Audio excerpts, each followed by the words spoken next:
what you're going to do. So we know.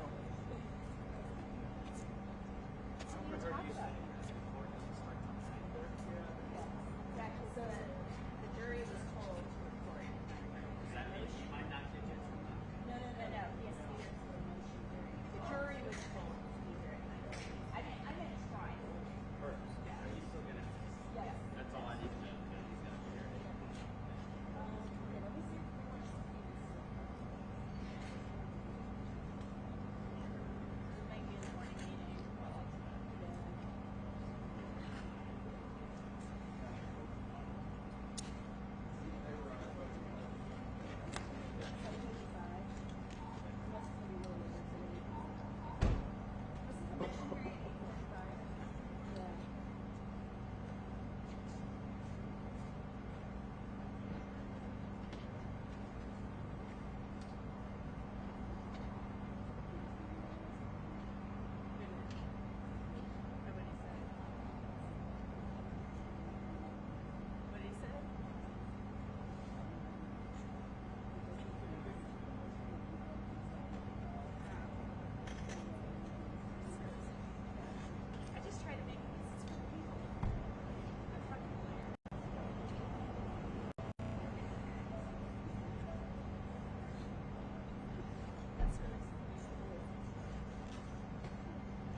Nice to meet you. I want to introduce myself. I'm Angie now. She's such an asshole. She's such a weenie. Now, if you do anything, feel free to come over. Right.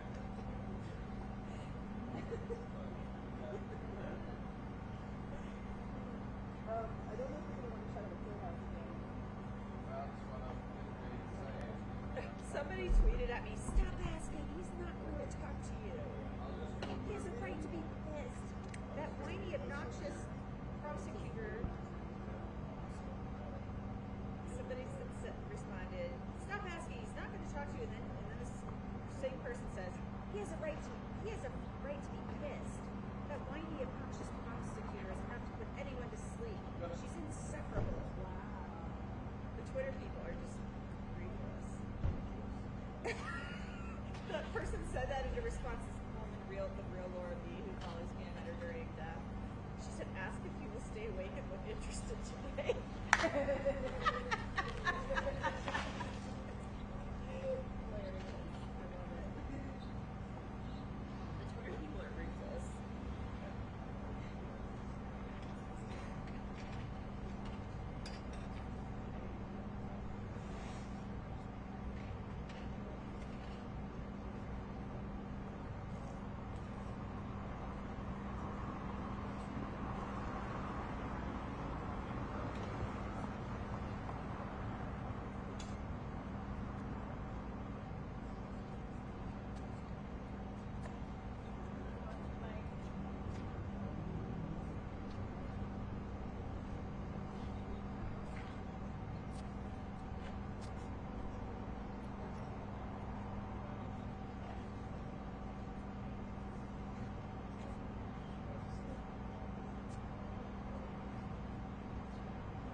should really, I know they're trying to keep their historic look, but they've got to be able to replace this with something more modern that is like more energy efficient that looks similar.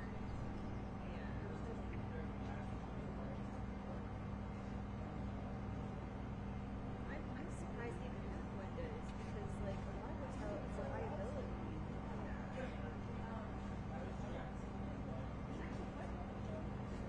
Oh, yes, I'm sure.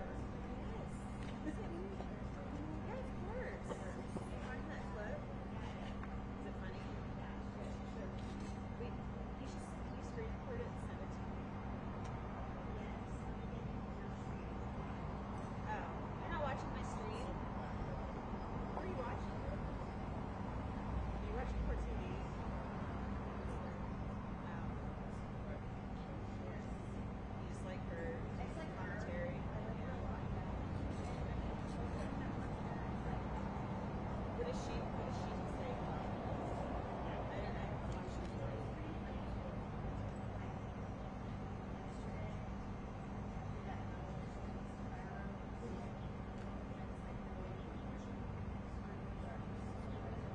Which news?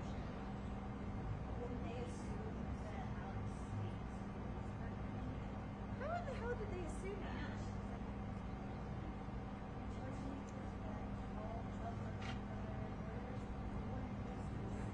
Of course his statements to police are coming in. They didn't file it, it didn't get suppressed. I honestly think that's Like if they wanted redaction. Yeah. Right. Yeah, she said, and I'm not doing any more because you are so late on this. She said, yeah.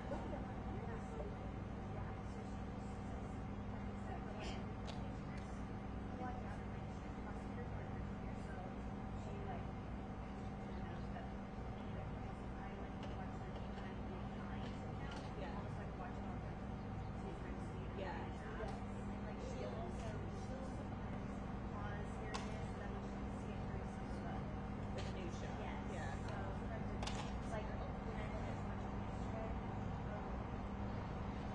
Ended up being 5 minutes later than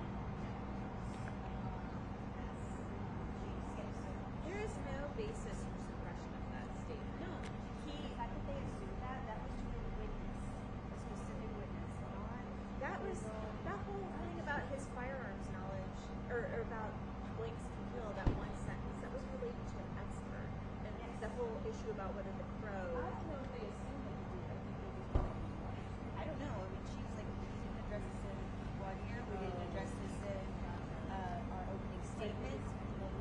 It's like they thought.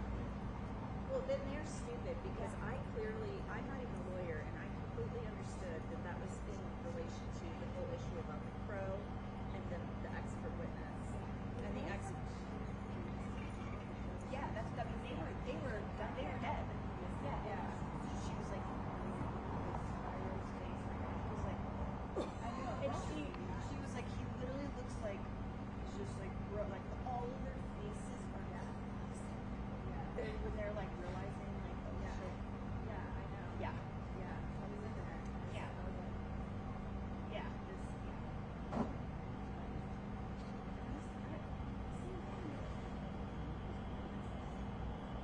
This is why you don't necessarily need some big ass law firm.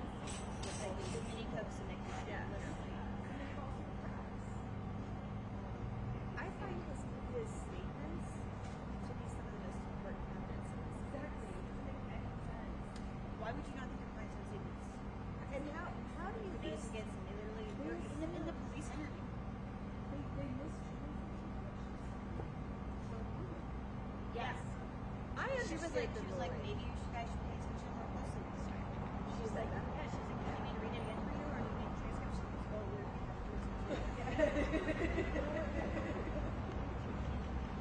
That's hilarious. That's when I was in there and I was on the air. And it was hard. It was kind of, the audio was distorted. It was hard to hear the judge a little bit. It was weird. Also, there was some weird thing earlier on in the day, like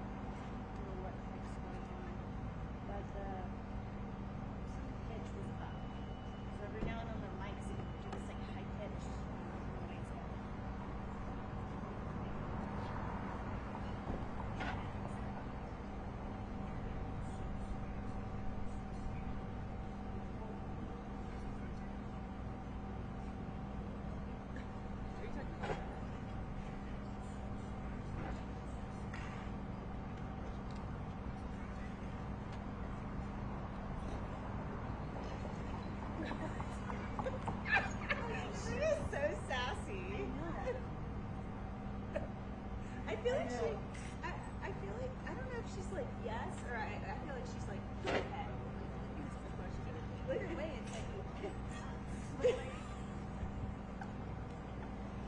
like, he was funny, like yesterday when she was in her classmate and her rewrite started, she was getting like so heated. Man, you were cross-examining your own witness. And she did, I need to find the word where she was like, Very objection, and she like wasn't meant like, Oh, overruled or overruled. yeah. Oh, you know what was funny? They laughed out loud. It was somebody in the press. It was on the press side. Somebody was like, I was like, who is doing Part, that? the part where she, No, I was in the courtroom. I was like, I was like, okay, she's gonna object, you're gonna say this, so let's just get this, blah, blah, blah. And you can hear someone, and I was like, It was it was somebody on the media side. It was super embarrassing. I kind of just went, I thought it was like, like I thought that, I but didn't it was either. like, Or like, I didn't know. I'm really glad that some spots I'm out loud disrupting. Oh, come on. yeah. I really You're like, thank God. Yeah. now, or I've laughed. I would hope that.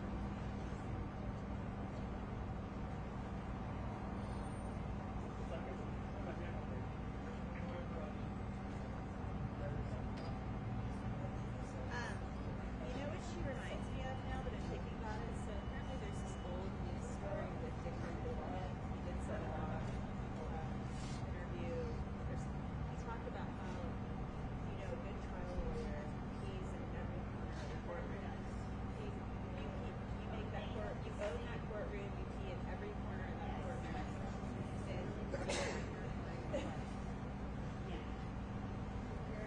Yeah, Dick Carpullian, Al Murdoch's attorney.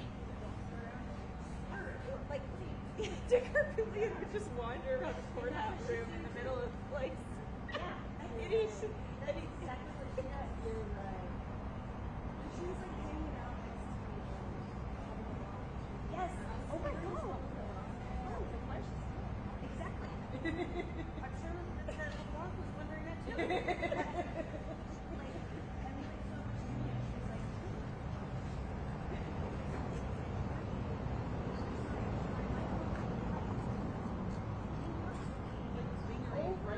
shoulder while I'm trying to. Yes.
Don't judge me. I got some techniques.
Putting that clarification sheet out. So he said they have to go to the bathroom, so I was like, no, that's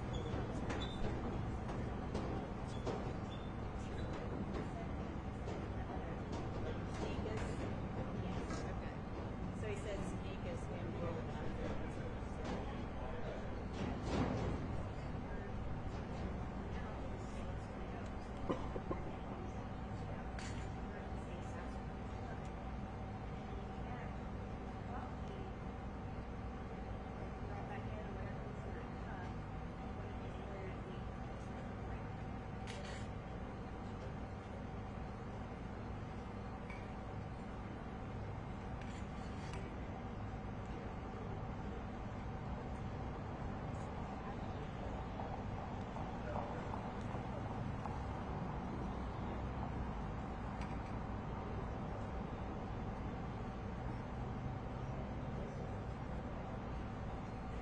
Bathroom?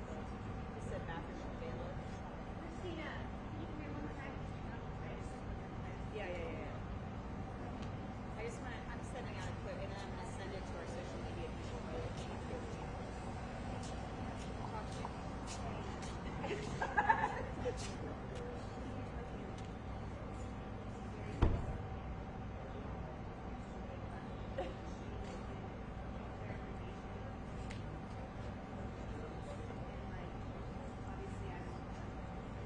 It's the guy is the person in the back with the like Yeah. No, he's like in the like Police, the deputy. Yeah, like the deputy. Yeah. I heard him say I saw him look over, so I didn't hear the words. Yeah. But I did hear the words to the back thing. Yeah. And it wasn't like stress, it was literally like So he looked over to his lawyer and said something. I didn't do it, yeah. And then he got up. Yeah, and then he got up, and it was not like there was no like literally the energy.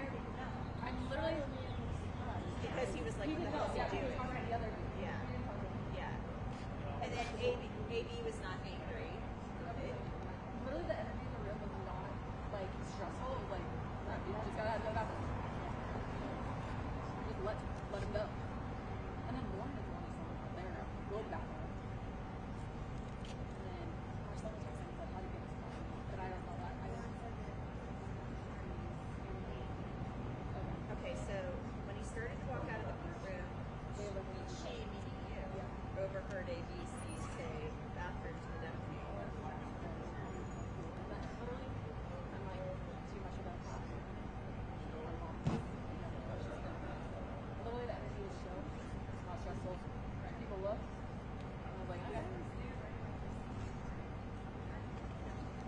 like no, like oh my gosh, nothing. It was just like, oh, dude's gotta go bathroom. And then coming out, and then her being was like, no, like go ahead and go bathroom. So stressed. I still think that he got even though the jury's not there. Well, yeah, he might have said it. Yeah, you never know. Like you can, or I mean, I've been there. I mean, well, I was in there during the day. it's Don't look closely.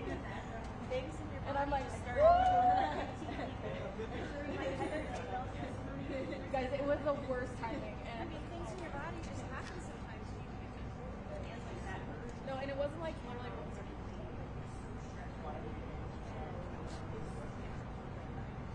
I was literally doing the whole like negotiating with God, where it's like, please don't let me go to the bathroom right now. Yeah, and then it's like, I'm like, gotta go. Yeah.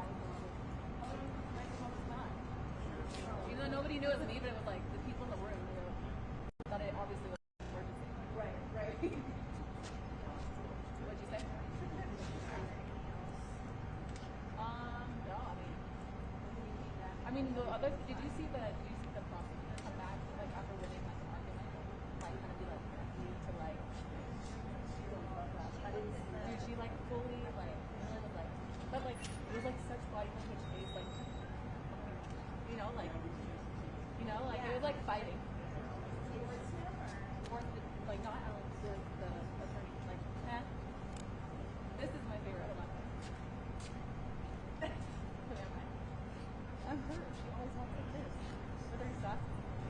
Oh, yes, she does. Yes, she does. Yes. Carrie? Yeah. Yes? Yes. Wash it. Go wash it. No, in every time she gets up. And she walks towards the floor. She says objection and keeps walking. Oh, she does.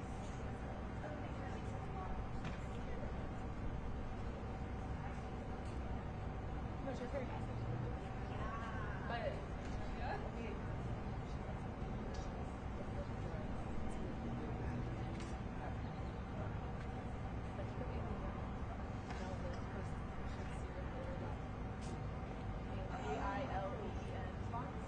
Yes. Right? Somebody else texted me that Charlize Theron and Monster. A friend of mine texted me that yesterday. Oh my gosh, I'm so glad that I'm not the only one. Lauren said she sees Melanie too. In that zone still? Yeah.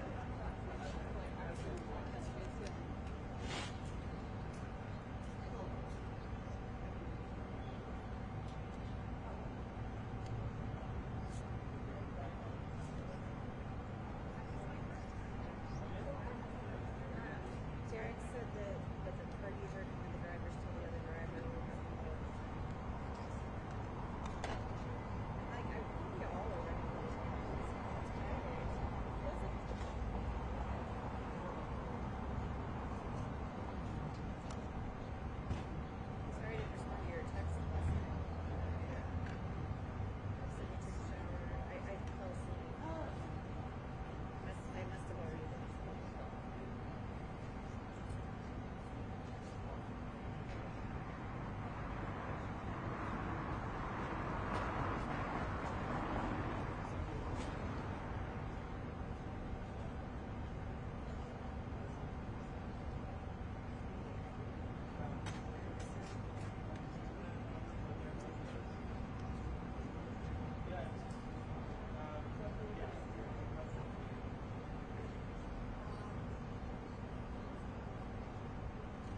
I love his haircut. So cute.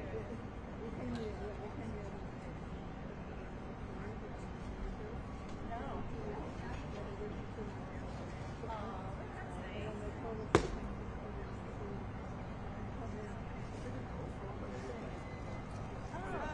Yeah, have you maybe a little later? It's not yeah. It starts at 8:45, not 8:30.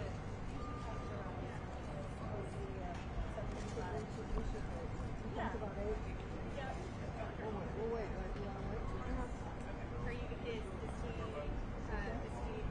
like an Alec Baldwin fan? I know Alec Baldwin is his final box, something or another. I don't know.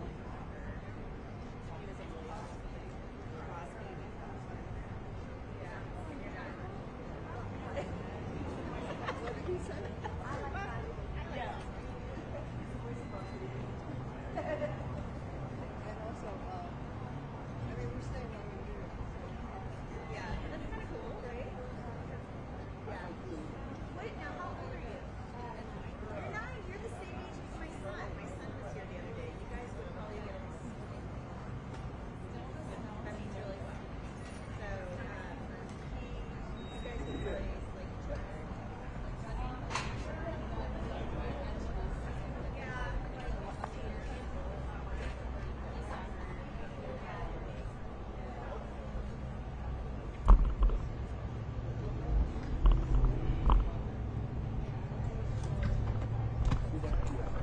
Ah, great. Good company. Alan, good morning. Good morning. How are you, Alan? I'm doing well, sir.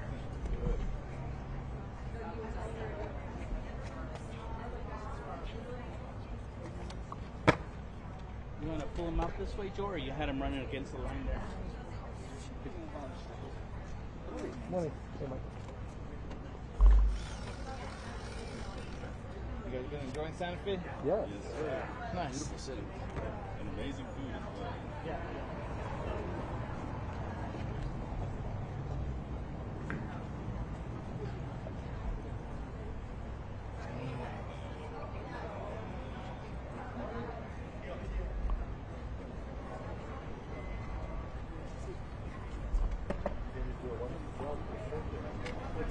Cleaners do a wonderful job for sure. Is that you that does that? That's the washer.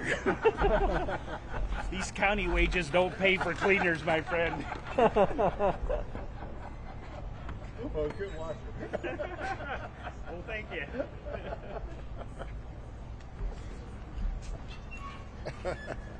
That's funny.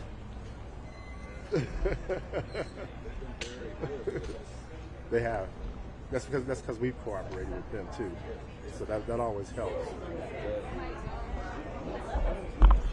But there was a couple of guys on the first day that was demanding this and demanding that, and they could have shut the whole thing down for everyone. So I never played that game. I said, you know, why you want to piss them off on the first day? We got to be here for 2 weeks.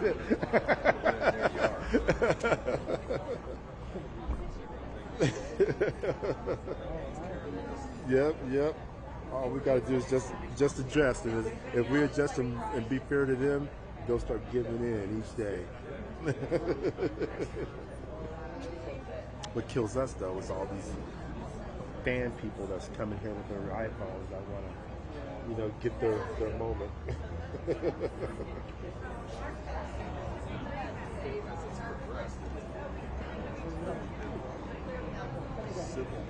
Yeah. Hey, Alan. So if I'm doing this, are you okay? And then I swing to the door. You still good? Okay. I'm gonna try to go above your lens. You're pointing that way. You'll be pointing this way. Oh, gotcha. But when I'm getting here though, am I good?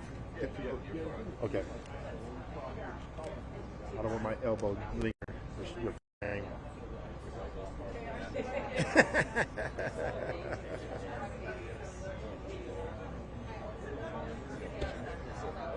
Yeah. I've been telling somebody the other day. I said, I've been noticing that the walks get slower, the walk and stuff, and this is all part of their reality. they kind of like to take it.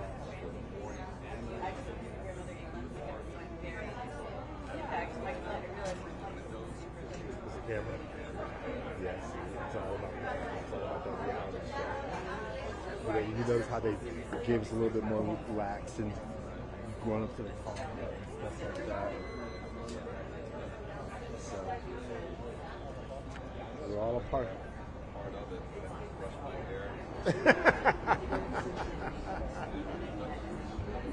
So is that building right there, Seth? Yeah, if you notice, I don't know if it'll be There today.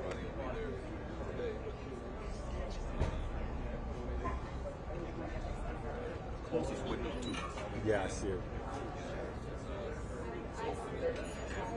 Interesting. Interesting. Glad it wasn't the rifles.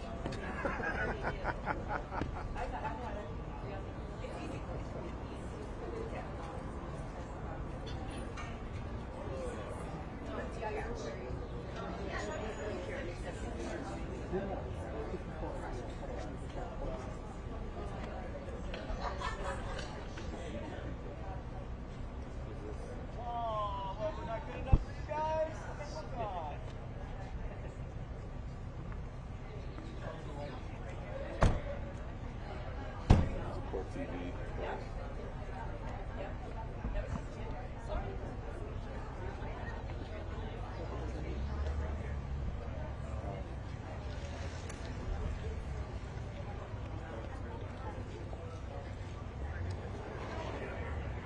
Now, will you here next week?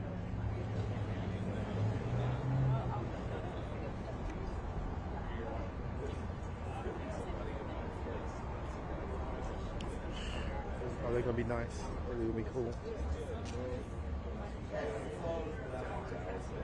Okay. You tell Allison to look out for me that, hey, so there's a guy named Alan out there, be cool.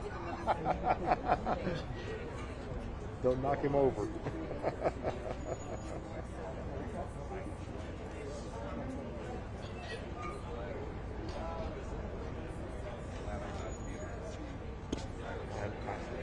glad I'm not in it. You and me both, brother, on the RNC. Where's the DNC this year? We're going to move this a little bit back. Where do you want it? Just on the other side of that line? Okay.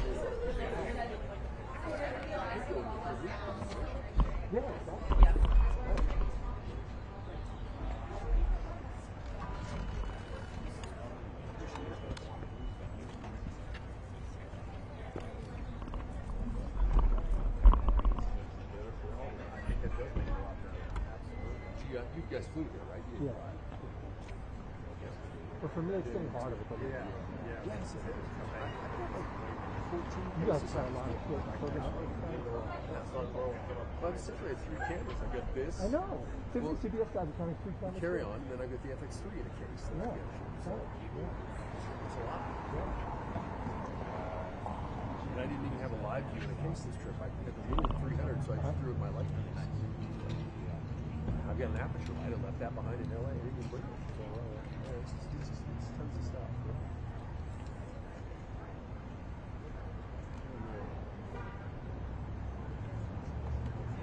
I wish I had just for the sites. Yeah. That's what we feel doable. Like in 2 days, you can get out. 2 days. Yeah, car roll and truck off. You can take 12 hours. Right. You could push it through it. I've done Salt Lake City. I was talking to Dave. He said he drove most of the way, and then I think he said the last day he had 4 hours. Yeah. He's so nice, dude. Good guy. Yeah, he's a good guy. He told me another 100 people of yours. Yeah, it's a good company. Yeah. And then you guys are out of Hollywood too. You're over in Burbank. Yeah, we're in Burbank. Yeah. So we're in those towers right off the 134. So I feel like it's better. it's very nice. Yeah. It's weird because it's like a campus type thing. There are 2 towers, so it's right near the old where the Burbank studio are, the old NBC lot. But there's like a food court downstairs, Oh, nice. which is nice. But you can't, if you want to go, you can't walk to food. You've got to get in the car and go. So that's kind of, You gotta wait, yeah, I don't like that. And but it's very nice, very easy. And then the workspace is great. There are places to sit. They have these areas with like snacks and refrigerators. Oh, nice. Yeah, it's very, really good. Got the rigs flare going. Different.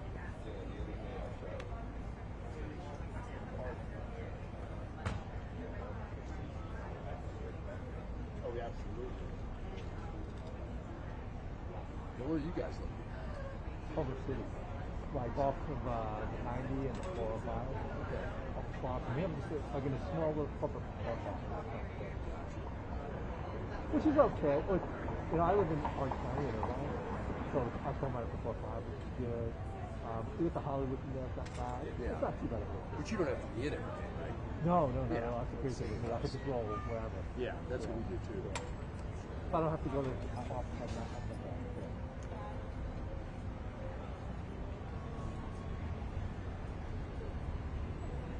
Was he supposed to show up today? I heard he was starting later. Because they're doing this here from 9:30, but there's a hearing beforehand.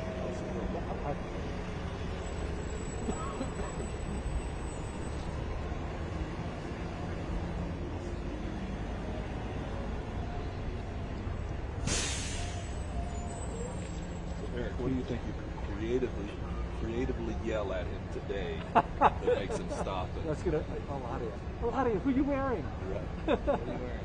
How about coffees for closers? Have you ever seen that one? Coffee for what? Coffees for closers. Coffees for closers. Yeah, that's good. Glenn Gary, Glenn Ross. Right, yeah. It's great. It was a great He was movie. so good That at that. speech, That was a good line. it was like an 8-minute Yes, scene. yes. Amazing. He was great. We forgot he was in that. Yeah, just amazing. Jack Lemmon was so good in that. Oh, Jack Lemmon, yeah. Pacino. Pacino, yeah. Yeah. Harris.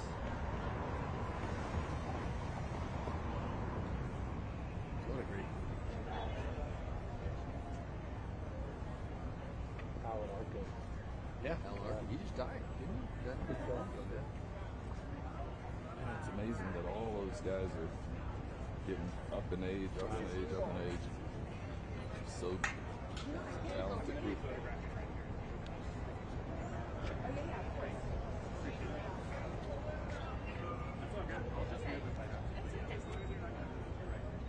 Thank you, Kai.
No, I think they were discovered. They said they were going whitewater after that. They went on some deep soil, like it's like you get in a big truck, Right. and they take you up into like the scenic areas, the canyons. And all They that. had already done that. Yeah, I did that yesterday before they came to court.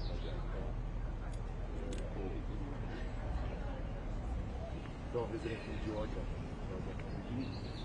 So would it ban inside of it? Kind of. Like your shield, right? Yeah, yeah. We're just more interested in just coming to see the spectacle, you know. It's like one of the wives called her husband. And she, you know why you're in Santa Fe? The Alec Baldwin house. And they're like, oh, that's right. So they said, hey, it's not far. You know, good night.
Yeah, I guess I'll keep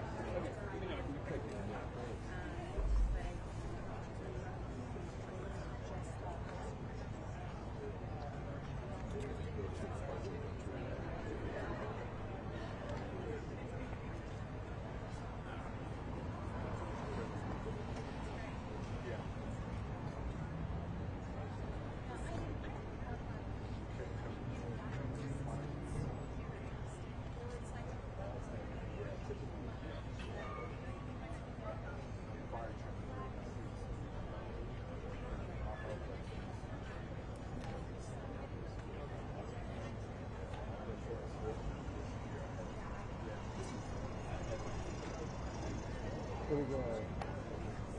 Here we go, Mike.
just like way back when I started, we barely stopped. I almost could sit down and like the files were so bad and small. I mean, like I had one Mark One with like 4 megapixels or something.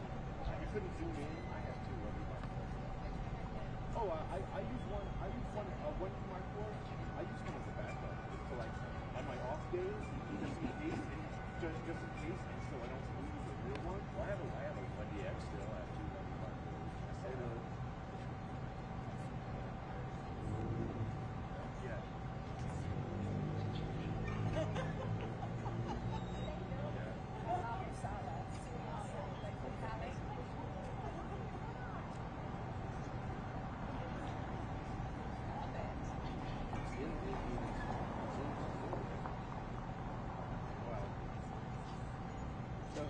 No, like I have.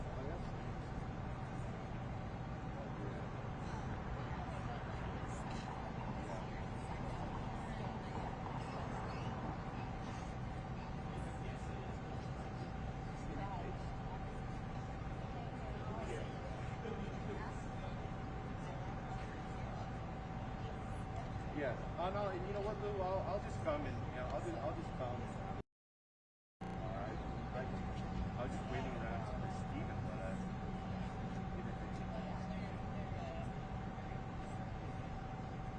okay.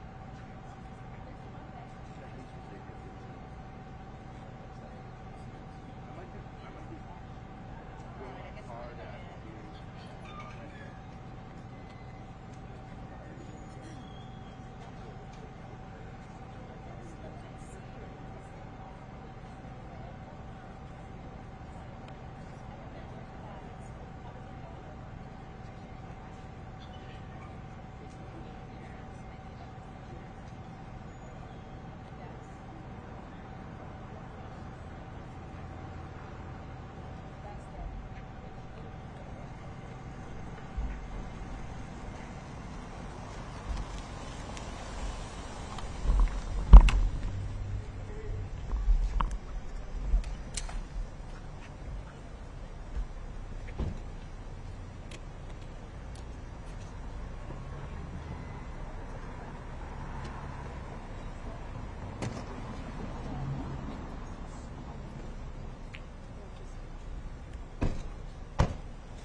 I'll see you later on. Hey, I'll be around. I'll be back after lunch.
guy named Alec Baldwin who's on trial? I know Alec Baldwin. Oh, The it's trial is here. Yeah. Yep. Is that the courthouse? Or is that... This is the courthouse, yeah. That's here? the entrance right there. If you wanted to, Oh, so all of these people here are news and TV and Yep. magazine and all that stuff people? Yep. And you just sit in the sun and wait. He just arrived 20 minutes ago. Yeah. He'll leave. The court closes at 5. So when he's done, he'll come out and everybody will come and... Mr. Baldwin! And that's your job. You work for Reuters. Cool. That's a good place to work for. Okay. Well, thank you, I guess. Yeah. It is, right? I don't know if Reuters it's a is good place good. to work for, but it's a good reliable news for. Well, I'm glad. Well, I'm glad you reliable guys feel that way. nowadays is important Yes, it is. because there's so much lying out there. Yeah. Thanks. It's an interesting world at the moment. It's a scary world. It's a really scary world. And since I lived most of it already, the part that scares me is for my granddaughter. Yeah. I have 2 daughters. I have a son who has a daughter, and I'm really frightened for her. If the country doesn't run out of water, if the whole planet doesn't burn up, then we'll have a dictatorship. Yeah. Yeah, I've never seen anything quite like it. The movement that I know, Republicans are riding right now. I know. It's really frightening. Yeah, make sure you vote November. Oh, So I'll let it we live in Arlington, Virginia, which is a very democratic enclave. Right. So living there is comfortable, Right. Okay. except for our governor, who's an asshole. But what can you do? Democracy is Yeah, we work the polls. We do poll work. No, and I know it really worries me that people are not paying attention to what's being said by them, what's being said by them, and Project 2025, and what they want to do, and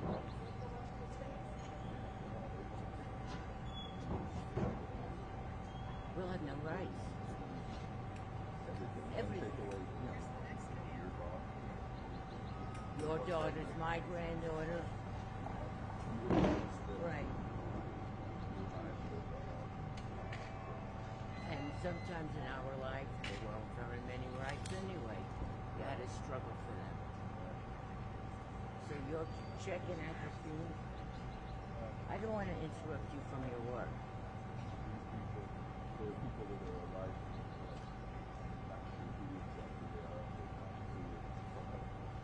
It is. Beautiful friends, so they must be. I'm poor. You know, I'm not a like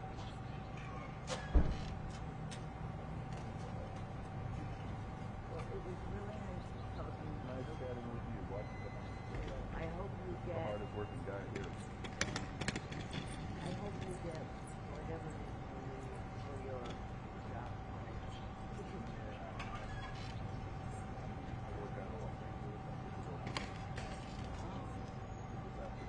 So you're gonna drive? You drove here. Oh, I don't like to fly, and I don't like to fly. When we go overseas, I'll take advantage and I'll get on. But in the States, and then when you're here, you want a car. So you're not touring truck. You want a car anyway, you would have to rent one. Might as well just use your own. And it's a nice drive if you have time. We have time. America's a beautiful place. Sure is. Take time. And let's hope it continues. Oh, there he is. I don't know.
Hello, good morning. How are you?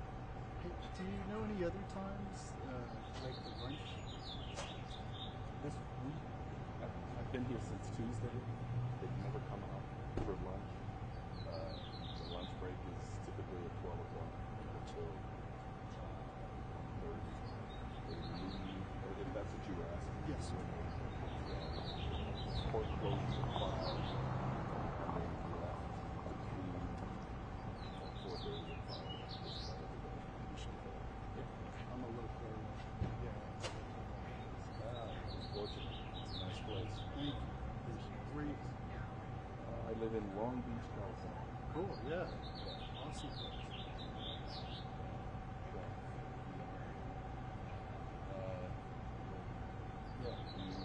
That's the movement of.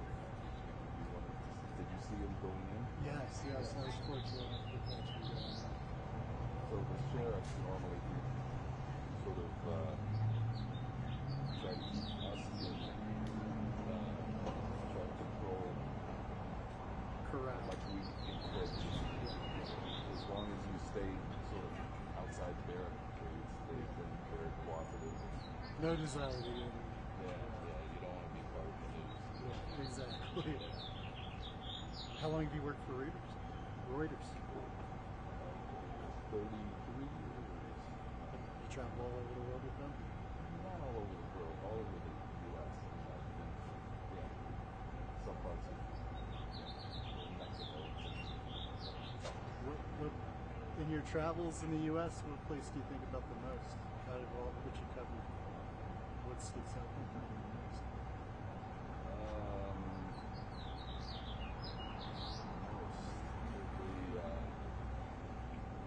I had good experience at the Atlanta Olympics.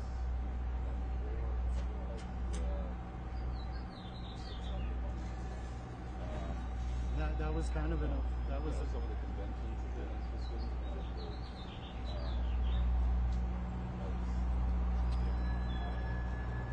I was enthusiastic about covering the convention in Denver.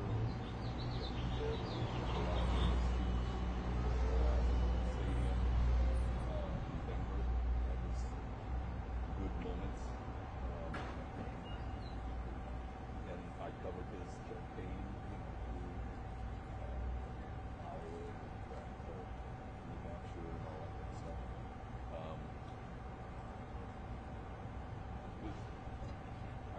We do sports and entertainment based anyway. We've done over 30 Oscars.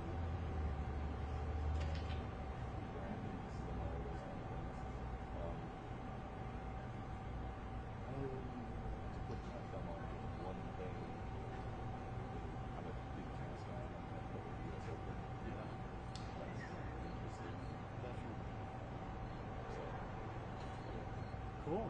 Yeah, great. What do you do here? I'm a fly fishing guide primarily. Yeah, I've worked as a fly fishing guide at Ted Turner's ranch here. Okay. And it's the Raton. Okay. It's a huge ranch. It has like 11 lakes on it, high alpine streams and stuff. Okay. Yeah, and then I've guided all the way up to Montana and worked in the ski industry between here and Wyoming. Okay. And I did that. I did that pretty seriously for almost 20 years. Yeah, and I went down to New Zealand and they got me down there for the alternate winter because our summers there. Yeah, it was a good deal. I've never been to New Zealand. I hear that it stands on its own as far as certainly living. Some of the best fly fishing in New Zealand. Unfortunately, at that time, it was not as fishy as I am now. Okay. And the water there is gin clear. Like, I mean, these sort of fish are very alert. All the guys there, it's we're either like a color like this or camouflage. Like, they're real serious. And if you're an American, you show up with a bright colored shirt, they'll scold you for it. But yeah, no, I worked at Mount Ruapehu and then the Remarkables. The Remarkables is a ski resort on the South Island. Mount Ruapehu is kind of the only resort on the North Island. It's on an active volcano. Yeah, I spent some serious time down Sounds there. like you're living a dream. It sounds like I'm lacking in plenty. Yeah, no. And it's not. People think that it's all fun and games, but it's very competitive, and it's an industry that can. I see people all the time go from highs to lows. So it's no different than film. And I worked on film here in Mexico.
let us argue your motion.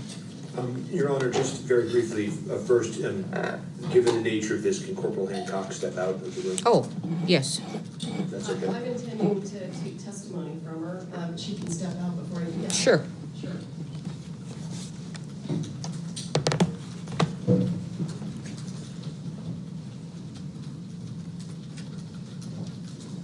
One thing that I just want to alert the court to, and I'm going to bring in a photograph that somebody sent to my office, and I'll come up to the lectern if that's okay. Yes, I would think you would argue at the lectern. Well, this is just a side issue that I've asked Mr. Nickus to address the court on the motion. Okay, this fine. is just a quick, and if it takes out of our time, it does. But, and I get many sort of inbound emails that I don't obviously read everyone or take everyone seriously, but I got one last night that indicated that the cameras are catching Miss Morrissey signaling witnesses while they're on the witness stand. And, you know, I really... Did you look to see if that was true? I was sent a photograph that concerned me, and I felt obligated, and like I said to the court, I try to not make these issues. This is a high-pressure case. I've been in many. There have been more issues in this case than I have ever seen in all of those cases combined. And so I'm sort of at a loss, but to bring it to the court's attention. So I've asked them to print me the photograph that was sent to me. I can't just continue to give the benefit of the doubt on every single thing that's occurred in this case. I just can't. And so I'll be turning that into the court. And I would just say, you know, at every turn of this, right, it's from the original case. It was, you know, I understand and very much respect the court's rulings on everything, frankly. You know, the grand jury, you know, survived, you know, and there's no remedy. I get that. And, you know, they destroyed the gun and we have that hearing and there's no remedy, and I get that. And it's just at a certain point in the Brady discipline. I did give you a remedy, but okay. Well, I didn't give you the remedy you wanted, but yes. Fair enough, but one might say not a remedy given all of the circumstances that has a meaningful impact at this trial. And so, and then we had the Brady disclosures, and I could keep going, and I'm not going to because we've limited time. But there's just never been any. It's just, I don't know how much of it can happen with it. Okay, let's do this. Where's the picture? I'm having somebody print it. Okay, all right. I am aware of what you're saying, but we are, look, first I have to see the picture, okay? Now, let's go to the arguments of this. Yes, sir. Okay, and then you can, you know, show me what you're talking about. And I did get it, so thank you. You're welcome, Your Honor. Since we did submit the written briefing, I will try to be brief, but I think it'd be helpful to build out some of the facts so Your Honor has the chronology of how this happened and has the factual pieces to understand the severity of what's happened. Okay. So on November 1st, 2021, shortly after the Rust incident, Seth Kenny's on the... Just one moment. I need Faith to get me my notebook. Of course. My notebook. I brought it up yesterday. Might even be in my computer bag. Okay, I'm gonna go ahead. I'll take notes on this. All right, go ahead. May I proceed, Your Honor? Yes, I'm sorry. Thank you. So November 1st, 2021, Seth Kenny is on a phone call with Corporal Hancock. At that point, we've heard about Seth Kenny's involvement in this, his effort to pry into what's going on with the prop card and the bullets. And so on that phone call, he's telling Corporal Hancock, then Detective Hancock, that he believes he knows where the live bullet came from. He dials in a guy named Teskey, who we heard about yesterday in testimony. Teskey gets on the line and Seth says, tell Detective Hancock what you know. And he says, well, Fel Reed dropped off a batch of live ammunition at my business because I have a safer place to store it. And after that, Fel shows up, grabs some of the live ammunition and leaves some behind. And that's what I know. And Seth says, well, that could be from the same batch that killed Helena Hutchins. Could be a match. He says, and it's Fel Reed and it's Hannah Gutierrez Reed. That's the one who's responsible here, pushing it off on Gutierrez Reed as the source of the live ammunition, just as the state has done in this case. He says, thank you very much. He gets off the phone. Thel says, Teskey says, I'll take a picture. I'm not in front of my computer, not in front of my ammunition. I'll send it in an hour. He sends a picture of 4 bullets. Ms. Morrissey is going to hold that up to you and say, these are the 4 bullets you knew about this. That was from 2021. Detective Hancock does not preserve the other live ammunition that's at Teskey's property, even though he told her this could be from the live ammunition batch that matches the bullet that killed Helena Hutchins. 2 years later, November 2nd, 2023, there's a PTI of Teskey. Ms. Morrissey's asking questions, and she starts probing further into the live ammunition that Teskey had previously said was given to him by Thel Reed. And she says, do you still have some of that ammunition? He says, well, some of it, but I've been out shooting it over the last 2 years because Detective Hancock did not preserve it over that time period. Ms. Morrissey probes further. Where'd it come from? Tell me your story. He says, well, Thel dropped it off. He then picked some up, and he went with Seth Kenney to the 1883 Yellowstone movie, where he was teaching people how to shoot with that live ammunition. He then went to another movie with Seth Kenney, teaching people how to shoot with that live ammunition. And Seth Kenney then took a green ammo can with that live ammunition in it and brought it home with him. He says that could be the live ammunition from that green ammo can that killed Helena Hutchins. Ms. Morrissey says, I want you to preserve that. And do you think there's any evidence that this was sabotage? And he says, well, actually, Seth Kenney called me while Rust was shooting, telling me he wanted to get Hannah Gutierrez-Reed fired, but he didn't know how to do it because he was concerned about upsetting Thel Reed, significant armor in the business, as Your Honor knows. And so he says, I don't have evidence that there was sabotage, but that's what I know, and I still have this ammunition. As we know, Sarah Zachary, the one who threw the live bullets away, or bullets away, we don't know, live or not, threw bullets away after the incident on Rust, admitted that,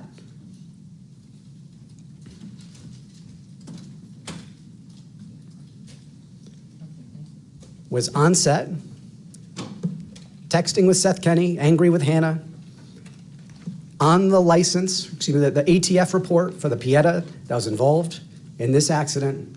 She was on set. They were close, we know that. And so Ms. Morrissey says, you hold on to that evidence and I'll come get it, in essence. She never does. November 2023. Fast forward to March 6, 2024. The end of Hannah Gutierrez-Reed's trial. Teskey's in Santa Fe, sees what happens, shows up at the sheriff's office, as we heard from Ms. Popple, and delivers that live ammunition that Hancock had not preserved, that Ms. Morrissey had not collected, that he believed could be from the same batch, from that same green ammo can that we care about, that matched the bullet that killed Helena Hutchins. We heard, Your Honor, what Ms. Popple did with it. They buried it. I'd like to say charitably that it was under the pile of the 5501 information that they didn't disclose, but that's even too charitable because they put it under a different case with a different number. We asked, March 26th, we want all of the ammunition from the Rust set that you've collected. April 16th, we show up for that viewing. We want all the live ammunition from the Rust set that you collected. It's not there. After Teskey had turned it in, after Ms. Popple had created the report, the supplemental report she said she created when she took this in and did not disclose to us, it was not there.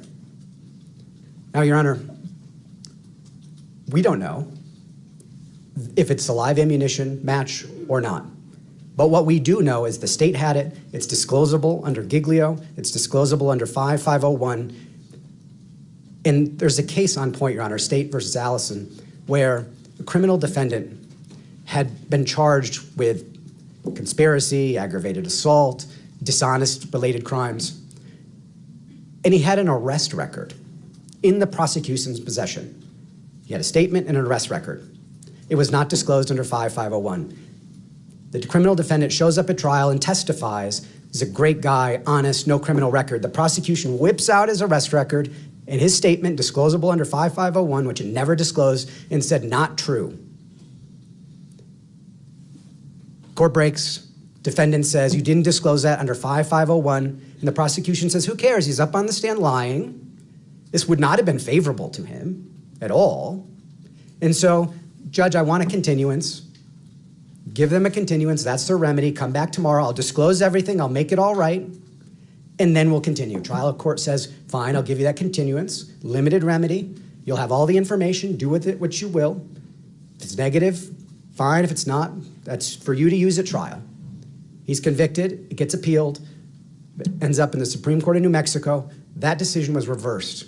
The continuance is not adequate in those circumstances. They're in the middle of trial. The defendant would have done things differently. The defendant would have opened differently, would have asked questions differently. Too much about where the source, in this case, of the live bullet came in before this was presented at trial. The court said it doesn't matter if the defendant knew or should have known of it. What we're talking about here is not the defendant's knowledge, not whether it matches, not whether his criminal arrest record would have hurt him or not. We're talking about the conduct of the prosecution. And that's exactly what we're talking about here, Your Honor. We're talking about a prosecution that didn't preserve those bullets, that didn't collect them at all, that didn't turn them over, that we already have a 5501 culpability finding with respect to the last set of information. And Your Honor, the bottom line is we've got 5501 violation, culpability, we don't need to show bad faith. We've got a Brady violation. We've got a Giglio violation. Now, this is critical evidence in the case that was never disclosed to us. We heard Ms. Morrissey say, I'm going to have Detective Hancock come in and testify. We could have Ms. Popple testify. They could say it doesn't match, et cetera, et cetera. It does not matter. It did not matter in Allison. We were entitled to it. The continuance is not a sufficient remedy. This case should be dismissed, Your Honor. This is over and over and over and over again. And Your Honor, you've given them a fair chance. You said, grand jury, as Mr. Spiro said, you said, I'm going to give you a remedy on Trombetta. I'm going to limit it. I'm going to give you your remedy. You've given them more than enough opportunities, Your Honor. This is not the first time. It's not the second time. It's not even the third time. It's time for this case to be dismissed, Your Honor.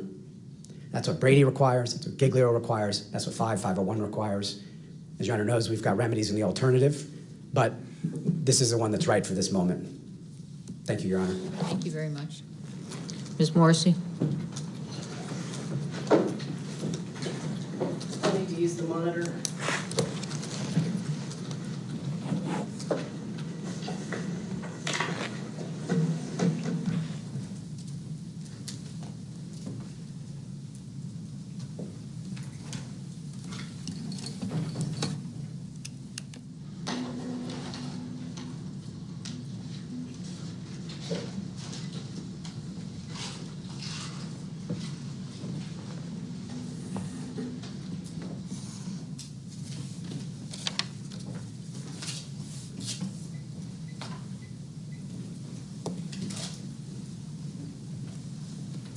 Your Honor, there have been absolutely no violations of our obligations as prosecutors. I want to walk you through everything that has occurred in this regard, everything that these defense attorneys knew well before today, and everything that was also disclosed to Ms. Gutierrez's counsel. So what you can see from the transcript of Mr. Teskey's interview during the Gutierrez case prior to her trial is that Mr. Teskey is Thel Reed's close friend.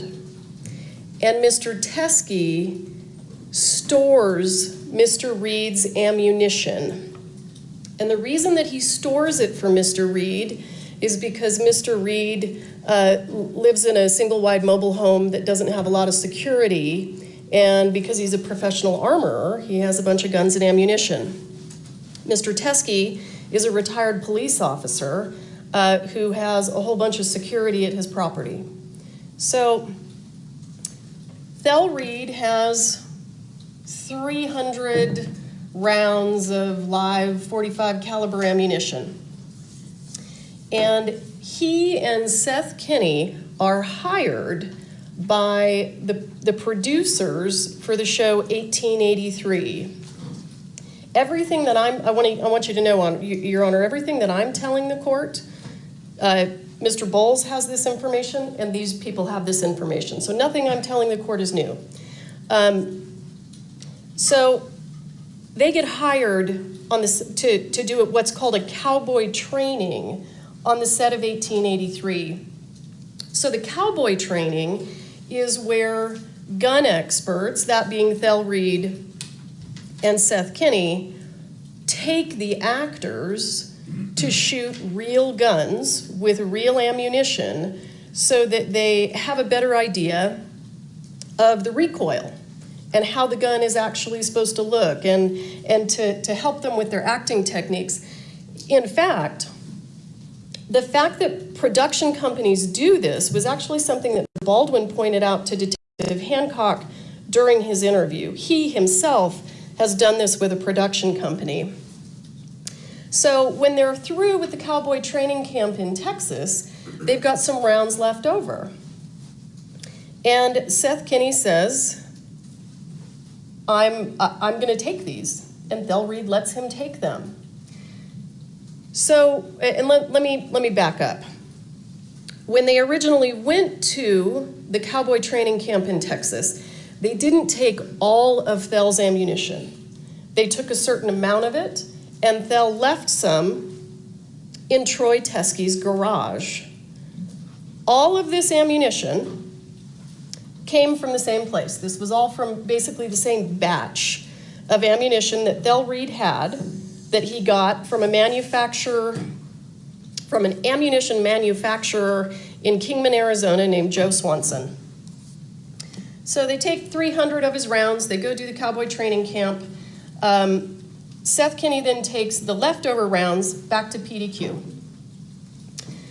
So then what happens is Mr. Bowles begins to tell Detective Hancock, hey, you need to go execute a search warrant at PDQ because there's this green ammo can that Seth Kinney took after the 1883 training camp. Hancock, to her credit, takes Mr. Bowles at his word. She gets a search warrant.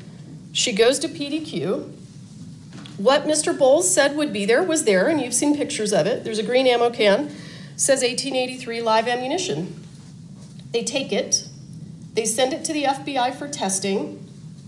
Not only does it not look like the live rounds from Rust, but it has a different chemical composition.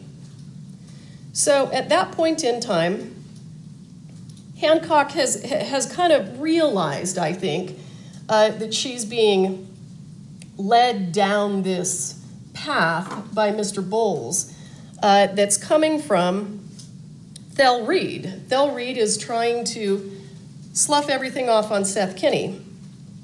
So I want to show you when Seth Kinney is with Detective Hancock, what Mr. Nickus was referring to, he reaches out to Teskey because he's there with Hancock, and he says, hey, send me a photo of the live rounds that you have left over, because I'm giving her the live rounds from my green can. I think he just gave her some of them. They hadn't executed the search warrant at that point in time. Teskey says, okay, and he sends to Seth Kinney, you can see November 1st, he sends him that photograph of the live rounds that are in his possession. When you look at that photograph, and I'll blow it up for you, you can tell these are not similar to the live rounds that were found on the set of Rust. Detective Hancock gets this information from Mr. Kinney. Ultimately, though, still goes ahead and executes her search warrant as she should. I come into this case, I look at the ammunition that was taken from PDQ. I understand from the witnesses that the ammunition was sourced originally from Thel Reed. It was sourced from Hannah's dad. It's not a match. Not only is it not a match when you look at it, it's not a match when you send it to the FBI and you ask them to conduct chemical testing. So this is a wild goose chase. This has no evidentiary value whatsoever. This is simply a man trying to protect his daughter, and he's doing it by providing information that doesn't even match. He's trying to provide evidence that doesn't even match the evidence that was found at the scene. So then let's cut to November of 2023. We do a pretrial interview of Mr. Teskey. Let me back up. Detective Hancock reached out when she got this photograph. She reached out to Mr. Teskey, and she'll testify to this. If you want her to testify under oath, I'm happy to have her do it. She reached out to Mr. Teskey and she said, hey, you know, because you appear to be cooperative, can you just package that stuff up and mail it to me? Because he's in Arizona. He's not here in New Mexico. And he never does. He never sends it to her. She doesn't pursue it because on its face, it's not the same ammunition. Let's cut to November 2023. We're doing the pretrial interview of Troy Teskey, where he talks about the ammunition, and he talks about what he knows, what information he has about the relevance of this ammunition. What's also very important, and I can have under oath testimony to this fact also, this pretrial interview that was done over Zoom was, well, Mr. Bowles was there, so this was never kept from Gutierrez's lawyers. It was her lawyers that were bringing it to us. So there was no issue there. The jury was completely misled yesterday. So this pretrial interview that takes place in November of 2023 is uploaded to our discovery server. And when it's uploaded to the server, Mr. Baldwin hasn't been indicted yet. When he is ultimately indicted, everything that is on that server is taken and it's put on a hard drive, and it's sent, I believe, to Ms. Clark, who isn't here right now. And certainly Mr. James is happy to testify that it was uploaded to the server, that he downloaded it onto that hard drive, and he provided it to Mr. Baldwin's counsel. So the jury was misled again yesterday when Mr. Spiro indicated we had no idea about any of this. They've had it the entire time. I don't want to hear about how the jury was misled. I just want to... So when I have the pretrial interview with Troy Teskey, if the court wants to know the reason that we didn't actually get the ammunition from him is because I said, since he's out of state and we'd have to get another law enforcement agency basically to go pick it up and take it and send it to us, I said, have him send me a picture of it so that I can determine whether it has any evidentiary value and I can speak to my case agent about it. The photograph that was sent to me is the photograph in the middle. That is not the same ammunition. You can tell from looking at it. It has a different projectile shape. That's not the same projectile shape. That's not the same casing. This isn't a Starline brass casing. And it also has brass primers and not silver primers. So I decided, I agreed with Detective Hancock, this has no evidentiary value. We're not going to continue to go down this rabbit hole. I want the court to know that the photographs that I spoke to Detective Hancock about yesterday, where it does appear that Ms. Gutierrez has the live ammunition in her own hand that was taken a little more than a month after Ms. Hutchins died, those are on the right. So you can see the bottom photo, you can see the Starline brass casing, you can see the nickel primer, and then when you look up here, you can see the shape of the projectile. It's a spot-on match for the live rounds. There is absolutely nothing about the ammunition that Troy Teskey had that has any evidentiary value in the Gutierrez case. It has no evidentiary value in the Baldwin case. This feels like asking us to go to every sporting their .45 caliber ammunition and send it off for testing. We're not required to do that. It simply doesn't have any evidentiary value, and the defense was aware of it. If the court, let me check my notes real quick. And another thing that's really important about the transcript of Mr. Teskey's pretrial interview is he does not say, this is the same ammunition that killed Helena Hutchins. He says, that's what Seth Kenney told me. Well, we've interviewed Seth Kenney countless times, and he's testified before Your Honor, and that is not what he says. He does not support that.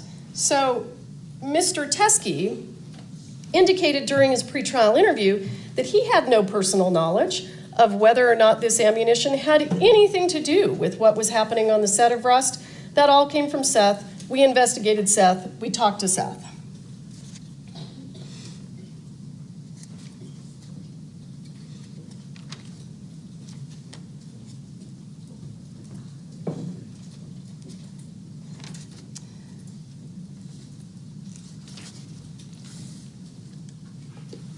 The only way that this has, on the best of days, for this to be relevant information for even Ms. Gutierrez, it's not at all relevant to Mr. Baldwin, but even for Ms. Gutierrez, it has to actually have some exculpatory value. And you can tell from the pictures on the right, it doesn't. It doesn't have any exculpatory value. And I want the court to keep in mind, Hannah Gutierrez, when she was working on the set of The Old Way in August, before she came to New Mexico to work on the set of Rust, she sent Seth Kenney a text message. And in that text message, she said, is it okay with you if I shoot live rounds out of the set guns? And Seth Kenney responded and said, no, don't do that. In fact, what he says is, it always ends in tears. It did this time. Hannah Gutierrez admits to law enforcement that she loaded the gun. She points out the box of dummy rounds that she was sourcing ammunition from. During her November interview, she holds up a picture of the exact same box and says, I got this from my dad. My dad wanted me to show you the boxes of dummy rounds that we use. And it was a spot-on match. She actually indicated that she got the box of dummy rounds from her own father. None of this is exculpatory at all. This is the exact same batch of ammunition that has already been sent to the FBI and tested, because it all came from the same place. There's no reason for us to do it again. Thank you. Your Honor, I don't know at this moment if the court is intending to take evidence or not, so... She didn't call anybody. Okay. I can, if the court... It is your presentation. I'm not going to tell you what to do on your presentation. I'll do it then. We'll take evidence. If my offer of proof isn't enough, I'm happy to put witnesses up. I just wanted to say one thing to the court, which is just simply that Ms. Morrissey, in her presentation, didn't say one word. Not one word. Isn't this properly for Mr. Well, I don't even say that. Well, he was making a legal argument. If we're going to do an evidentiary hearing, there won't going to be multiple lawyers involved. But so I would just simply point out that there wasn't one word about what was actually turned in. I don't know if the court realizes that. That was all about stuff that happened that... All right. Thank you. All right. Go ahead, Mr. Nikas. I'll be very brief, Your Honor. If this evidence wasn't as important as we say it is, they would have turned it over. The fact that they concealed it, the fact that they put it under a separate document number, didn't disclose the supplemental report, didn't disclose the bullets, didn't bring them to the April 6th evidentiary viewing. If it was that irrelevant, it had no evidentiary value, it would have been there, Your Honor, number one. Number two, Ms. Morrissey does not get to determine what has evidentiary value and what doesn't. 5501 says it's required to be disclosed, period, full stop. And in fact, in the Allison case, it was not exculpatory, it was inculpatory. It was the defendant's own arrest record and his own lies to the state. And yet the fact that it was required to be disclosed under 5501 and the fact that it was not meant, period, full stop. We're not gonna have a mini trial about this in the middle of the trial. That's exactly what the Supreme Court reversed the lower court for doing, what Ms. Morrissey is asking you to do. It didn't matter, it was inculpatory, but the trial would have been conducted differently.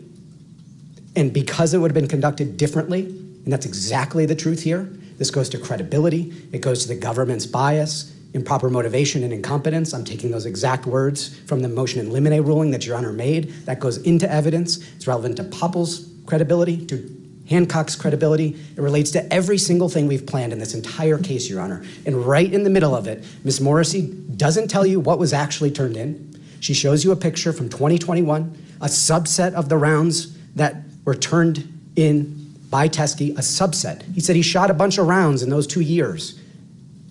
The picture was only of 4.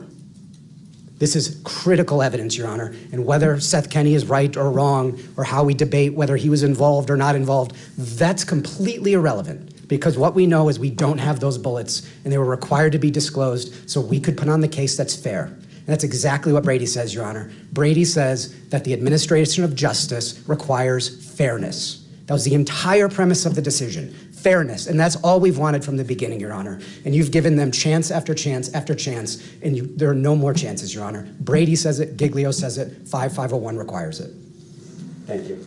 All right, thank you. Before I, and we can take testimony later if you all want, but I'm going to require that the state, in fact, I'm going to order that the state by 11:30 this morning produce the supplemental report, the file itself, and anything in it, and also the rounds. May I respond? I'm real not quick? finished. Okay. And the rounds that Ms. Popple took from Mr. Teskey. I want the court to understand that last night the defense reached out to Ms. Popple and said, we want you to bring the rounds to court tomorrow.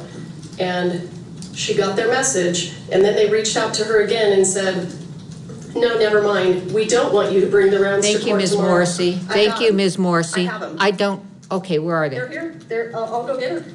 All right.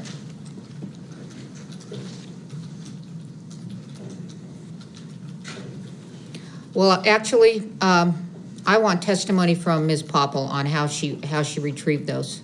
Sure. So I don't need the box, tell her. I need Popple.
I have tendered the supplemental report to the defense.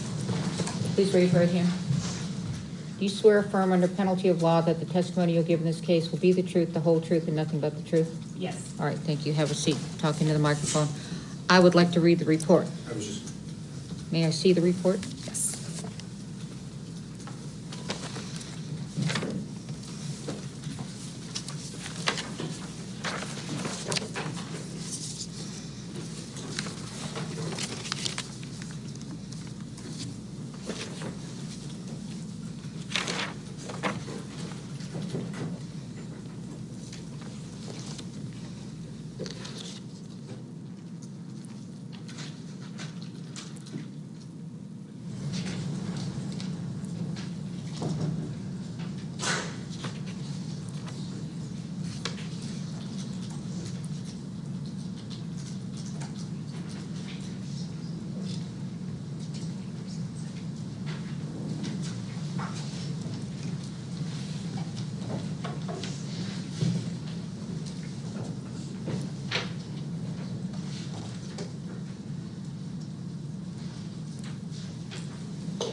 Where is this box of evidence? It's in the other room. I'd like to see it. Do you need to do it, Martine? I need the box of evidence.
Have you all inspected this? No, we have not yet. No. Well, how do we want to do it? I want to look at it. I do too. Well, do you want me to ask the questions first? I have some questions of this witness. You can ask first if I want to. Can I open this, Martine?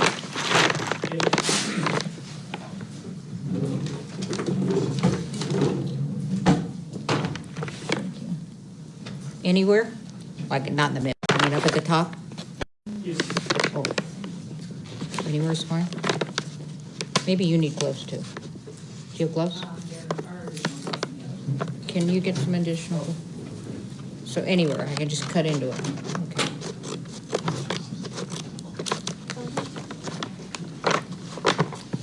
There should be there's a separate All right. area. I'm going to have you. This is unusual, but if you all don't mind, and if there's any objection, I'm going to have her step down, and when I ask her a question about which is which, she will put it out. Is that all right with everybody? However you want to do it. Judge. Okay, Sure. so I just need you to have some gloves. And we're going to go right there. And you all can approach too, so you don't have to, I don't want you asking questions yet, but I do. Can you move that thing?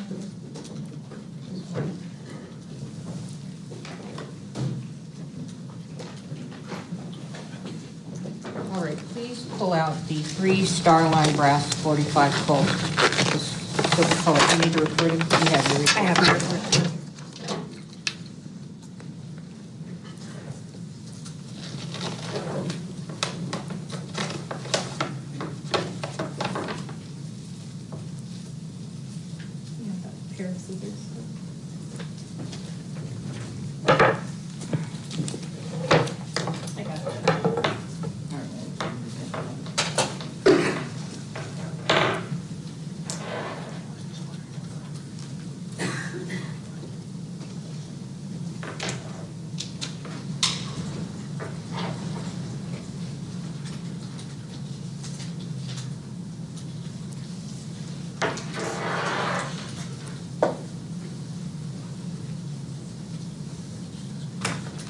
Let's do the 2 DHA 45 Colt with silver and colored cotton.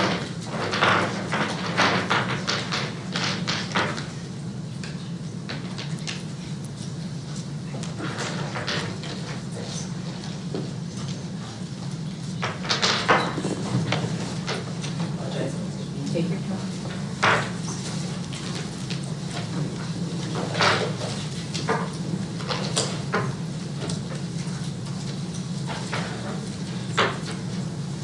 I will get gloves if necessary. Well, that's your opinion. Thank you.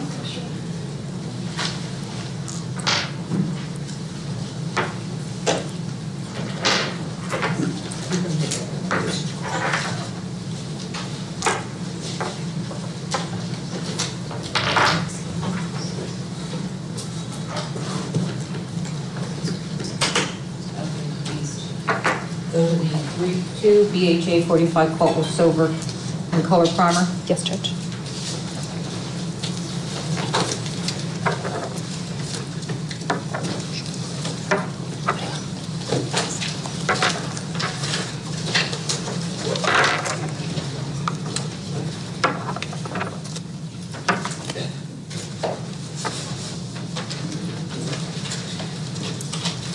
One CBC 45 Colt with brass and color primer. That would be this one.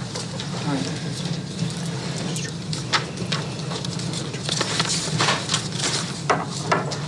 3 BHA 45 Colt with brass and color primer.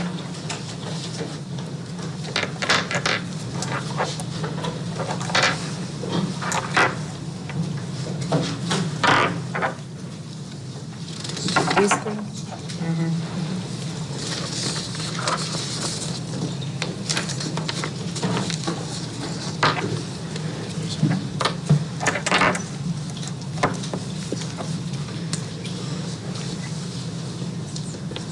And one Winchester 45 Colt. I don't know if we need the Winchester.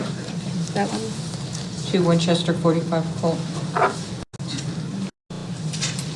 It's silver primer with brass primer, silver casing. Okay, got that. Okay, 1 SIG 45 Colt. All right, and then 10 Starline brass 45 Colt. All right, so do we have the microphone close by?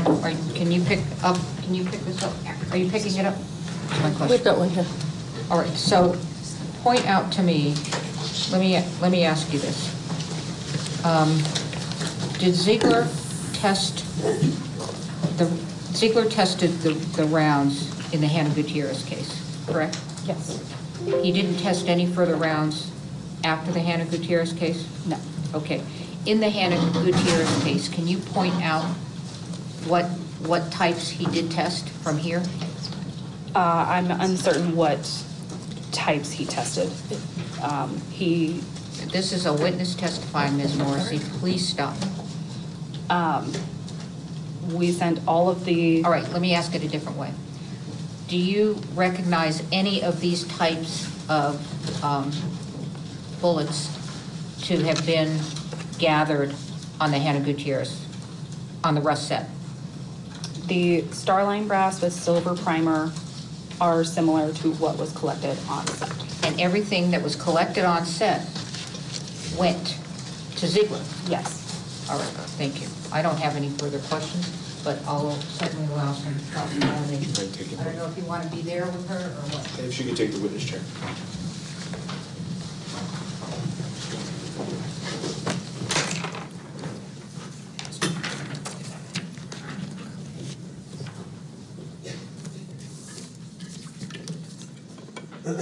What's the exhibit number?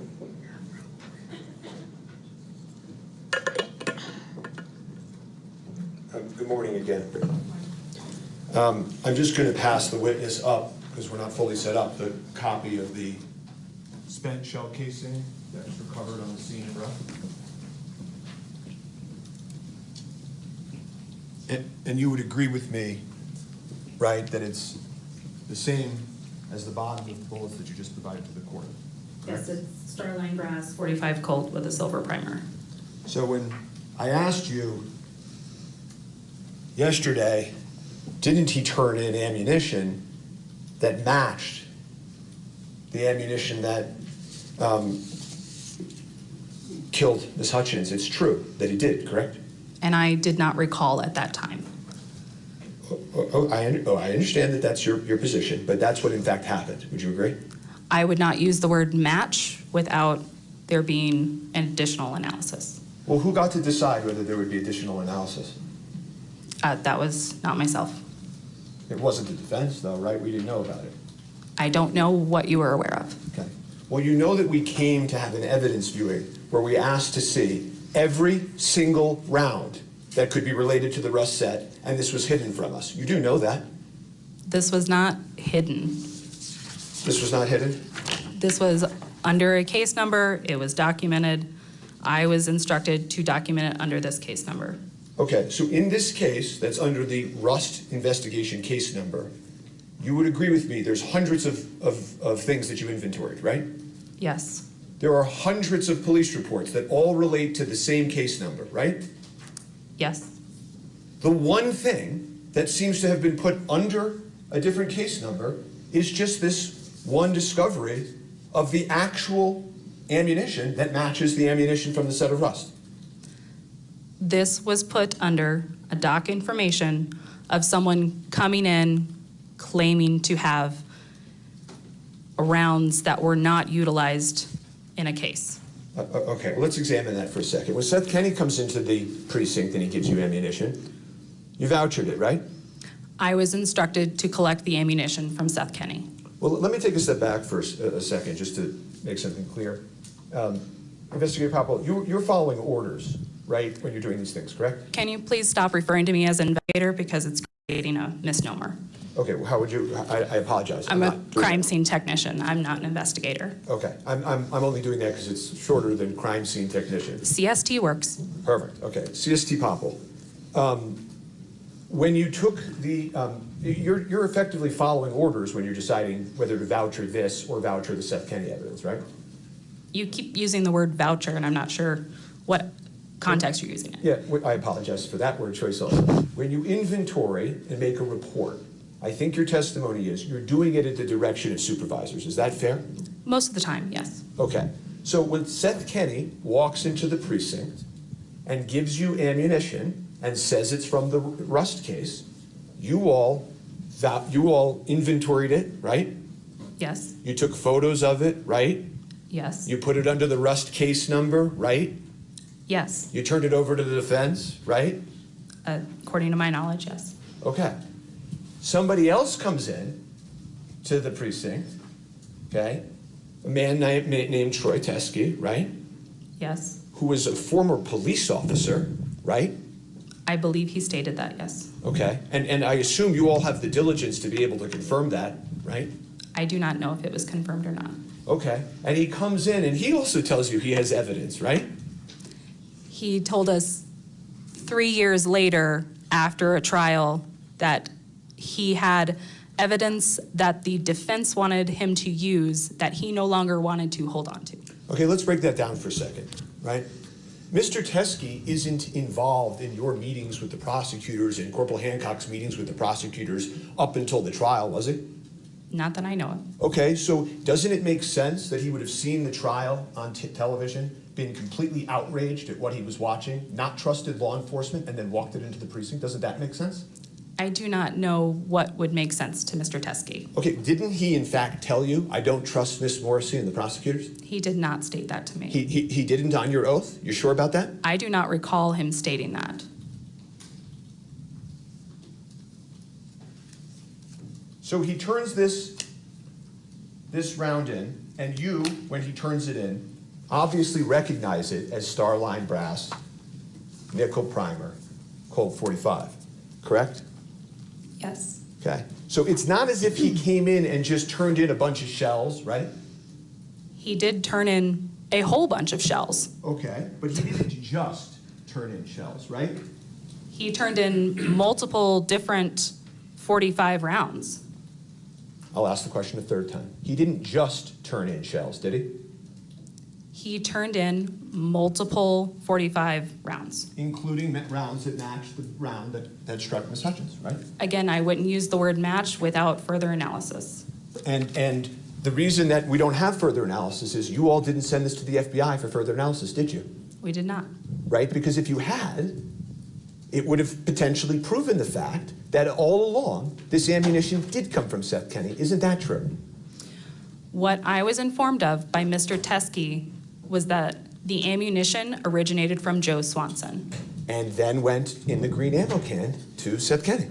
I do not recall him speaking about a green ammo can. Okay, well, let me ask you this. You know, the other thing that you're saying, I took you at first to be saying, well, it's just a bunch of ammunition, and now we've gotten to the point where it's actually the same type of ammunition.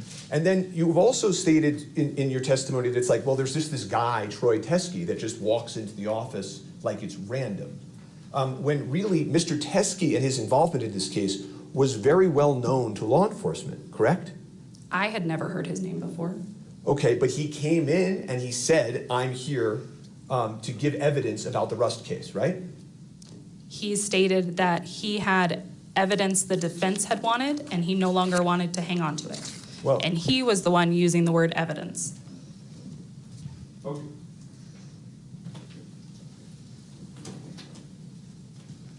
You said to him, when you met him down at the first floor of the precinct, you were called because you were the evidence, the person in charge of the evidence, the CST, right? Yes. Okay. And he said, thank goodness it's you. You're the perfect person to take this because you know all about the Rust case. And you said, I know all about the Rust case, right? I don't recall that. Do you deny that? No. Okay. And then he said, to you, this ammunition was in Seth Kenny's possession, and you said Seth Kenny's law enforcement is well aware of Mr. Kenny, right? I don't recall that.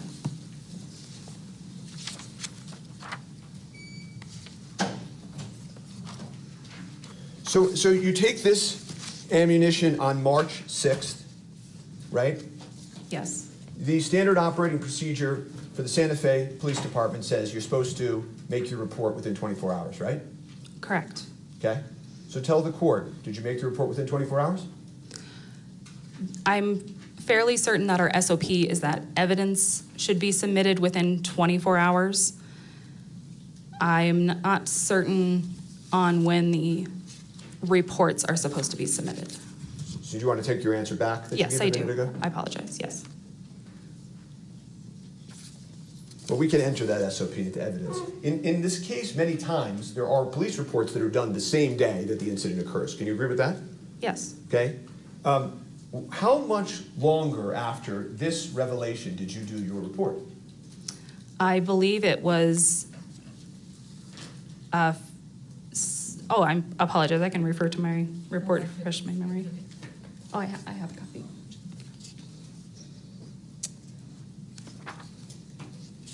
I believe it was the following month that the report was made. Yeah, it was approximately a month later, right? Yes. Okay. What happened during that month? CST Papa. To be fairly honest, I went out of town to visit my dying mother. Okay. I'm sorry about that. I'm sorry to hear that. Were you out of town that entire month? I don't believe it was the entire month, no. Okay. Who was involved in the word choice in this report? Myself. You didn't have any input? Because this doesn't look like the same language you use in the other reports. Well, on a normal basis, I don't have conversations with people involved in cases. Uh-huh. But there was also other officers there that were aware of this. Corporal Hancock was aware of this, correct? She was notified about it, yes. Okay, and so was your supervisor who was there with you, correct? Yes. So you're not telling me and this court that you had no input at all in the drafting of this document, are you? It was reviewed by my supervisor. I don't believe any corrections were made to it or requested by him. You know, it's just, there's a funny sentence in it. It says, it's a sentence I've never seen in a police report. You tell me if you've ever seen this in a police report in your entire career. It says, it should be noted that this is not actual evidence from the death investigation collected by SO detectives. You are not reading my section of the report. You are reading what was written by Lieutenant Brian Brandle. Ah, I was going to say, it doesn't look like you're writing. So the lieutenant writes in, thank you for clarifying that. I just got this report, as you know, right? The lieutenant writes in, it should be noted that this is not actual evidence from the death investigation collected by SFSO detectives. Did I read that right? I believe so, yes. Okay. In your career, going back to when you were at CST in Florida, all the way through the present, have you ever seen such a sentence in a police report in your entire career? Not that exact sentence, no. Yeah, me neither.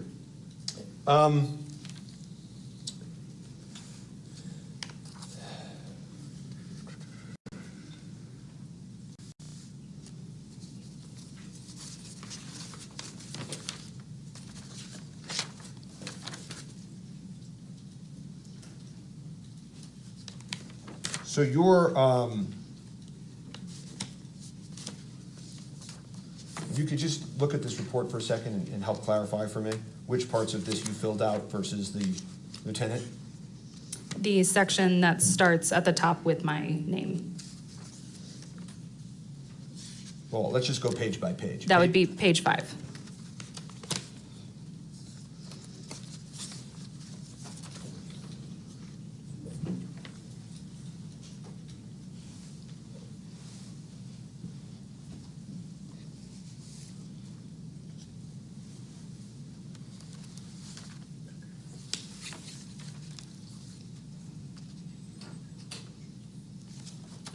After this occurred, did this cause you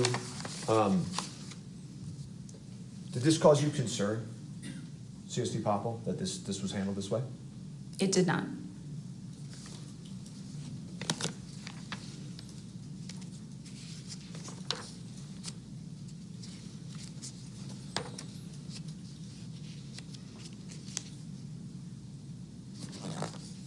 And as I asked you yesterday, you actually said when you were meeting with Mr. Teskey, this is the ammunition that we've been looking for from the rust set, didn't you? I don't recall stating that. But you're not denying that. I'm not denying it. So, I don't know whether the most critical evidence in this case is the gun that was sent off to be destroyed or the round that killed Ms. Hutchins. It probably is the round that killed Ms. Hutchins. Would you agree with that those are probably the two most important pieces of evidence in this entire case? I'm sorry, can you please restate your long question? Sure. Would you agree with me that the two most critical items in this case from an evidentiary perspective were probably the firearm in question and the live ammunition that struck Ms. Hutchins, right? I would say the firearm and the live ammunition from the set. Okay. And so the firearm, which we've had hearings, discussions about, was ultimately broken beyond repair by law enforcement, right? Was broken by the FBI lab. Okay. And the report that was issued by the experts for the prosecution about that firearm and whether or not it had been modified before was buried also by the prosecutors, correct? I do not know about that report. Okay, and then we can turn to this second most critical piece of evidence in this case. And this was also buried by law enforcement, correct? No. No, it wasn't. Okay. Were you in the precinct when the evidence viewing occurred with the defense? I think you said yesterday that your partner or your colleague dealt with the evidence viewing. Yes, my colleague and Detective Hancock, I believe, were there. But you didn't, nobody asked you to take this voucher sealed evidence out and show it to the defense, correct? When the request was made, I believe they couldn't quite narrow down everything that they wanted to view. There was quite a bit. Oh, so this was a narrowing down issue? The reason that this wasn't shown to the defense is a narrowing down issue? No, I'm stating that they couldn't quite tell me in detail what they wanted to see.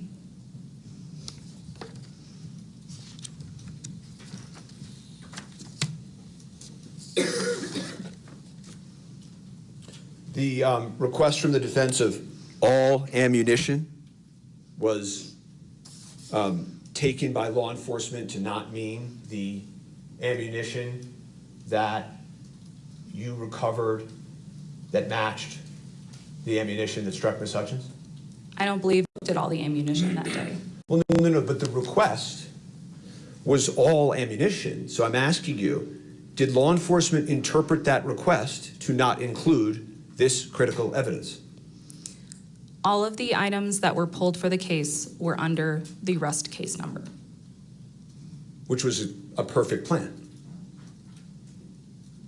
You're asking me if there was a plan? Well, I'm saying, whether there was or there wasn't, it worked out pretty well, right?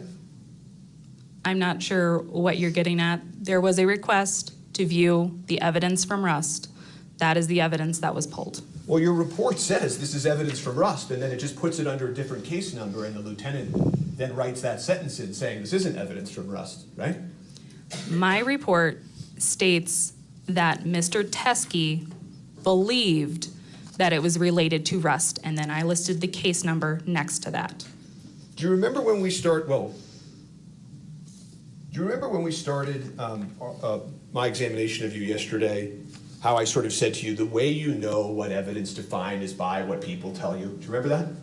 Yes. And that when you're at a burglary and somebody says, oh, you better pick up that glove, you don't know that that person's telling the truth or not, but you pick up the glove, right? Depending on the circumstances of the case, possibly. And here, a retired member of law enforcement walks into the precinct who's known to law enforcement, who turns in the matching ammunition, who tells you it's involved in the case, where there's tons of corroboration, both by what he provides and the history that law enforcement knows about this man, and you put it under a different case number, right? I'm sorry, what was your question in that long statement? You put it under a different case number. Yes, as I was instructed to do so. Okay, so you need to finish up so that Ms. Morrissey can cross-examine. Yeah, I'm trying to review this in real time. So I will pass the witness.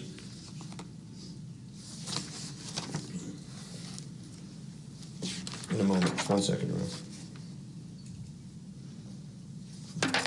Oh, and I asked you this yesterday, but I want to ask again, which is, you told Mr. Teskey that you would write up a report because of how important this was the very same day, didn't you?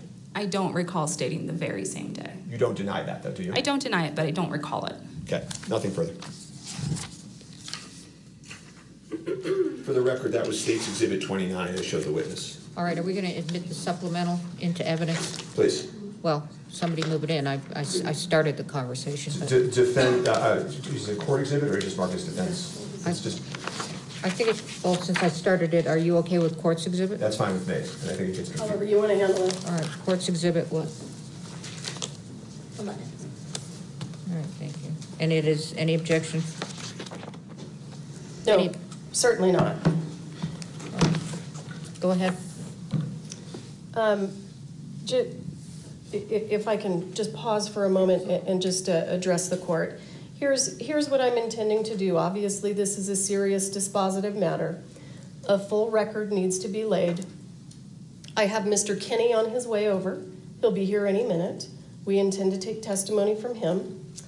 I also intend to take testimony from Mr. Bowles. Here's what we're going to Judge, I have to make a record, though. Well, just a minute. Okay.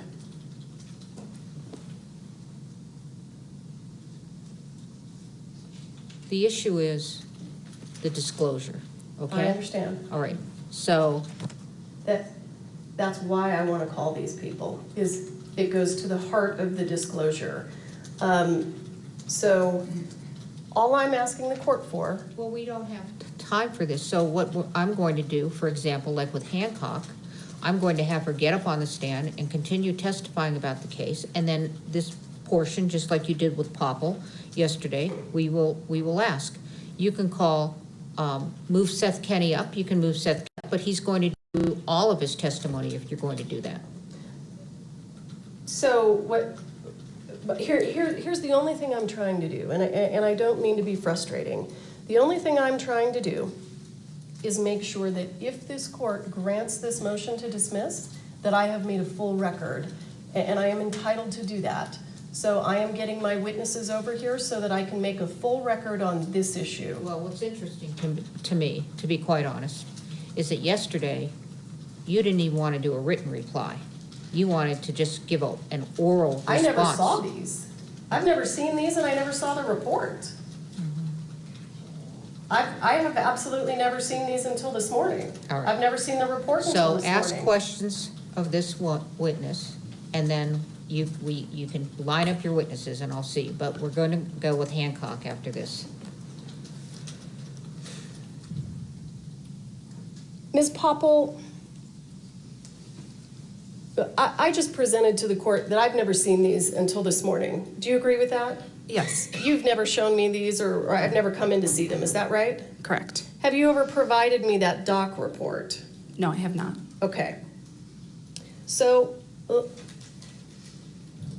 Do you know who Troy Teskey is? No, I do not. I think we took some testimony from you yesterday that he is the friend of Thel Reed. I believe that was stated, but I did not know that information. Okay, so let me ask it this way. If Troy Teskey, who provided this ammunition, is a friend of Hannah Gutierrez's dad, and if these bullets, I'd ask the prosecutor not to be touching those with her bare hands. they rolled around for 3 years, okay.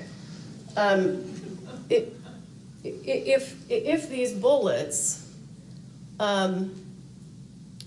match the ones that were on the set of Rust, is that evidence, additional evidence, that Hannah Gutierrez provided the live ammunition to the set of Rust? Yes. And has she been convicted for that? Yes. Is this evidence that Seth Kinney provided live ammunition to the set of Rust? No.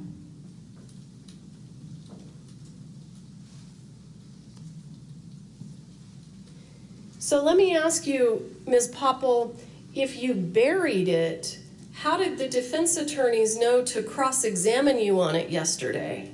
I do not know. Do you have any idea when the defense attorneys learned about this ammunition? No, I do not. Do you know who they learned it from? No. Those are some important inquiries. Those are all the questions I have for Ms. Popple, but we'd like to take additional testimony. All right. I thought I had one more question. Oh, and I'm sorry. Would it refresh your memory about whether or not you're supposed to write a report within 24 hours if you? I don't think that was in dispute. I think he. All right. All right. Right. Never mind. Okay. So you're off the witness stand. We're gonna. Do we want to leave these out, or do we want to gather them up? I think they need to be vouchered and kept. Obviously. Why? Okay. So it'll be Court's Exhibit 12. Is that how you want to do it? Yeah, I think it should be a court exhibit since this is a hearing. Yes. Okay. Court's 12. And my only question is, do you want them back in the? Do you plan to examine anybody with these? They have to be at the courthouse if we can. Yes. All right. Well, she divided them all up is my only point. So is she going to keep coming back and dividing them up, or what are we going to do? I think yesterday there was some testimony that I think was frankly just misleading, that none of the. No, this is my question. Yes. You all, okay. What do you want to do with that? Because if you're asking a witness, then we're going to have to pile them out of there, and somebody's going to have to line them up and identify what's this, okay? So do you want them staying out like this, or do you want them in the bag? That's all, that's my question for the day. I think they should remain vouchered, and they are open like any voucher would be at a trial, when and if a witness is questioned about them. Okay, so here's my question. If I put them back in the bag, they're all going to be commingled, and you may not recognize them, so you can cross-examine appropriately or examine appropriately, okay? You're lay people. You have knowledge. I don't need to go into it. That's my only question. Want it in the bag, or do you want it out? So what I would ask is, let us quickly just photograph it, and then we'll ask CST Popple to put them back and voucher them, but remain at the courthouse. That's what I would ask. All right. Is that okay? Absolutely. My question for the court is, are we going to complete this motion hearing? No, we're not going to complete it yet. Okay, I'm going to. Can you just give us an idea so that we can be prepared for how you intend to proceed with regard to the motion hearing? I'm going to have Hancock come up. You're going to call Seth Kenny, and I would like, I don't know why we can't do Seth Kenny's testimony if he's coming. Did you call him as a witness? Sure, he's being called as a witness. Okay, well, you should be prepared to call him. So we're going to do both, and I'm going to hear both. So we're going to hear from these witnesses outside the presence of the jury and then in front of the jury? Oh, you're right about that. Thank you. That's my issue. Thank you for pointing that out. Well, other than telling the jury to leave for the and come back at 3, which I'm not going to do to them, I'm going to continue the testimony, and he would, well, you said, actually, now I'm thinking, why can't the jury hear this? They heard Popple. I'm sorry? They heard Popple. Oh, absolutely. No, I'm not making a comment on whether or not the defense gets to bring this in front of the jury. I'm making a commentary on the jury doesn't hear our motion hearing, and I just want to they're not going to hear. hearing. Okay, I'm going to take evidence from each of these folks. Do you have? Is this a problem? So, I don't know what I'm going to do yet. So this is why I want to do it this way. Okay, I want Hancock on the stand. You can question her about this issue. Okay, Seth Kenny comes. You're going to do all of his testimony, including this, okay? Bowles is separate. He wasn't going to be testifying, okay? And on Bowles' testimony, the jury will leave, okay? And anything further on this motion, the jury will leave. But I think that they can do Hancock and Kenny in front of the jury. Can Mr. Spiro and I approach? Sure.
tell Steve to bring the jury. Yes, sir. Yes, ma'am.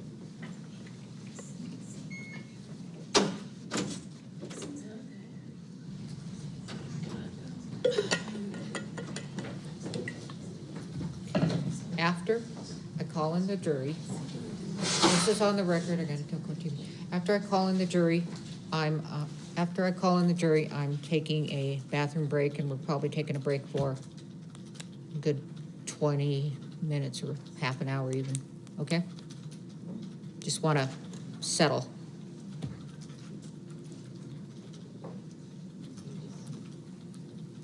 Are you bringing him in right now? Yes, he's calling him in. Okay.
All right, you may be seated. We're on the record.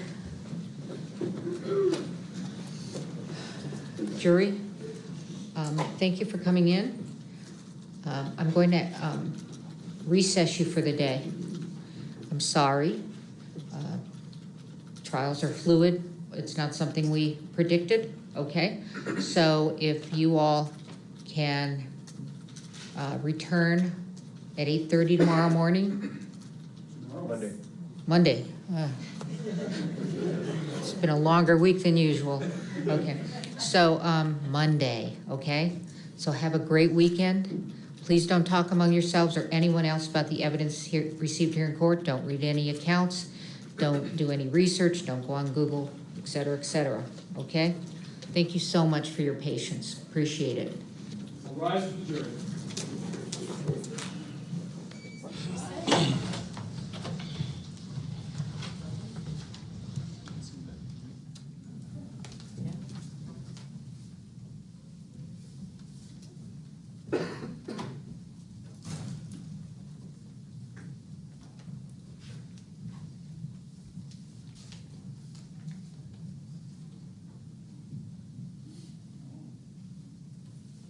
Thank you. We're still on the record.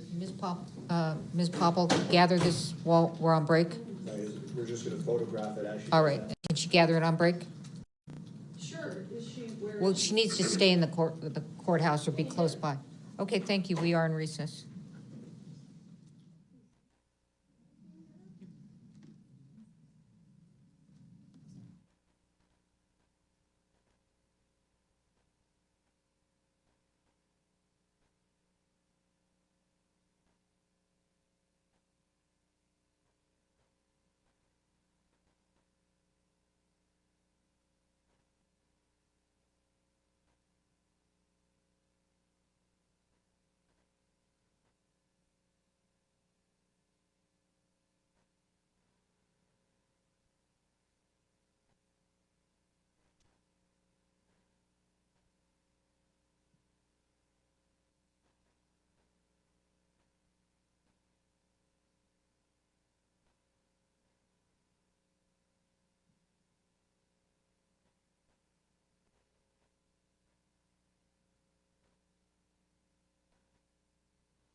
Where's everybody?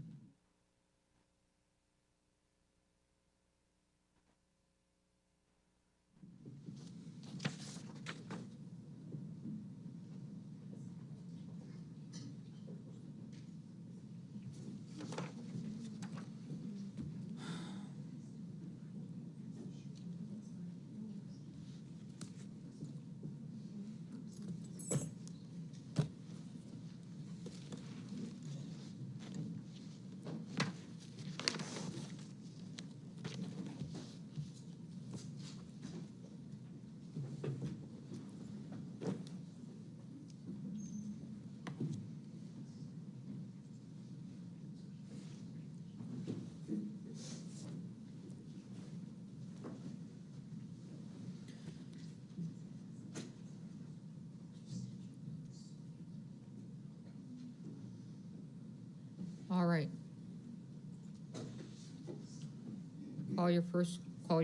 Call another witness. We're in the motion hearing. Detective Hancock.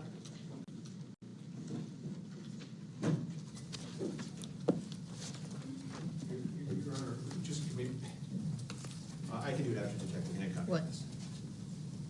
We may approach very quickly. Yes.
caution them. Okay, all right, there you go, 1 o'clock, bye. All rise.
Johnson?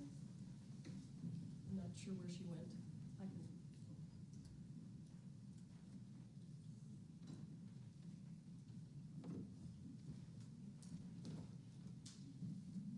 I'm assuming maybe she ran to the restroom.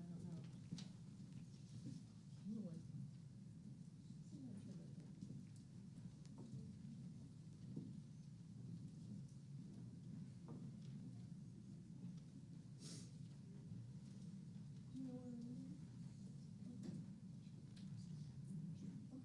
She's in the restroom. Do you want to begin? Okay. Part of the team. This is part of the team. Sure, sure.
All right, we're back on the record.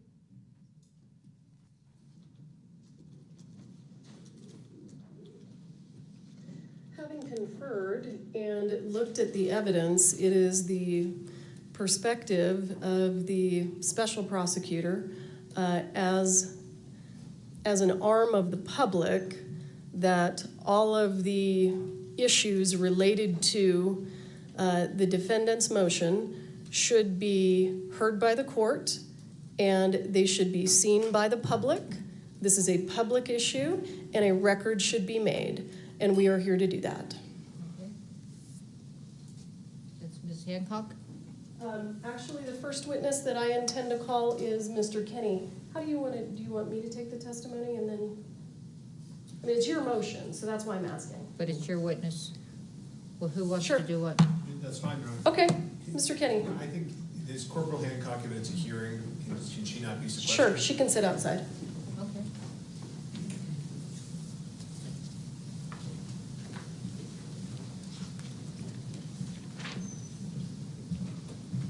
Will you raise your right hand?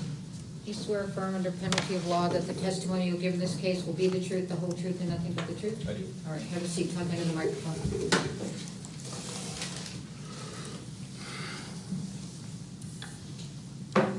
Good afternoon, sir. Good afternoon. Please go ahead and state your name for the record. Seth Kenny. Mr. Kenny, what do you do for a living?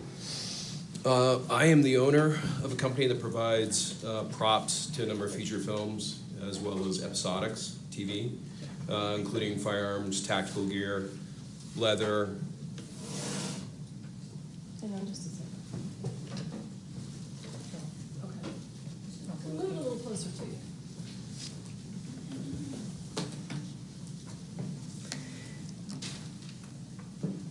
You provide ammunition and firearms as a part of the props that you provide, is that right? Well, not ammunition, because again, legally and technically, I'm sorry.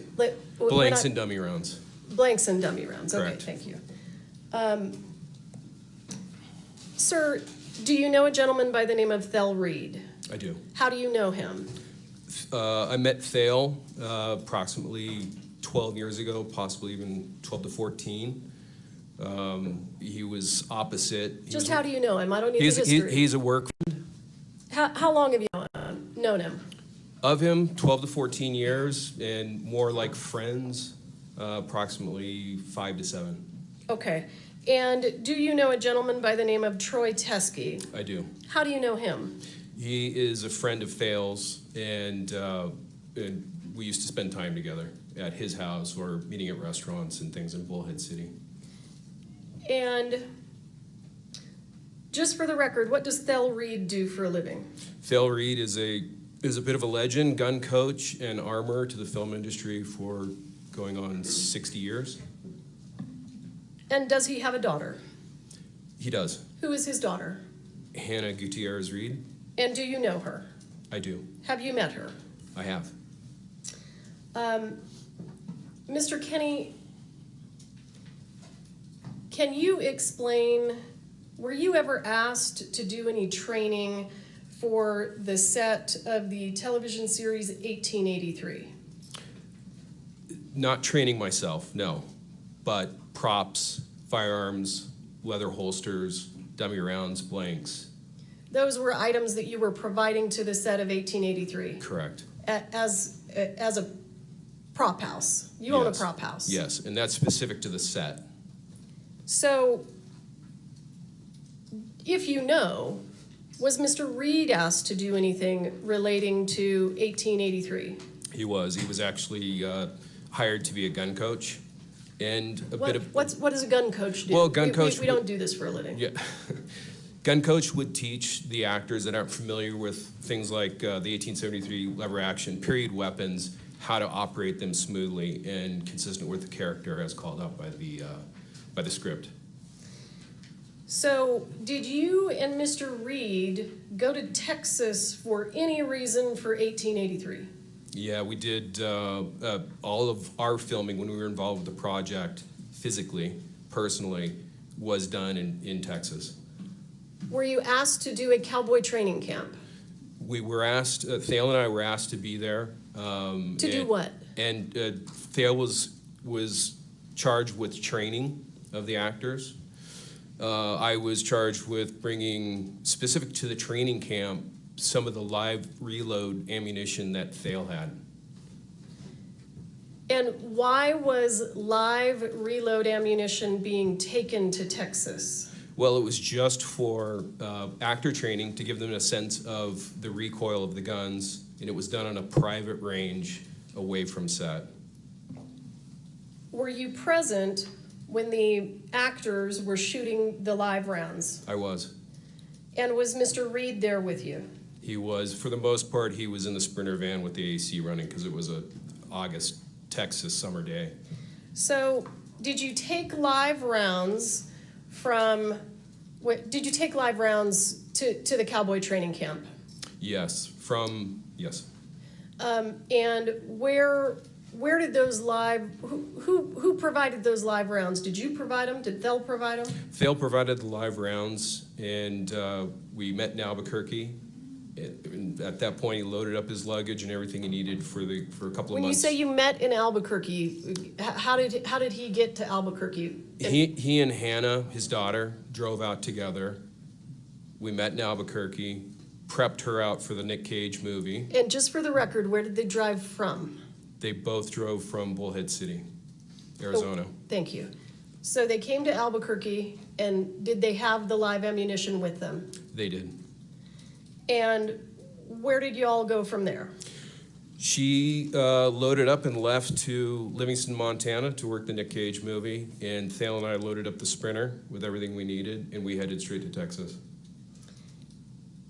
And did you take that live ammunition with you to Texas? We did. And did the actors get to have their training camp? They did. And was there any ammunition left over? There. Where did it go?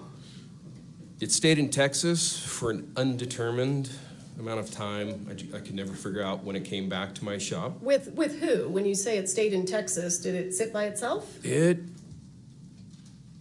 It was with the prop master for the day of the show up at the shooting range, up at the firing line, and from there it came back into the Sprinter van, my Sprinter van, and then at one point or another it made it back into the hotel room. And I lost track of it once it was in the hotel room, and from there when it got loaded back into the Sprinter van and came back to Albuquerque. So, but it doesn't come back to Albuquerque by itself. So tell us how it gets from the cowboy training camp to Albuquerque. Well, it's driven back. By who? By myself. Okay. So, and how is it packaged? What kind of a container is it in? All the live ammunition from the cowboy training camp was in a in a typical household gray bin, approximately 2 feet long, 16 inches tall, about the same width. And it stayed in there and was packaged within each caliber individually within smaller boxes that typically held about 50 rounds. Do you have any idea approximately how many rounds were taken to Texas? Yeah, I know exactly. It was 325 rounds. How do you know exactly? Well, it was a guess of Thales that there was between 200 and 300, and they were loosely combined in a small military green ammo can. And when I opened up that bin in Texas at the firing range for the first time, I had brought along 10 boxes, white plain boxes with styrofoam inserts that held 50 rounds each. So I populated those boxes, and then it took a picture of those boxes. And one of the boxes is dog-eared, means it's partial, and coincidentally it held exactly 25 rounds. In case I missed it, how many rounds came back to New Mexico? Between 50 and 100. And when they came back to New Mexico, where did they go? They went, because I was running low on space, they went into the bathroom. Were they in the green can? No. Once they had been populated into the small white boxes, the green ammo can went to the firing line, and it was being used for the spent shells, for the spent cases of fired brass. So how were they kept at PDQ? They were kept in that same gray bin, large household typical gray bin, and within the same boxes that they had populated or gotten populated into at the Texas firing line. So I'm going to show you what has been previously entered into evidence as Defendant's Exhibit A21. Do you recognize that? I do. What is that? That is that gray typical household bin marked live ammo 1883.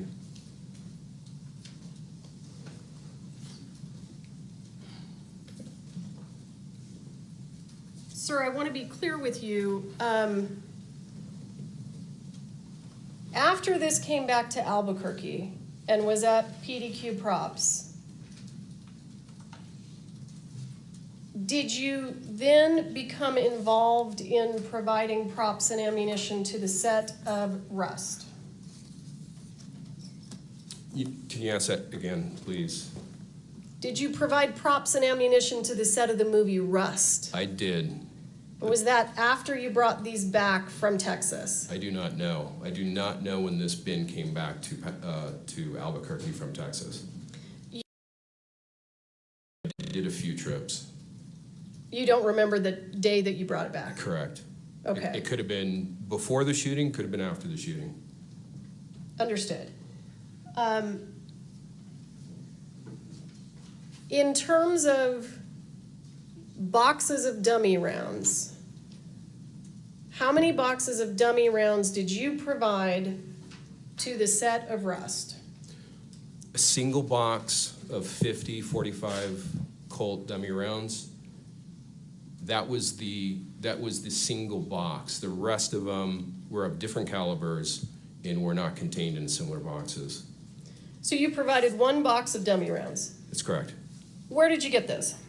Those came off the set, off the prop truck of 1883. And did you inventory them or do anything with them before you provided them to the set of Rust? Yeah, so yes, there was, I essentially grabbed a double grocery bag and dummies because I knew they were running short, or I'd heard that they were running short on set. And I thought, well, just in case, I'll grab some extra for them. And so from that plastic bag, the following morning, because again, I had to sleep in the van because there was hundreds of thousands of dollars of weapons, and it's Albuquerque. So I slept in the van, armed, and the next morning brought that bag and brought them into the office and took a look at them. They were unusual in that they had been antiqued. They were one of a couple of thousand that had been antiqued en masse. And they were so corroded, they didn't look right at all. So I sat there, and each one took about a minute to polish before it had an appropriate patina. And I also noted that a few of them had a muddy rattle to them, and I just attributed it to whatever liquid chemical agent that they had soaked the rounds in had infiltrated the interior of the case. And again, not a metallurgist, but had done something to the number 2 lead shot, a single piece that served as a rattle to differentiate live from dummies. Okay, stand by. I'm just looking for some exhibits. We've got a lot right now, so I need to flip through for a second.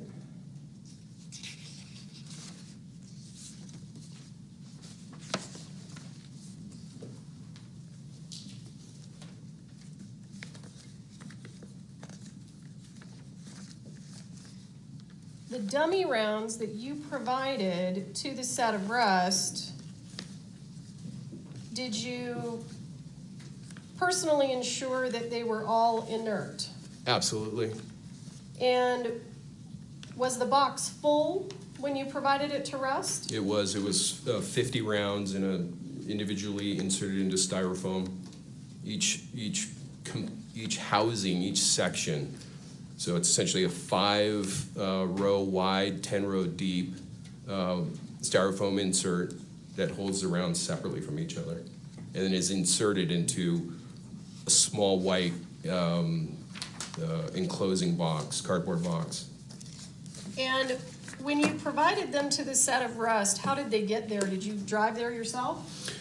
Sarah Zachary, the prop master of Rust, came by my office and brought a gun that they were having trouble with, reassembling that gun after it was being cleaned. So I quickly put that back together, met with her, chatted, and gave her the dummy rounds. And is that the only box that you provided? Yes. Did anything from this box that we have here, or this container, Defendant's Exhibit A21, was any of that sent to the set of rust? Absolutely not. Let me ask you, did you also supply props and ammunition to the set of a movie called The Old Way? No ammunition. Blanks and dummy rounds, yes. And do you know who the armorer was on the set of The Old Way? Hannah Gutierrez-Reed. And you indicated that you didn't supply ammunition. If you know, do you know if dummy rounds were used on the set of The Old Way? They were. Dummy rounds were used. And where did those dummy rounds come from if you didn't provide them? They came from Thale Reed. How do you know that? Because I witnessed them packing up her car and assembling all the blanks and dummy rounds that she was going to need. So, did Hannah stay in touch with you when she was working as the armorer on the set of The Old Way? Loosely, yes. Did you receive any communications from her regarding the use of live rounds in the prop gun? She did. She did reach out to me. How? Text? Call? Both.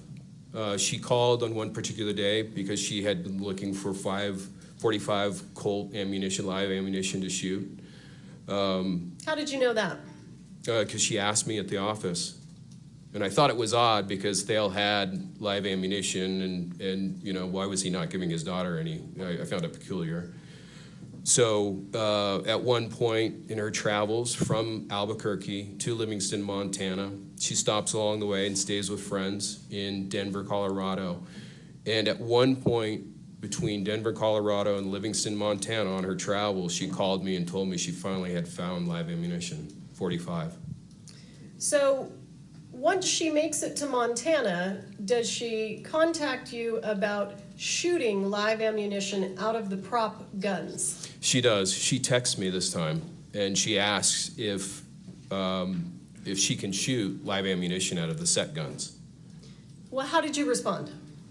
I said absolutely not, and it's a big mistake, and I even said it always ends in tears. And did you have any additional communications with her about live rounds after that?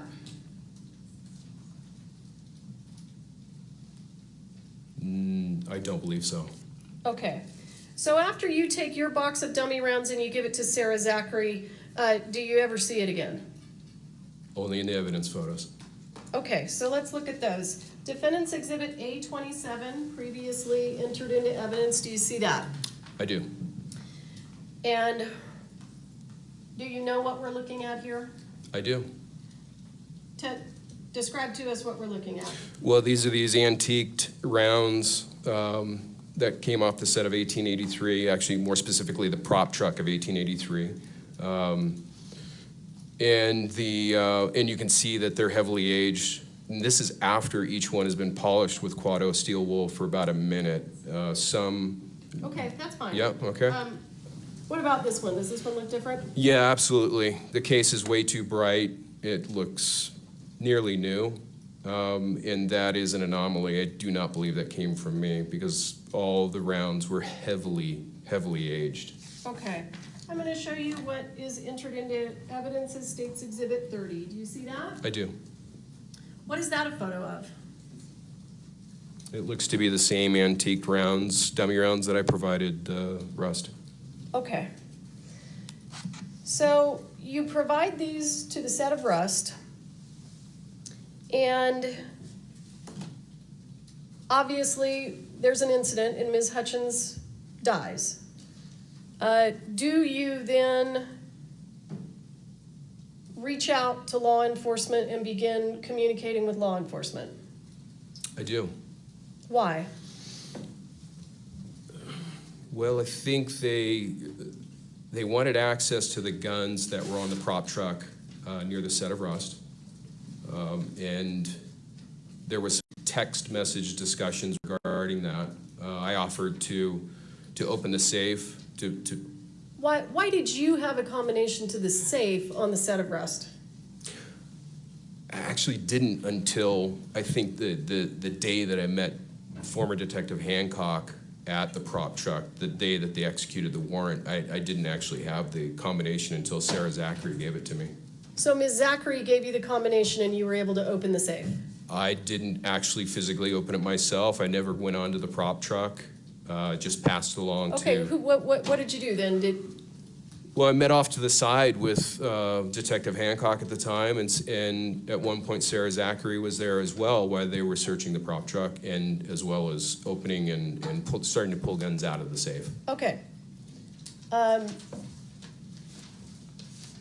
Do you recall having a conversation with Detective Hancock where you asked Mr. Teskey to provide information about rounds? I do. Tell us about that.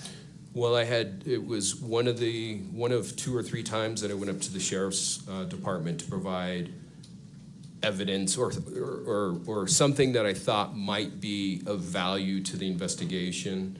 And upon one of those visits, we were in the interview room and I was just trying to figure out where these live rounds could have come from, and I thought possibly Troy Teskey might have something that was similar.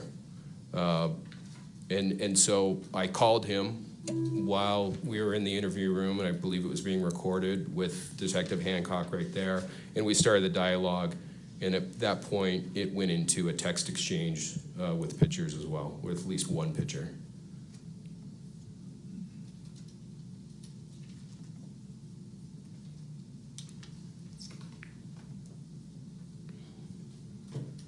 I haven't had an opportunity to mark this as evidence, but I'd like to.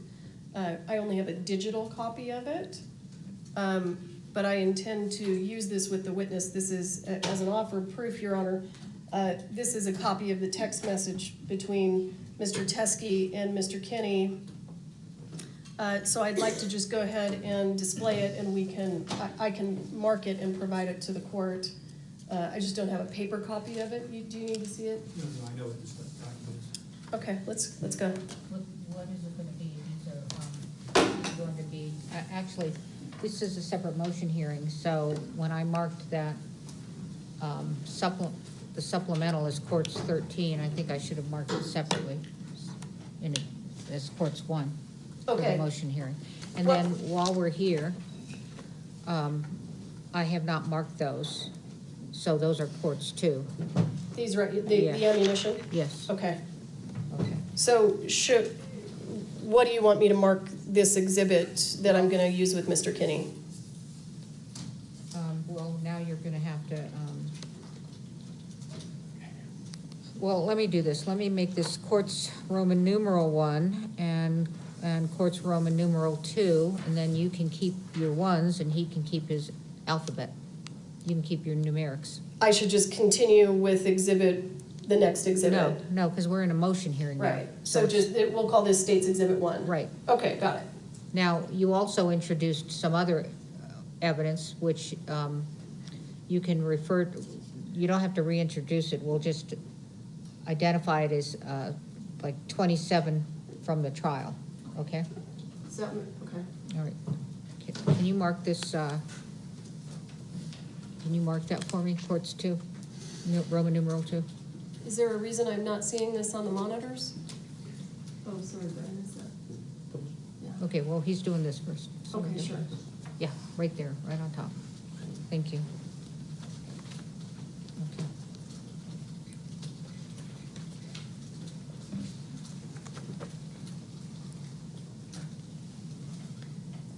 Do you see what's in front of you, sir? I do. Is it tell us what we're looking at here, and if you can, and what we're looking at is going to be State's Exhibit 1 for the motion hearing. I'm enlarging it, and I'll move it away again. Can you see the date? Yeah, I can. Yeah. What is it? November 1, 2021. So tell us what we're looking at. What were the circumstances of this? This is, once I had called Troy Teskey in the interview room at the Santa Fe County Sheriff's Office with Detective Hancock present. He was somewhere out and about, and he said he would be home in about 5 minutes or so. And at that point, I asked him if he had any of the reloads that Thale had owned for a number of years that a common friend of ours had manufactured for him. And I asked for samples. Hang on. Why would Troy Teskey have Thel Reed's ammunition? Troy used to store Thale's guns and ammunition for him at his home. Okay. So you ask Troy if he has any of the leftover reloads. Correct. And so is what we're looking at, the leftover reloads that you're asking about, did they go to 1883? They're the same reloads, but they never cross paths once Thale leaves Bullhead City with the ammo can of 325. That are those reloads. These reloads are some of the ones that Thale left along with his guns for Troy Teskey to store. So these never went to the set of 1883? Absolutely not. And Definitely not a set. Okay, whatever. The cowboy training camp. Yeah. And did they ever go to you? No. Because they never went to you, were you ever able to intentionally or mistakenly provide them to the set of Rust? Definitely not. And they're not even, the brass primers are a dead giveaway for that which was not on Rust. And you bring me to my next question. Are you familiar with the way that the live rounds found on the set of Rust look? I am. Do they look like these? No. So let's look at the text exchange here at the bottom. Who's communicating? My text is in green, and Troy's is on the left side in black and white. So what does Troy say? Excuse me. Again, glasses are horrible. Sorry about this. Yeah, thank you. Just below the picture, Troy writes, I checked a bunch of the rounds. These are the 4 different types that I could find. And I reply, yep, it's evidence in the accidental death. And hang on, we're going to stop there. Why did you think this was evidence in the accidental death? Well, I think at that point, without having seen the evidence photos and knowing, the only thing I did see was Detective Hancock shared with me a black and white 8.5 by 11 piece of paper with some pictures on it, and I saw Starline brass, and it was it was the nickel primer Starline brass case, and I hadn't really connected the dots that the gentleman that loaded these hasn't had nickel primers in 10, 12 years. How do you know that? Well, he says he only used Winchester primers. No. Did you speak to him? How do you know that? Yes, I did.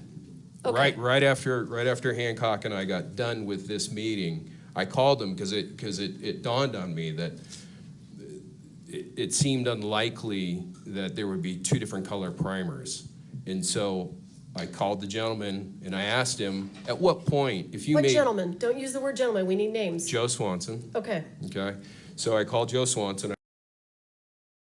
If he remembered making the reloads for Thale, which he did, I asked him which powders he might have used, and he gave me two options, and one of which was Trail Boss powder.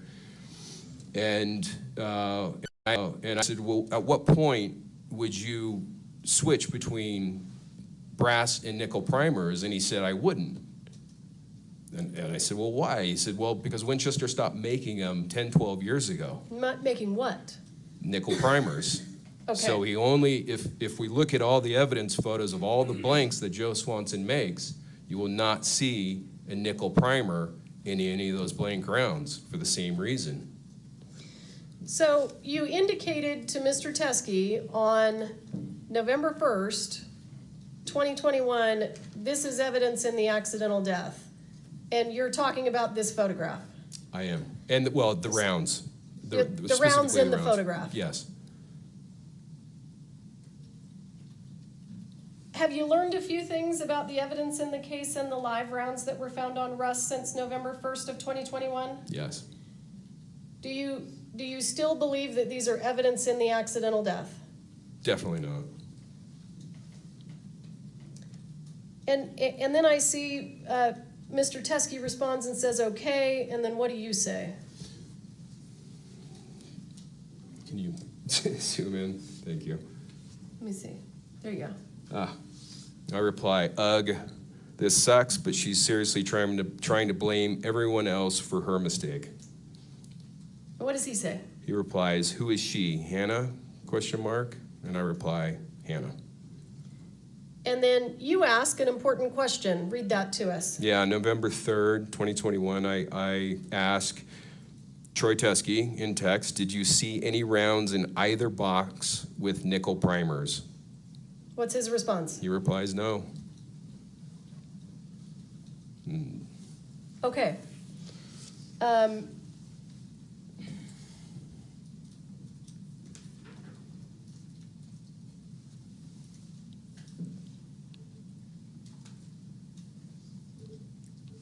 Is that just a close-up of the same photo of the ammunition? It is.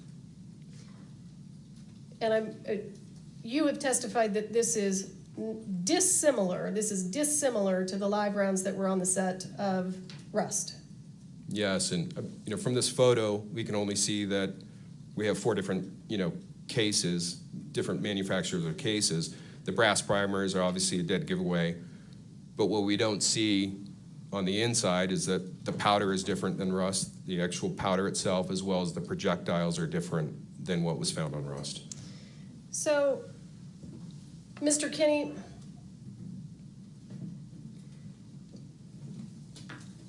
the ammunition that is in this can here, that's Defendant's Exhibit A21, what happened to it? Where did it go? I'm not seeing an exhibit. I'm sorry. That's right. I can't switch back and forth that.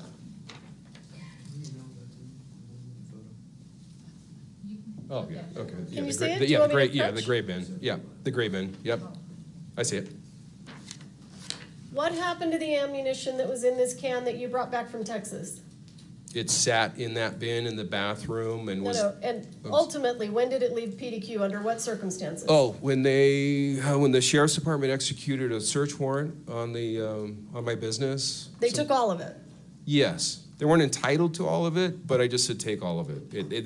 The warrant specified it had to be Starline brass, and I just told them take it all. So everything that you brought back from Texas is in the custody of the sheriff's department? Correct. Did you, at any point in time,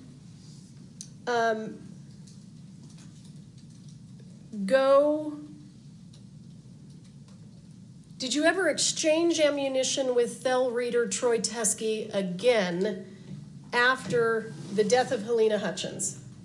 No. So any ammunition that would be in the possession of Mr. Teskey, is that anything that you have ever had possession of? No. No, I've only once received 45 Colt live ammunition from someone, and that was Thale, and that on our way headed to Texas. And I hadn't opened the can until we got to Texas. At some point in time, Mr. Kinney, did you have reason to believe that Mr. Reed and Mr. Teskey wanted to blame the introduction of the live rounds to the set of Rust on you? To varying degrees, yes. I wasn't, Thale definitely. And later on, Troy, it seemed palpable that they were trying to point the finger at me. Okay.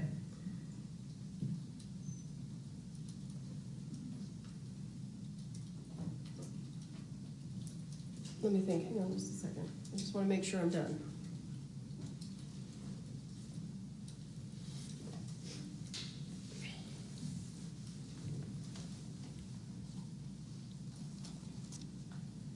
How certain are you that you didn't provide any live rounds to the set of Rust?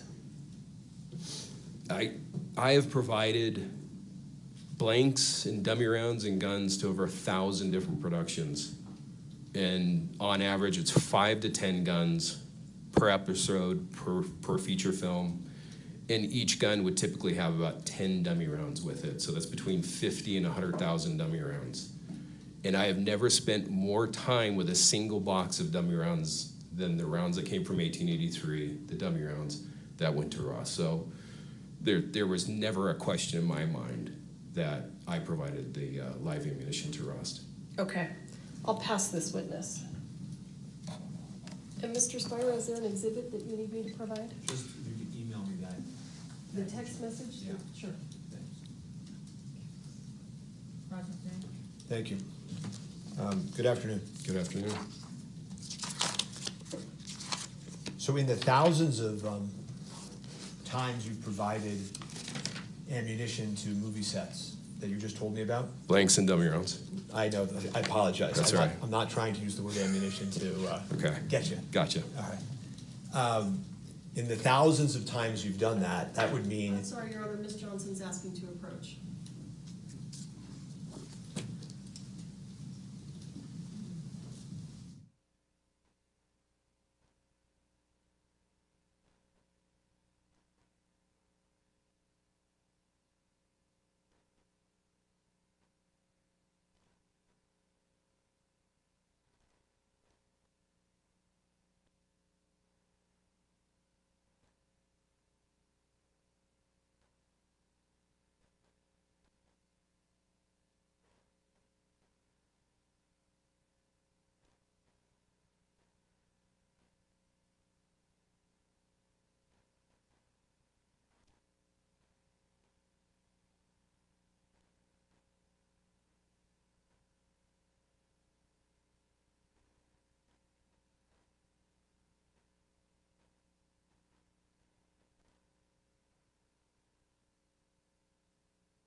thousands of productions that you've 1,000-ish, not thousands.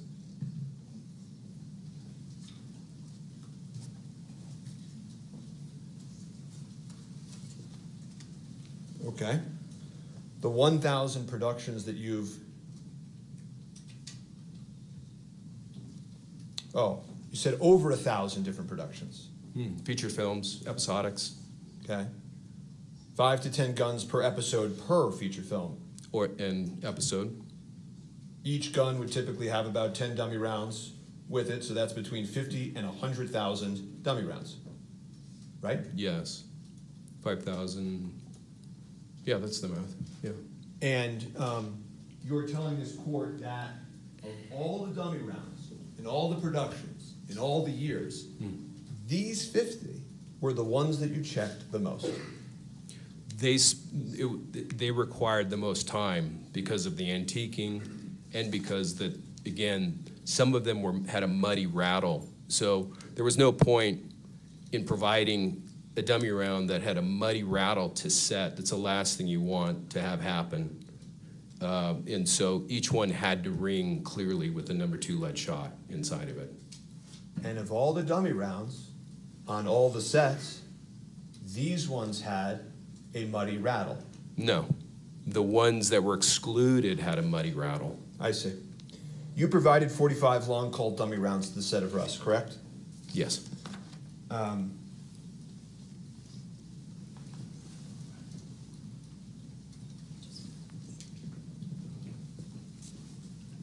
more specifically, through Sarah Zachary. She picked them up. Right. And you know Sarah Zachary was at your prop house on the 12th of October, correct? Yes. And you came back from Albuquerque, you came back from 1883 on the 11th, at least one trip, correct? Yeah, I arrived sometime in the middle of the night, the night of the 11th. It could have been past midnight. You've got to put it on. I said okay. Okay. I'm sorry. Thank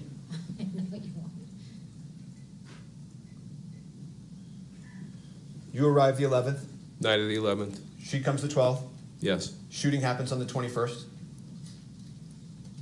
Yes. Russ needed 45 long Colt dummies.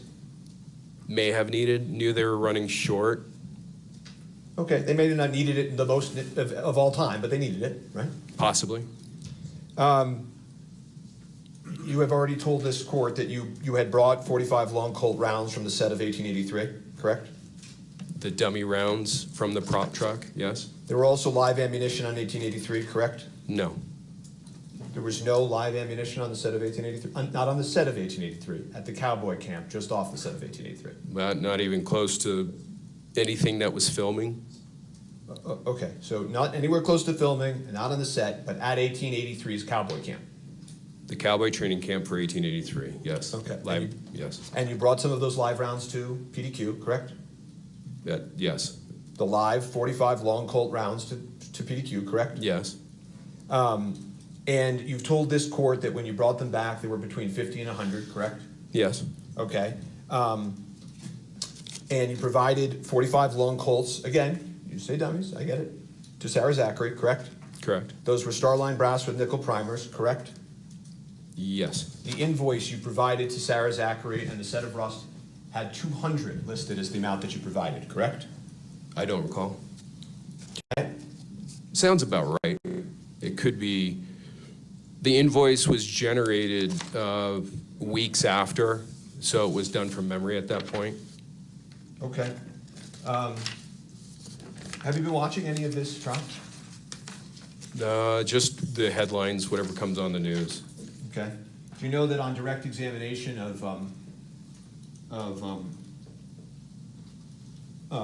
CST Popple, that this was entered into evidence, which is States 30? I haven't seen her at all during this trial. Well, eventually on cross-examination, it turned out that these were, of course, the rounds provided, correct? Except for the bright one in the lower row, in the middle, just above the 2 zeros that are next to each other. Yeah, in the evidence number, I don't believe that is a round that came from PDQ. When you say you don't believe, which I think you said a direct is you're not certain, but you don't believe, correct?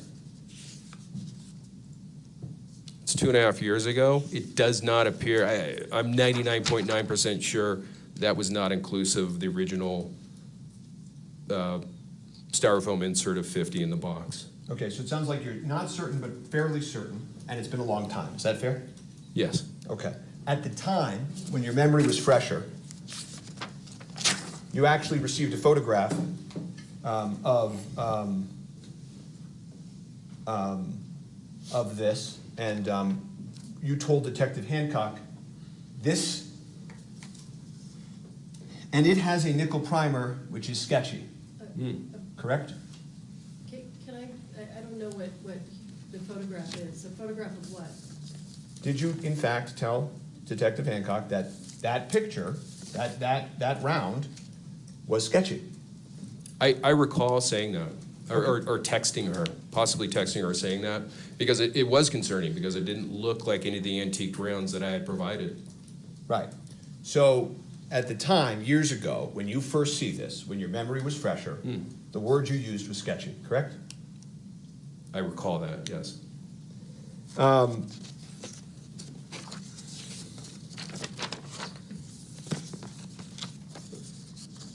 The incident happens on the 21st of October, and at 1:55 p.m., you receive a text message from Sarah Zachary telling you that this has occurred, correct?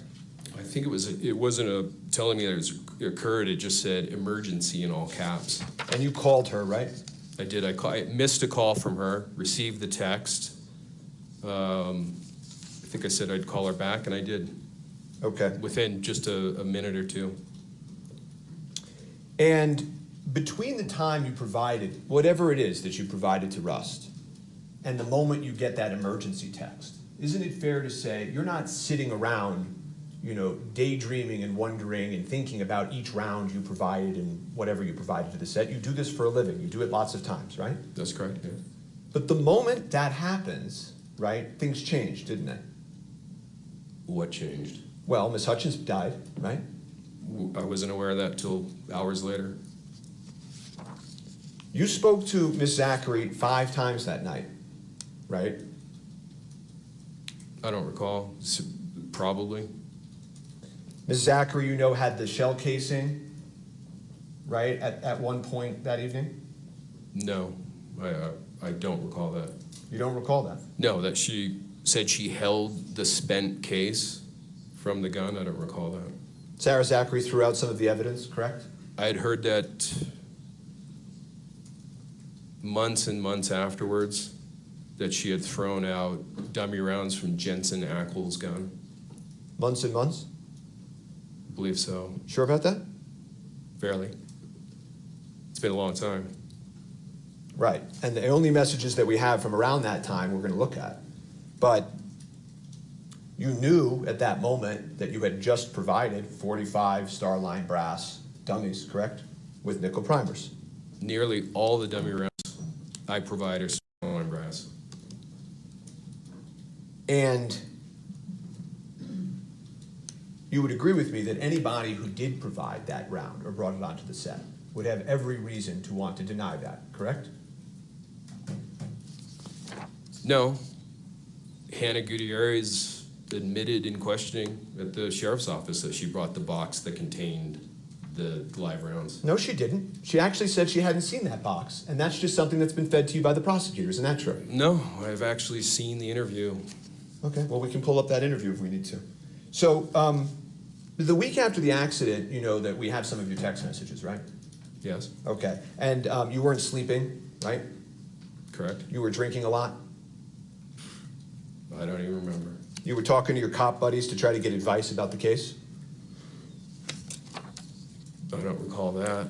You texted Sarah Zachary in the days that followed, do not say anything or write anything to anyone, right?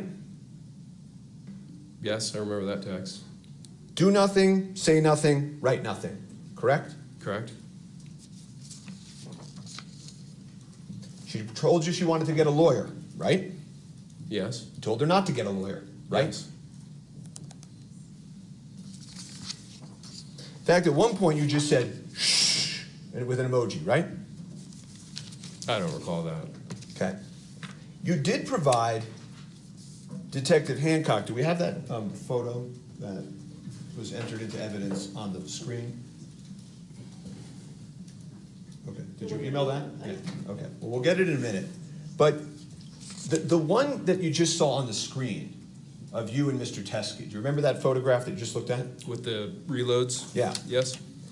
You actually took a screenshot of that and sent it to Detective Hancock, correct? It sounds like something I would do. I don't recall doing it, but it sounds accurate. Okay. Does it sound like... I don't have the photo, so... But the photo that you took and sent to... of the screenshot that you sent to Detective Hancock, it included that line. Yes, this is evidence in the accidental death, right? That was my speculation prior to learning that the live rounds from Rust had nickel primers. Well, sir, that's the problem with your testimony, isn't it? Which is what? In the very same text chain, you ask about nickel primers. So how is it possible that you didn't know about it when you said that this is evidence in the accidental death? Because the meeting with Hancock and the text exchange with the pitcher occurred on November 1st. 2 days later, on November 3rd, I had asked by text whether or not any of the rounds had nickel primers. And he replied, Troy Teskey replied, no. And at that point, that was the reason why. So this is, I think it's Court Exhibit 2, perhaps, of this hearing. This one? No. Mine are Roman numeral 1 and 2. It's going to be States 1. States 1. I just haven't had a chance to mark it. That's fine. We'll call it States 1 for now. You see it on your screen? I do. Okay. And you say, yep, it's evidence in the accidental death, correct? That's on November 1st, yes. Correct. That's what you wrote, sir, right? On November 1st, yes. Okay. And you didn't say anything about speculating, did you? No. Okay, but when you screenshot this to Detective Hancock, which I'm going to talk about in a minute, let me ask you, after he says, okay, you say, this sucks, but she's seriously trying to blame everyone else for her mistake, correct? Yes, that's what it says. Okay, so it's, this sucks, but she's trying to blame everybody else, right? Yes. This sucks, that it comes from the same batch, but it's really her fault because she loaded into the weapon, right? Well, first off, I would pronounce that ugh. And then what was the second part of your question? But it's her fault because she loaded into the weapon, correct? Certainly. And you said that over and over again as you continue to meet with law enforcement, that whatever happened here, it's her fault, she loaded it, correct? Well, certainly she's responsible for loading a live round into a gun on a movie set. How come when you provided the screenshot, this is defense 1 for the hearing, how come when you provided to the... Defense A, sorry, Your Honor. How come when you provided the screenshot of the text message to Detective Hancock, you left out the, this sucks, but seriously, she's trying to blame everyone else for her mistake? If you put that back up, I think you'll see that the digital keyboard is in the way of whatever's underneath it. I see. And is there something with your phone where you can't take multiple screenshots and just go further down like you did 10 other times in this case? That's a picture of a picture. I understand that, but I'm asking you. That's... Why didn't you provide the message, this sucks? I did, and what I'm saying to you is that when you take a picture of a phone with a keyboard up, it's going to block the lower half of the message. Okay, so on November 1st, you agreed to an interview with Detective Hancock, correct? Sounds about right. Yeah. No other officers? Yeah, November 1st, yeah. No other officers were present, correct? It was just Hancock in the interview room, correct? And you talked about your phone call that you made with Troy Teskey, right? I did it in front of her. No, I know. You were very, very cooperative, correct? I thought so. I don't think you mentioned on direct examination, but tell me if I'm wrong. You also made a phone call to Joe Swanson in front of Detective Hancock. I don't recall it being in front of Hancock. It was as I was driving away, and it dawned on me that I kept on seeing brass and nickel, and it didn't wash with me. It didn't make sense. Joe Swanson and the original batch of the ammunition was very much on your mind. Fair? Of the reloads, yeah, I was fairly confident that somehow some of that reloaded ammunition came in through a piece of leather, or Hannah had been gotten hold of some of it, been shooting it, commingled it with dummy rounds. I was concerned that it was going to be a Joe Swanson reload. It turns out you actually made the call to Joe Swanson within earshot of the police recording equipment. And you asked Mr. Swanson about the green ammo can. I don't recall that. Okay. And you then said,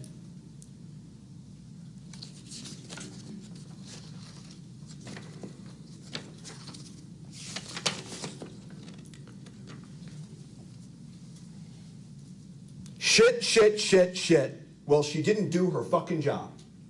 Now I recall, yes. I bet you do, right?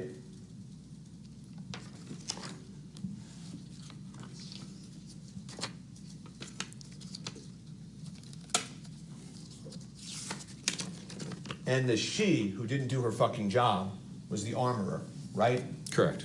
And the shit is the commingled rounds, isn't it? Well, I think the shit was a concern that Swanson was going to get dragged into this, and it was going to have been some of his reloads that caused the death and injury. Oh, the exclaiming of the shit was your concern for Joe? I think it's a collective. I mean, there's 4 of them there. There's a lot of shit. So some of the shits were for everybody that had ever touched the commingled round. Yeah, the whole thing is awful. Okay. Can we agree that you didn't intentionally provide live ammunition to the set of Rust? We can agree that it didn't at all. Okay. Well, we can't actually agree to that. Okay. And by the way, that's November 1st. November 30th, okay, a month later, the police come knocking with a search warrant, right? Yes. Just like you were there at the truck search, you were there at the PDQ warrant search, right? I was on a connector flight from Phoenix. I'm glad you mentioned that. Both times, both at the truck and at your the search at your prop house, both times you happened to be grabbing onto a flight and getting there just that day, right? No, actually, I was in Las Cruces on Bruce Willis's final movie, finished that, and was heading to the Rust set directly from Las Cruces, driving in the Sprinter van.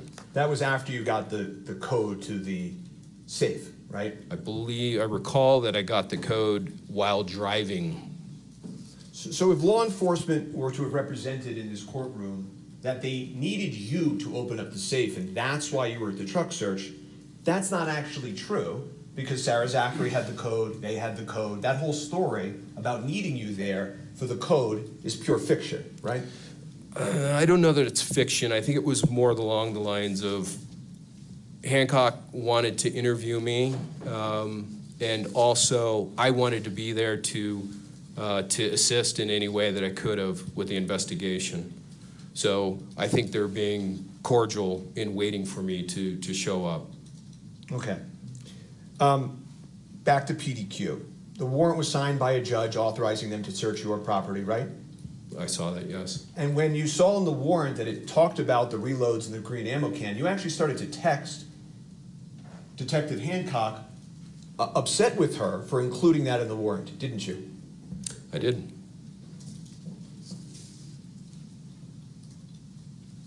You had video surveillance at PDQ, correct? There was, I don't recall exactly at what point the camera overrode itself. Well, that wasn't my question. My question was just you had surveillance footage at PDQ. In fact, in the... Yeah, but excuse me, if the footage has been overwritten, then I don't have it. You have surveillance equipment there that records, whether it's overwritten or not, you don't know. Is that your testimony? I have surveillance equipment, yes. Okay. And actually, during the search of PDQ, you were looking at your phone, because you have a remote access, trying to see the surveillance footage and what it was catching. Do you remember that? I don't recall that, no. Did you deny it? If I was actually inside the premises? You're inside the premises on your phone looking at the surveillance equipment that you have remote locked into your cell phone. I don't recall. It's possible. Okay. And the testimony you have given this court is at that point in time, right? There's a green ammo can there, correct? Yes. The same green ammo can you're calling Swanson and Teskey about in front of Hancock, correct? He sounds, yeah, roughly accurate, yes. Right, and written on it was the word empty, right? Was it? Oh, yeah, black ink next to the silver duct tape on top, yes. And lo and behold, law enforcement doesn't find anything in the empty can, right? There was tags and office supplies and other things in it. But we know at one point there was ammunition in it, right? The last time was in Texas. Nothing further. Unless the court has any questions for the witness, I don't This have any. witness is excused. Thank you, sir. Next witness.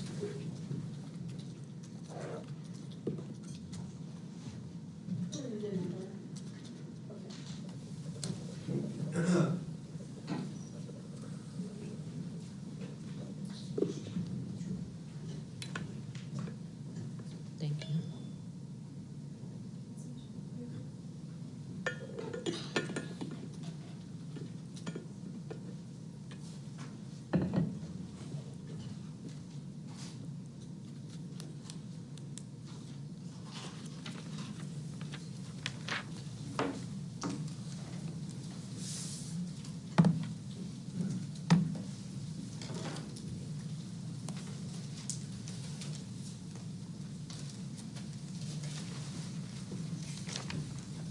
Raise your right hand. You swear affirm under penalty of law that the testimony you'll give in this case will be the truth, the whole truth, and nothing but the truth? Yes, sir. Thank you. Have a seat, talk into the microphone.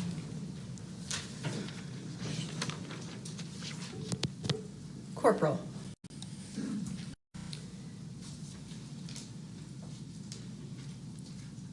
On November 1st of 2021, did you have a meeting with Seth Kinney? Yes. And what was the purpose of that meeting? I don't know the entirety of the purpose of it, but I think it was something to do with ammunition for Rust. And were you provided, or did Mr. Kinney share with you a photograph of ammunition? Yes. And do you recall the photograph? No, I don't. Would you recognize it if I showed it to you? I might.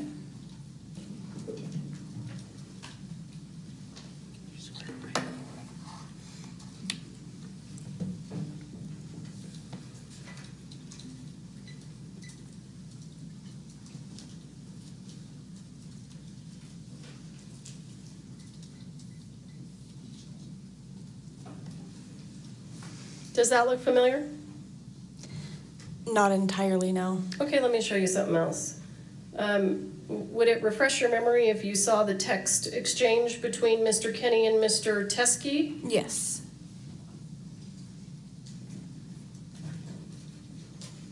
Can you see that? Do you want me, I'm gonna enlarge it. Do you see the date? I do. I'm gonna go down so you can see the rest of it. Do you see the rest of it? Yes, I do. Is that the photograph of the ammunition that was shared with you by Mr. Kinney that came from Mr. Teskey on November 1st? I remember this conversation between the two of them. Okay, explain it to us then. And I'm sorry, I'm showing you for the record States Exhibit 1 for the motion hearing. Go ahead. I'm sorry, can you repeat the question? Well, tell us about the conversation. Yes. Tell us about this meeting. What happens? So this was a conversation with Troy and Seth and I guess an exchange of where the rounds that Troy may have had that could have been in relation to Rust. Right? Yeah. So, did you see this photograph on that day? Yes. And were you able from the photograph to determine whether or not these rounds were similar to the rounds found on the set of Rust? These would not have been similar to what we had found on Rust. Okay. And from this vantage point, how can you see that? So some of them, well, a lot of them have an actual head stamp of companies or manufacturers such as Winchester, BHA. I think the other one says CBC. It's a little hard to see with the shadowing in the picture. It's a little hard to see with the shadowing in the picture. The only one out of these that would have been somewhat similar to what we had found on Rust is the third one from the left, which shows the Starline brass logo and it says 45 Colt. However, a distinguishable difference in this round and what we had found on Rust would have been the color of the primer. They're different colors. Okay. If you recall, did you yourself ever have a conversation with Mr. Teskey? Not where it was just me and him, but I have had a conversation with him in the conversation. So let me ask you this. After you were provided this information, the photograph and the information about the rounds, where was your understanding of where those rounds were located? In Arizona. And did you have any communications with Mr. Teskey about obtaining those rounds? Yeah, I had asked Mr. Teskey at least a couple times for him to figure out how to send those rounds to the sheriff's office. I asked him on a couple different occasions to either ship them or figure out a way that we could still get them in the sheriff's office possession. You wanted to do that even though they didn't appear to match the rounds from Rust? Yes. Why? Because the investigation in itself was still very fresh at that time. It was still ongoing. I wanted to make sure that we had all the information that was brought forward to us in order to continue this investigation. Did you see Mr. Teskey at Ms. Gutierrez's trial? I did. And were you aware that Mr. Teskey was a friend of Ms. Gutierrez's father? Yes. Did you receive any communications during the Gutierrez trial relating to Mr. Teskey? I did. Tell us about those. So during her Hannah's trial, or near the end of it, I had gotten some correspondence that a male by the name of Troy Teskey had came in and had ammunition, and that he wanted to turn it over. Came in where? To the courts. So he came here? Yes. To this building? Yes. And who did he speak to, if you know? He spoke to I believe the deputies downstairs that were working the courts. And what were you doing at that point in time? I was here in trial. So you receive information that there's a person down there that has what? Ammunition. And how did you respond? What did you do? I had asked the deputy, I said, can you just have him wait until, have him wait here until I have a moment that I can speak with him. Did he wait for you? No. Where do we go from here? What happens next? From there, I believe we had a break. I had asked where Troy was. They said he was no longer here. And then further on into the day, I don't know if it was a call or a text message, but I had gotten word that Troy had shown up to the sheriff's office and was trying to turn over that ammunition. At that point, we're still in trial, so I have a little bit of limited time and where I need to figure out logistics with this. And I believe I had gotten a call from the lieutenant or someone there, and I said, okay, well, I'm still here, but I will make contact with him at a later point and get a statement from him so we can figure out what to do with this. And at that point in time, were you aware that he had left some ammunition at the sheriff's department? Yes. And did you take steps to contact Mr. Teskey to take his statement? I did. I called him twice when I had found out that he had shown up to the sheriff's office. I didn't receive, or he didn't pick up the phone, and I never received a call back. And let me ask you, why is it important for you to take his statement? Because I need to figure out what to do with this ammunition and how it would potentially be tied to the case and in what way, so I can figure out what to do with it after that. At the time that you were reaching out to him that day, do you have any idea whether or not this is related to the case? Just by him saying it might be, but not in what context it would have been. But you didn't speak to him? No. Okay. And is that the reason you were trying to reach him? Yes, and to try to set up something where I could have a discussion or an interview with him. And you want to have the interview because you want to see if it's tied to the case? Yes. So you call him twice, and does he respond? No. Do you continue to try to reach him? I did try to reach him again. I believe it was the following week. I tried to reach out a couple times and never received a response back. So if you don't have a witness who will give you an interview regarding the items that they've dropped off at the sheriff's department, how do you know that they're in any way related to the case? I really wouldn't, because I didn't have a discussion with him. Has Mr. Teskey ever returned your calls? No.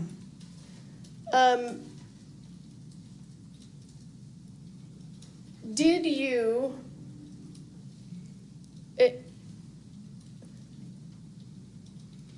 Are you aware that the exchange between Mr. Teskey and the people at the sheriff's department that took place when you were in trial with me, are you aware that at least part of that was recorded on a body-worn camera?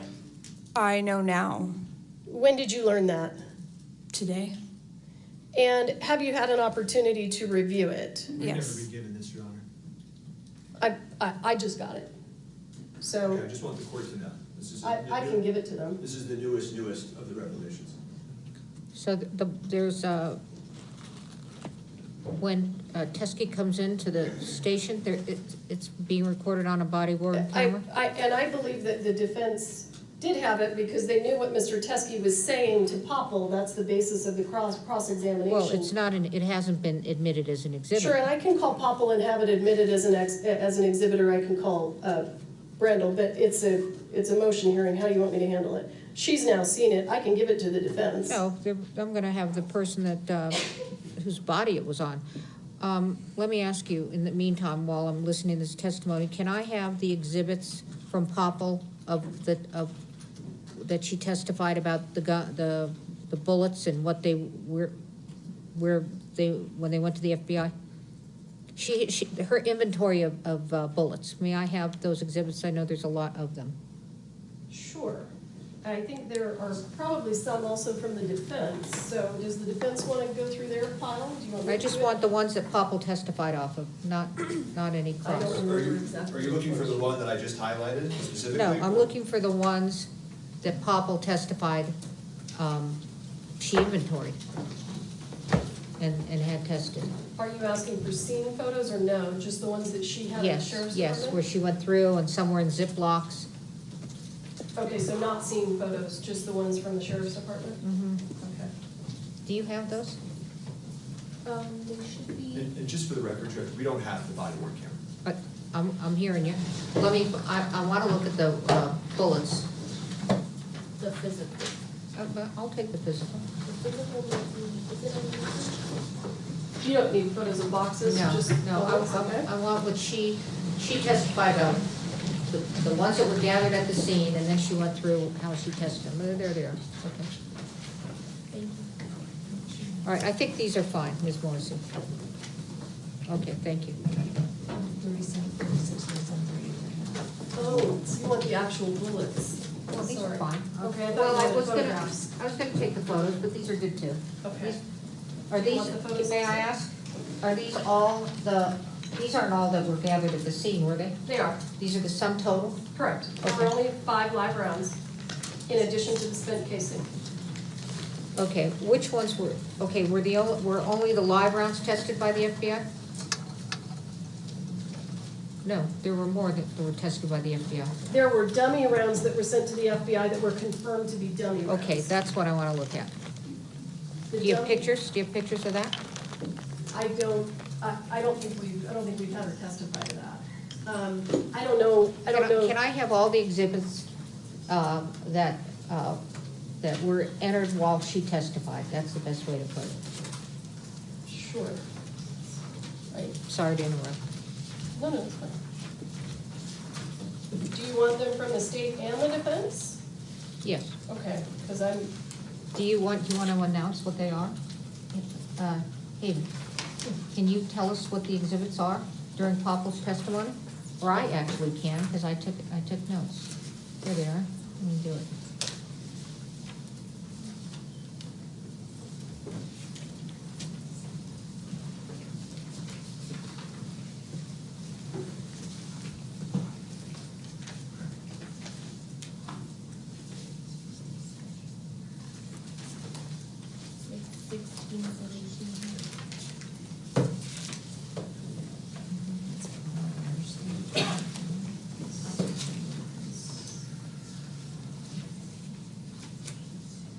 hang on, we need to catch up with you if you're gonna give us numbers. Hang on.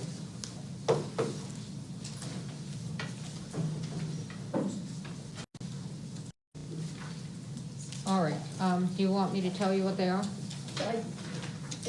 I think Brian next to me has them. I'm just trying to get there. So I don't want you to list them off to me yet. Well, it's just 15 through 21. And I'm looking to start here at 15. I'm not finding 15, so give me just a minute. I've got 18 set aside, I've got 17 set aside, 15, 16, what was the other one? That's 15, 16, 17, and 18. Okay, and then 20, 21, 23. Okay, slow down, because it's, if you would, please.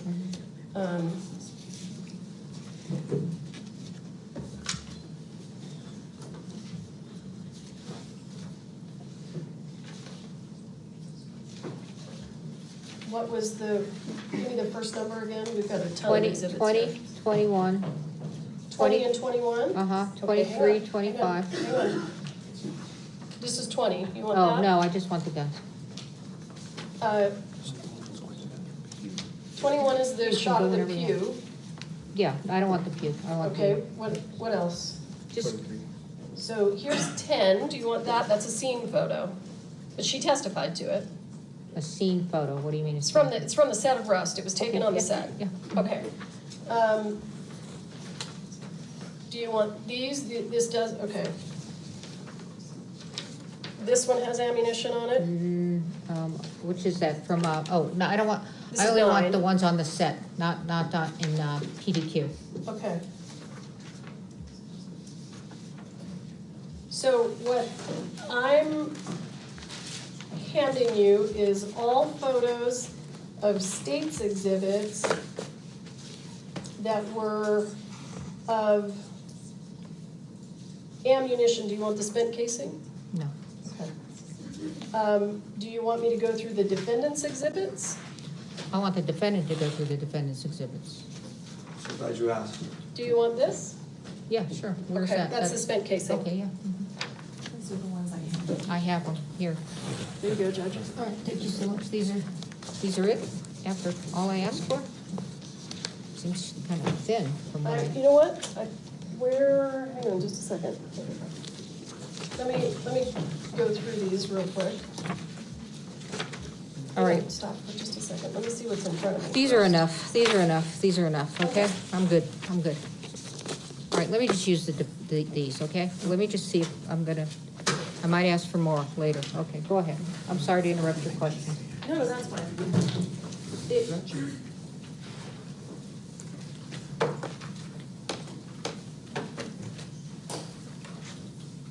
Due to Mr. Teskey's refusal to speak to you, were you ever able to tie the items that he dropped off at the sheriff's department to the set of rest?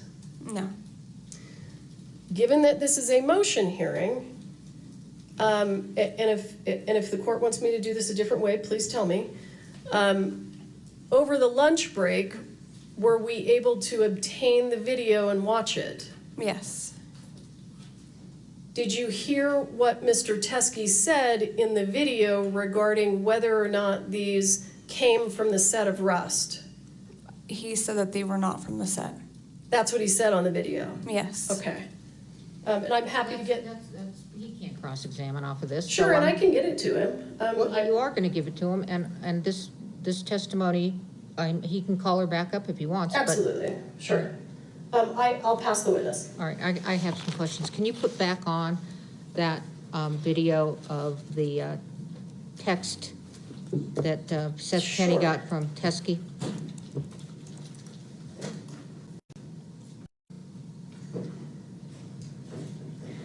If you guys have a flash drive, I'll give you that video right now.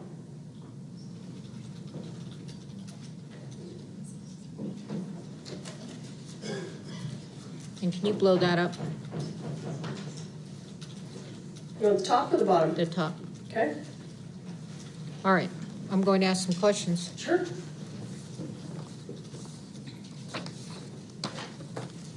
All right, so you testified that that only one seemed similar. Let's see, you said. One similar to the Starline Brass Color Primer in Arizona, and that it's the third one. It says 45 Colt? It didn't seem similar in the primer. It was different in the primer color. So In what, why is it different in the primer color? Because the primer on this, the third one it's a brass color. The primers that came from Rust were silver.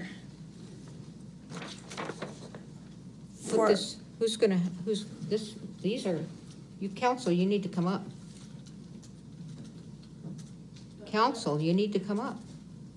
I'm questioning, you're gonna need to see this, both of you. I can see what you're showing her. I saw what you're showing her. I only see one silver here. Right, but this is in reference to the live ammunition. Look, you just testified. Let me just ask this. None of these look similar to the set on Rust. To the live ammunition. To the live ammunition on Yes, Rust. ma'am. Yes, Okay. Your Honor. But it still looks similar to what was on Rust. Yes, yes.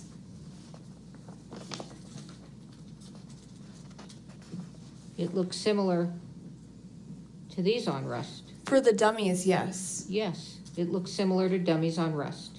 Dummies, but not live. Okay, I understand your distinction on Okay. live. But they still look similar.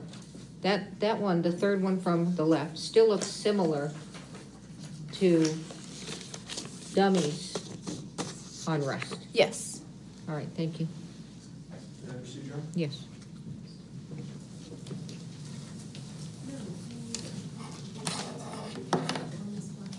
I may not even need the video right now, so we can start without that. All right. Good afternoon, Corporal. Afternoon. When you started investigating this case, you were investigating this concept of sabotage, that there could have been an intentional live bullet placed onto the set. Do you remember that? Not originally, but later on, yes. Okay, and obviously if somebody... I missed a question. Let me just ask it. So they're not similar to the live rounds. That was not similar to the live rounds, but they were similar to the dummies on Rust. That's correct. Okay, and the dummies on Rust were tested with the live ammo by the FBI? Yes, some of the dummies were sent. Some of the dummies that look like that one on the phone? I couldn't say which exact ones were sent to the FBI. Okay, but you just testified that that looks similar to the dummies on Rust. Yes. You didn't differentiate, and that some of the dummies on Rust were sent to the FBI? Yes. Okay, thank you. So, at certain point early on in this case, you entertained the possibility that this was an actual sabotage, that somebody could have intentionally placed the lethal bullet onto Seth, correct? Yes. And you quickly dispensed of that concept, right? I don't think it was quickly dispensed. It was investigated. Okay. And fair to say that if that had happened, that would have been a far different case, right? It could have been. I don't. Then you turn to the idea of, well, somebody outside of Rust could have placed or been the cause of the ammunition ending up on Seth. And you interviewed Seth Kenney, I think you told this court yesterday, 10 times at least, right? Yeah, I can't put an exact number, but it was a few times, yes. Right, and that would have been a different case also, right? If he had provided them? In relation to this case or in relation to the past case? In relation to any case. It's hard to say. Well, you were here for investigator, I'm going to do this again, CST Popple's testimony yesterday, weren't you? Yes. And you've had an opportunity to view the 45 Starline brass that came out of this package today, correct? No. You haven't looked at it yet? No. Okay. She was excluded as a witness, I think. Are you aware, as you sit here, that there was 45 long cold Starline brass nickel in the courtroom today from CST Popple? I just found that out today. Okay. So, you were here for this testimony in this courtroom. And let me ask you, Ms. Popple, the ammunition that the Good Samaritan Mr. Teskey, the close friend of Hannah Gutierrez's dad, when that ammunition that he brought into you after the conviction, you still have it? Answer, yes. Question, you can bring it in here and you can show it to the jury, right? Answer, yes. And they can see for themselves that it does not match the live ammunition from the set of Rust, correct? Yes. And that it is obvious. Just when you look at it, it is not. Yes. Do you remember that testimony that you were sitting here for? Yes, I do. And that turns out to be completely false, doesn't it? You're correct. Mr. Kenney was just here. Did you see him in the hallway? I saw him in passing, yes. You interviewed him, I think you said over 10 times, right? Yeah, I don't know the exact number. 40 plus phone calls, I think. It was a lot. Okay. And we have some of those text messages, and I'm going to put up defense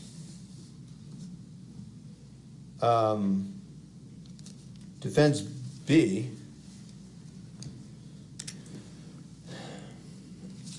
On the screen. And it's not working. Okay, excellent. Thank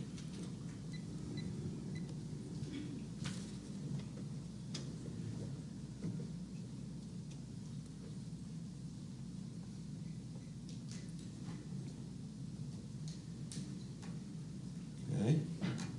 And you see at the top, this is a screenshot that he's sending you, right? Yes. And you see it ends with, yup, it's evidence.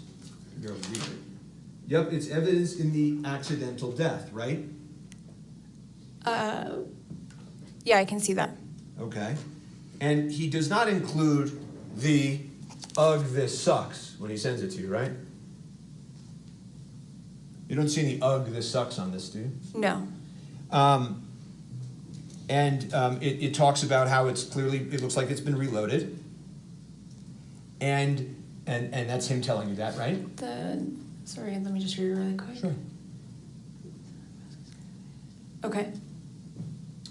And you ask a very interesting question, Corporal, that sounds a lot like the question the court just asked you. You ask, do you think it could have come from the same batch since it's a different color, right? Yes. And he says, in writing, in no uncertain terms, I thought the same thing regarding the primer, but Joe has been known to mix different color primers and blanks. So no, still highly likely that it's from the same batch. Did I read that right? Yes. And you had that information in the month following the incident, correct? Yes. Okay. So we're going to fast forward. I'm not going to go through the Seth Kenny story with you today, okay? Okay.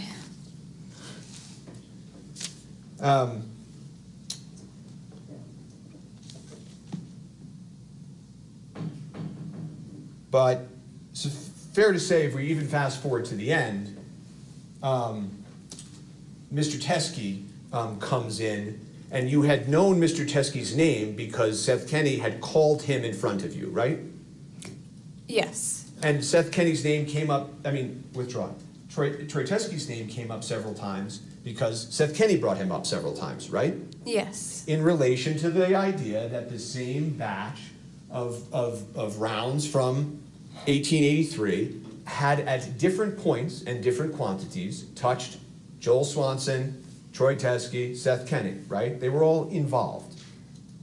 I don't know if it was in relation to 1883 or where it originated from exactly, but that it might be related, might be. And that they would talk about in front of you on speakerphone the green ammo can that had leftover ammunition, correct? Maybe, I'm not too sure. Well, you're not denying that, are you? No, I'm not. Okay, and in fact, when you went to search PDQ, in the warrant that you put in front of a court to get access to PDQ, you wrote into that warrant that you needed to find the green ammo can, correct? I did. And the reason that you needed to find the green ammo can, as you explained in the warrant, was because there may be live ammunition on it that matched the round that struck Miss Hutchins, correct? Yes, that was where that originated from was from Thel. Well, but you see, I knew you were going to do that. It's not the only place it originated from.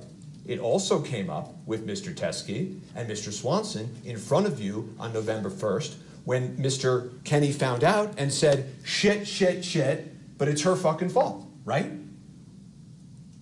He said that a lot. He said that exact phrase? Shit, shit, shit, shit, but it's her fucking fault? He said that a lot? Yeah. Did you grow suspicious of Mr. Kenny if he kept saying that? No. Oh, okay. So, in any event, you knew that Mr. Teskey was at least somewhat involved because when you're interviewing Mr. Kenny, he's calling him in front of you, correct? Yes. Sending you screenshots of messages with him, correct? Yes. So Mr. Teskey showed up here, according to you, at the Hannah Gutierrez retrial, correct? Yes. And Mr. Teskey then walked into the police precinct with ammunition that he claims and says is matching to the ammunition that struck Miss Hutchins, right? I don't think he ever made the statement it was matching. Well, that's really for law enforcement and the FBI to decide, isn't it? Which would have been investigated if he would have answered a phone call or returned a phone call. Okay, and I know we're going to get to that, don't worry. But wasn't the first excuse you gave, Corporal. The first thing you said when this came up on direct examination was that you didn't know it was related to this case. Do you remember testifying to that on direct? How would I have known if I wasn't given an opportunity to talk to him myself? You would have no way of knowing that the man who was on speakerphone with you talking to Seth Kenny, the man whose screenshots you received, the man who showed up at the Hannah Gutierrez retrial, the man who walked into your precinct talking about the Rust movie, you would have no way of knowing that it was related to Rust? I would have need to come to the conclusion myself that it could have been tied back to Rust. There's been many people throughout this investigation that state that they have evidence or testimony to give that wasn't in relation to what I was doing. Uh-huh. So is there other evidence in this case that has this quantum of proof that you have hidden from the defense? I don't think I've hidden anything. Is there any other evidence in this case that you think this court should be aware of, that you're aware of, Corporal Hancock? No. And when Mr. Teskey came in, he stated that he believed it was from the same batch of ammunition that was located at Seth Kenny's warehouse in Albuquerque, correct? When he came in? To the precinct. So sorry, I just want to understand this. You're saying that Troy Teskey made the statement to law enforcement that the ammunition matched rust. Correct. Where is that statement coming from? In your own police report. Okay. I'm reading it. Okay, so this, Can I that's see not the my date on police the report. I didn't say it was your police report. You Corporal. just said it was. No, I said in the police report.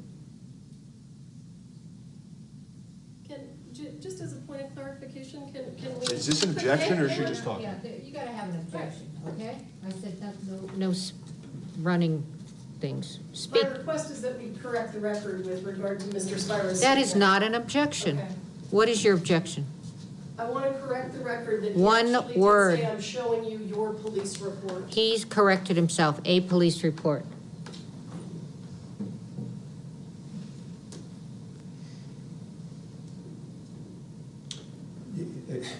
In the department, in your sheriff office's police report, okay? I don't mean your personal police report, but in your sheriff's office police report, right? Okay, understand. Okay. And not only does this police report come into the very same sheriff's office, correct? Right? This is your police department, right? Yes. Okay. Not only does it say live rounds of ammunition that he believed to be connected to the Rust case, right? You Yes. saw that, right? Yes. Okay. Not only does he say it's the same batch that was at Seth Kenny's, right? I mean, that's what it says there. I don't remember that statement in the video, but. Well, I'm glad you brought that up because the videotape, whatever there is that has also not been turned over, it didn't necessarily capture every conversation that Mr. Teskey had inside the police department that day. You don't know that. That's correct. Okay. And the other thing that I wanted to mention at this point is it's not as if Mr. Teskey was talking to some random auxiliary cop that happened to be walking through the station. He was talking to CST Papa, wasn't he? Yes, he was. The same CST Popple that testified yesterday, right? Yes. That testified that everywhere in this case that she went, you went. Remember that testimony? Yes. Okay. She goes to the church on the day of the incident, you're there, right? She goes to the search of the truck, you're there. You go to PDQ, you're there. In the prosecutor's office, you're there. Trial prep, you're there. And that's who took this statement, right? Yes.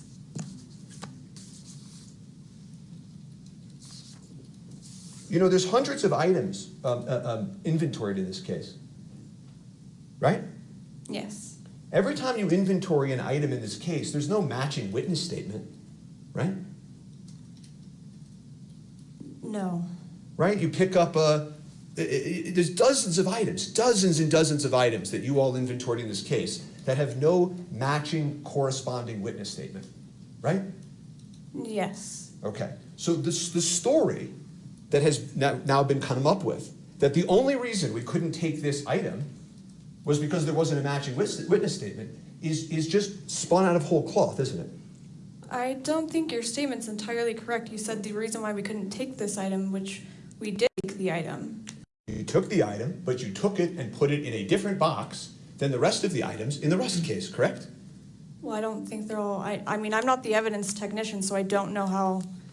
Well, you know this wasn't placed and designated as a Rust evidentiary matter. It was kept and vouchered, as you heard yesterday, under a completely separate identification number, correct? A different case number. Right? Yes. Unlike the hundreds and hundreds of other items that were collected in this case from a variety of sources, correct? That's correct. Okay, and a lot of those items were like random, irrelevant, tangential things that all went into CST Popple's inventory in this case, right? I think all those items were collected on scenes through search warrants or through somebody that gave them to us that we could have had a conversation with. And I could be able to relate what that item was and how it may have been related to Rust. There was no way to relate this item to Rust when the guy's in your precinct telling you this is related to Rust and you had spoken to him on speakerphone and you had gotten those text messages. There's no way to relate it? Again, I didn't get a statement from him when he's dropping off this ammunition and didn't see it because I wasn't there when he was dropping the ammunition off. Well, your colleagues got a statement, didn't they? Yes. Right? It's not like he didn't give a statement that day. He sat in the precinct and met in a room with your colleagues and did give a full statement. So that wasn't true either, right? I didn't know that until today, that he had sat down with someone. Okay, but now that you know that, now that you know that he gave a full witness statement, the story that the only reason that law enforcement couldn't possibly dream up a way to connect this to Rust and put it with the rest of the evidence doesn't work anymore, does it? Because he did give a statement, right? I'm not going to agree with that because he said it didn't come from the set. Well, So you keep saying that, but he's not. The point of this isn't that he literally snuck onto the set and took it back, right? The point is that he had the matching ammunition so that we could understand the source of the lethal round, right? But again, I didn't know he had matching ammunition. Well, but your colleagues did. Again, that wasn't something that was told to me. I understand your testimony, but given that all of the things we've just discussed about, wouldn't you agree with me that if law enforcement were to come into this court and say the only reason we couldn't possibly connect this to Rust was because he didn't give a witness statement, that doesn't work if he did give a witness statement. True? Potentially, I'm going to still say that I wouldn't agree with that because I wasn't able to speak with him and how it would have been in relation to Rust. When we submit things, we normally need to have a way to describe to the lab the reason for the testing. We're going to jump to testing now? Okay, well, maybe not testing, but... Overruled. Is there a rule in your department that when you take in evidence from somebody who says it's connected to something, that you need to have some additional witness statements before you just voucher it and inventory it with the rest of the evidence? Is there some rule that you could point the court to? I don't think there is one. Right. And in fact, there couldn't be because nowhere else in this case of the 100 of items did this rule apply, right? But I don't know, I don't think it's correct to compare all the other items in this case to ammunition that was turned in during the end of a trial. Okay. And I don't want to go through every single item that was inventory, voucher, whatever word we want to use in this case. But can we agree that there were lots of items vouchered and taken into evidence in this case that are more irrelevant than this very crucial piece of evidence, right? I would say that there were items taken in that were irrelevant to maybe trials and all of that, but I can't say how relevant this is if I don't know the origination of where it came from. And the real reason that you didn't inventory this with Rust evidence is because this harmed and jeopardized law enforcement's case, didn't it? No, I wouldn't say it either way. Okay. Well, you then told the court, right? So we've worked through a few of these things. One, first you said you didn't know how it was connected. Then you said nobody interviewed him, couldn't connect it. And then you said to this court that you followed up with Mr. Teskey, right? Yes. Okay. And when you follow up in cases, right, and have all your police reports, you write down in a police report, attempted to contact manager Chi Ho, returned my call, missed his call, voice message, right, in your police reports, right? In mine? That's not mine. In law, I shouldn't keep using the word yours. In the Santa Fe Sheriff's Office, when you all reach out to witnesses, there are often case supplemental reports indicating an attempt to contact someone, correct? It's not a requirement. Okay, did I ask you if it was a requirement? And I'm just answering your question as to, I don't have to say every day and every time I tried to contact somebody. Okay. But I'm asking you a slightly different question, which is that in this case, this Rust case, okay, there are lots of police reports in this case that are in your file, even if you didn't personally create them, that indicate law enforcement attempting to contact witnesses and failing to reach them, correct? That specifically, I don't. You can't answer that question, yes or no? Well, I'm explaining why that was. I didn't ask why. I'm just asking. In your own file that you as the lead agent have, there are lots of police reports that say Detective so-and-so tried to reach somebody, couldn't reach them. Isn't that true? In this case, yes, and that was done for a specific reason. Okay, that's great. You reached out, according to you were trying, moving heaven and earth to try to reach Mr. Teskey. Did you ever create a supplemental police report? No. Okay, let's go on to the next thing, which is you testified on direct examination that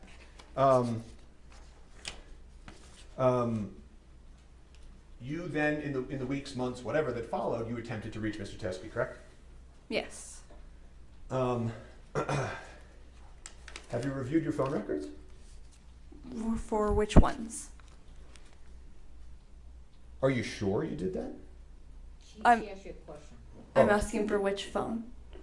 Well, which do you have multiple phone numbers? Yes. Okay, I know the cell phone number that you've given out in this case because we have those. Mm-hmm. Right? Did you use that cell phone to contact Mr. Teskey? I don't know exactly which phone that I used now. Okay. Did you use the desk phone? I don't know exactly which phone that I used.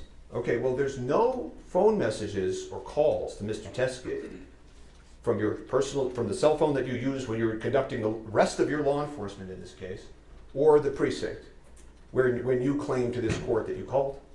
Yes, I did call him. No, but I'm asking you a different. Well, let me ask this. Well, you don't know what phone you called from? No, I don't. Okay. Well, there are no calls from you and your cell phone that you used for everything else in this case to Mr. Teskey during the weeks that you claimed you were trying to reach him. Do you know that? Okay, so that's my cell phone? Yeah. Okay. Okay. There's also no phone calls in the days and weeks that you claim you were trying to reach him from the Santa Fe Sheriff's Office, the 505-428-3700 number. Okay? That's our dispatch number. Okay. There's no messages from any Santa Fe Police Department's phone in his phone records during that time period that you claim you were trying to reach him. Yeah, but if I call, it's more than likely not going to come up from a no-caller ID. That's a no-caller ID situation? Yeah. Okay. All right. I would like to see the body-worn camera at some time if that's even necessary for this proceeding, and I have no further questions for this witness. The court has some follow-up questions. So, on testimony, I don't know which one, who asked it, but anyway, you understood that Troy Teskey came over to the court and the deputies told him to wait for you, and that when you came down, he was gone, correct? Yes. Okay. I don't know if exactly when I came down, but when I was looking for him, I was told he had left. Okay. All right. And at that point, you were aware it was Troy? Yes. Teskey? Yes. Okay. So then you find out that because he couldn't, well, assuming he couldn't reach you here, he went over to the sheriff's office, right? Yes, ma'am. And when you say today that he did not, he said these weren't from Rust, that's from you reviewing the lapel camera, correct? That they were not from the set. The set, and that's from reviewing the lapel camera, correct? Yes, ma'am. Okay, and you just reviewed that today. You didn't review it before. That's correct. All right. So when you find out, I assume from Popple, that he was over there and he dropped off the ammo, right? Yeah, but I'm not exactly sure who told me, but okay. You can't confirm or deny that, well, you didn't know that he said it wasn't from the rust set. In fact, the report says that he says it was from the rust set, correct? Right, which I had just reviewed today as well. Right, right. Yes. But when Popple when you were advised that Troy was there or was there, your understanding was that he was claiming it was from the rust set. I wouldn't say it was from the set, but it. Okay, so he let he told Popple it was related to rust. Yes. Okay, and you didn't go over to the sheriff's office and look at the ammo. No, I was here. Well, I understand you were here, but you didn't. You said, well, Hannah Gutierrez's trial was over, which I took to mean that it wasn't pressing. But this case was ongoing at that time. Yes.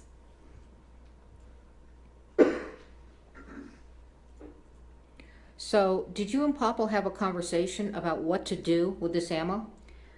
To my understanding, it was going to be put in evidence. Which evidence? At the sheriff's office. The rust evidence? No. Why not? Just as far in our evidence section in the sheriff's office. And why was that determination made? As to why who it made was. it? Let me ask you, who made it? These were discussions that were had with myself, with the supervisors at that time, and then with the prosecutors. Were you the lead investigator? Yes. Okay. And you said, and with the prosecutors? Yes, ma'am. Okay, so you all had discussions about what to do with what he dropped off? Yes. And you all agreed to put it in this separate file? Yes. Thank you. Just very, very brief follow-up on the court's questions. The defense requested, both through you and the prosecutors, to see all of the ammunition in this case, right? Yes. Okay. And obviously, and I know it's obvious, but I want to make sure it's in the record, we were not ever shown that, correct? Well, I believe that you guys had a secondary evidentiary meeting with the sheriff's office that was canceled the day before the meeting was supposed to happen. Or an evidence showing, I'm sorry. Okay, yeah, we were able to come for some showings and not others. The reality is, when we came for showings, you never showed us this evidence, correct? I don't know if I can agree with you there, because even on the first day that I was present at the evidence hearing, we didn't get through all the evidence that they wanted to see that day. I don't have any more questions for this witness. Let me ask you something. If Ms. Popple said it was not in the evidence viewing, would you disagree with her? If this ammunition, sorry, I just want to make sure I'm understanding. If what Troy Teskey dropped off was not in the evidence viewing because I can get the testimony, but they had a narrow. If Ms. Popple said it was not part of the evidence viewing, that you did not gather it for the evidence viewing, would you disagree with her? I believe that we were sent a list of what they wanted to see, and then, Your Honor, the first day that we had done an evidence showing, we didn't get through everything. That's not what I asked you. Yeah, I understand what I'm trying to. Then we had another day. Pardon me? We had a second day that was set up to continue. I asked you if you would disagree that Ms. Popple said that it was not included in the evidence viewing. Not whether you got to it or whatever, but whether when they said we want evidence viewing, Ms. Popple said it was not part of the evidence viewing. I don't know if it was or wasn't. Would you disagree with her is what I'm asking. I really don't know how to answer All right, that. Thank you. Redirect? I can't provide the video until she logs into this system. Mr. You know, I Spivers don't even think the video is relevant. She did not view it until today, so you can look at it. But do you have any cross-exam for her? I just need to develop my records, so I need to get the video in. I need to get the video. You can get the video in, okay? Are you going to get it in through her? Because I said it should come in from the person that wore the body camera. I agree with you. He's here. Okay, well, fine. So, do you have any cross-examination for her? I do.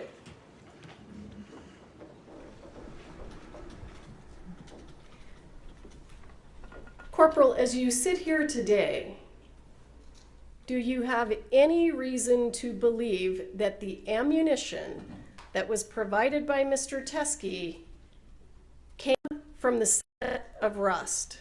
No. Can I ask a question? Sure.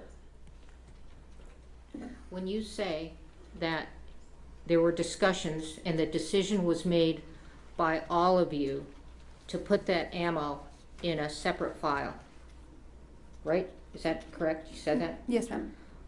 Was Ms. Morrissey part of that discussion? Yes. Thank you. Let me give the court an offer of proof, and if Mr. Spiro wants me to, I'll testify under oath. You are going to testify. Sure, absolutely, I'm happy to. I'm showing you State's Exhibit 16. How do you know that's related to the set of Rust? Because it was collected during a search. Did it come from the scene? Yes, I believe that one did come from the church or State's around. Exhibit 29. How do you know that's related to the set of Rust? That was the casing that Marissa collected. State's Exhibit 10. How do you know that's related to the set of Rust? Collected.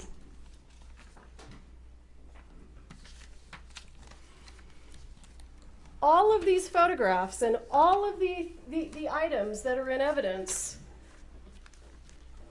how do you know they're related to the set of Rust? Because we got them from Rust, or during the investigation or some part of the investigation. How do you know these rounds were in any way related to the set of Rust? I don't. Okay. Let's bring in Brandle, if that's his. Are you finished? Yes, I'm sorry. I Witness apologize. is excused. Thank Okay. you. Your next witness?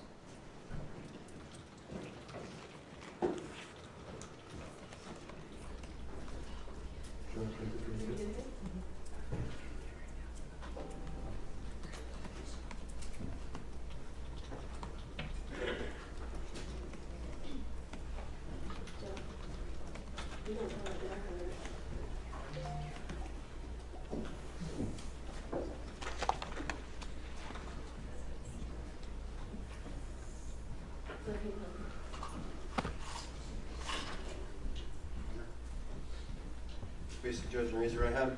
Do you swear affirm under penalty of law that the testimony you'll give in this case will be the truth, the whole truth, and nothing but the truth? Yes, Your Honor. Have a seat. Talk into the microphone.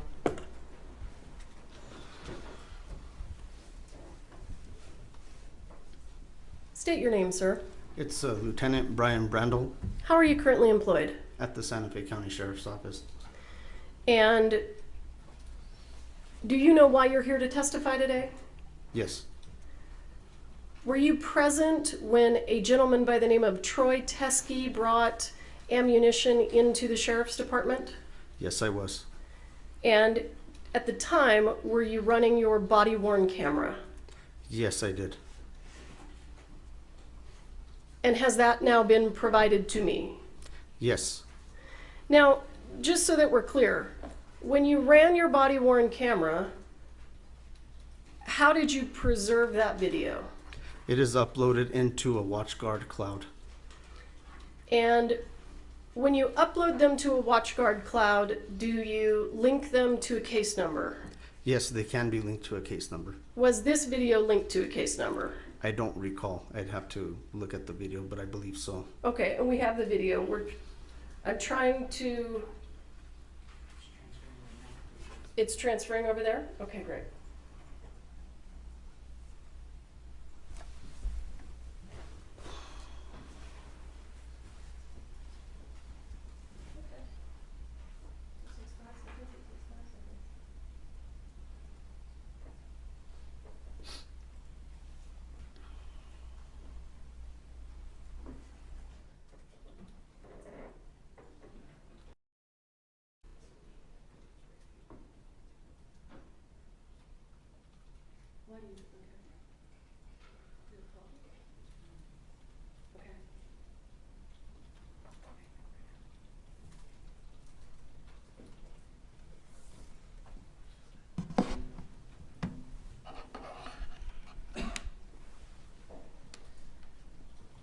Have you watched the video today? Yes. Did you watch it with me? No, I did not. I have no idea where it is now, so.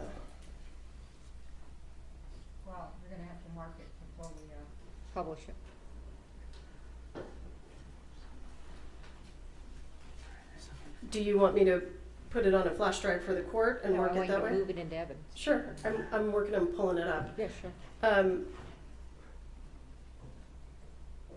Do you know the date that this was recorded?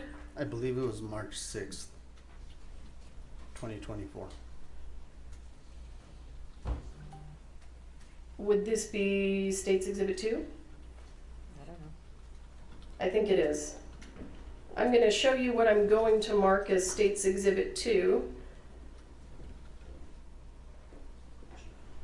Can we display? Yeah, yeah. Well, you're publishing it, and well, go ahead. I mean, it doesn't I'm matter. not sure what. All right. Do you want to see the video or no? I do want to see the video. Okay. Just, okay.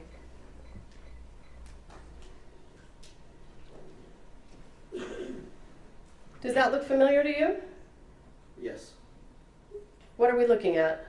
That's the hallway area of the Santa Fe County Sheriff's Office, I believe, near the first secure entrance into our area.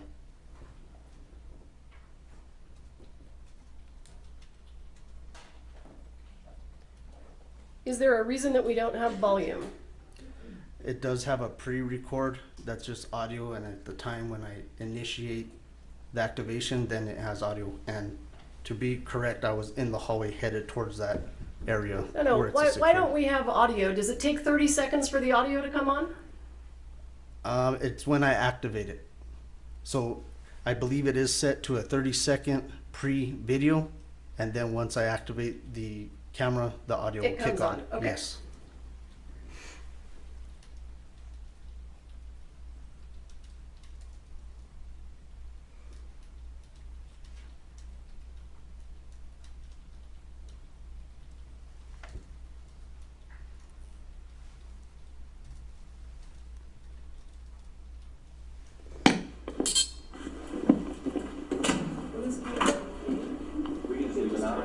Hello. Hello. How you doing? Troy. I'm Lieutenant Brandle. Lieutenant, so nice to meet you.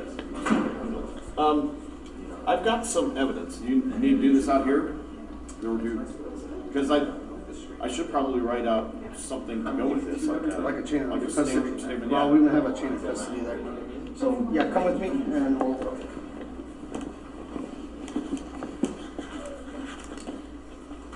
That's my wife. Hi, that's Becky. Are you okay with that? Yes, sir. Thank you.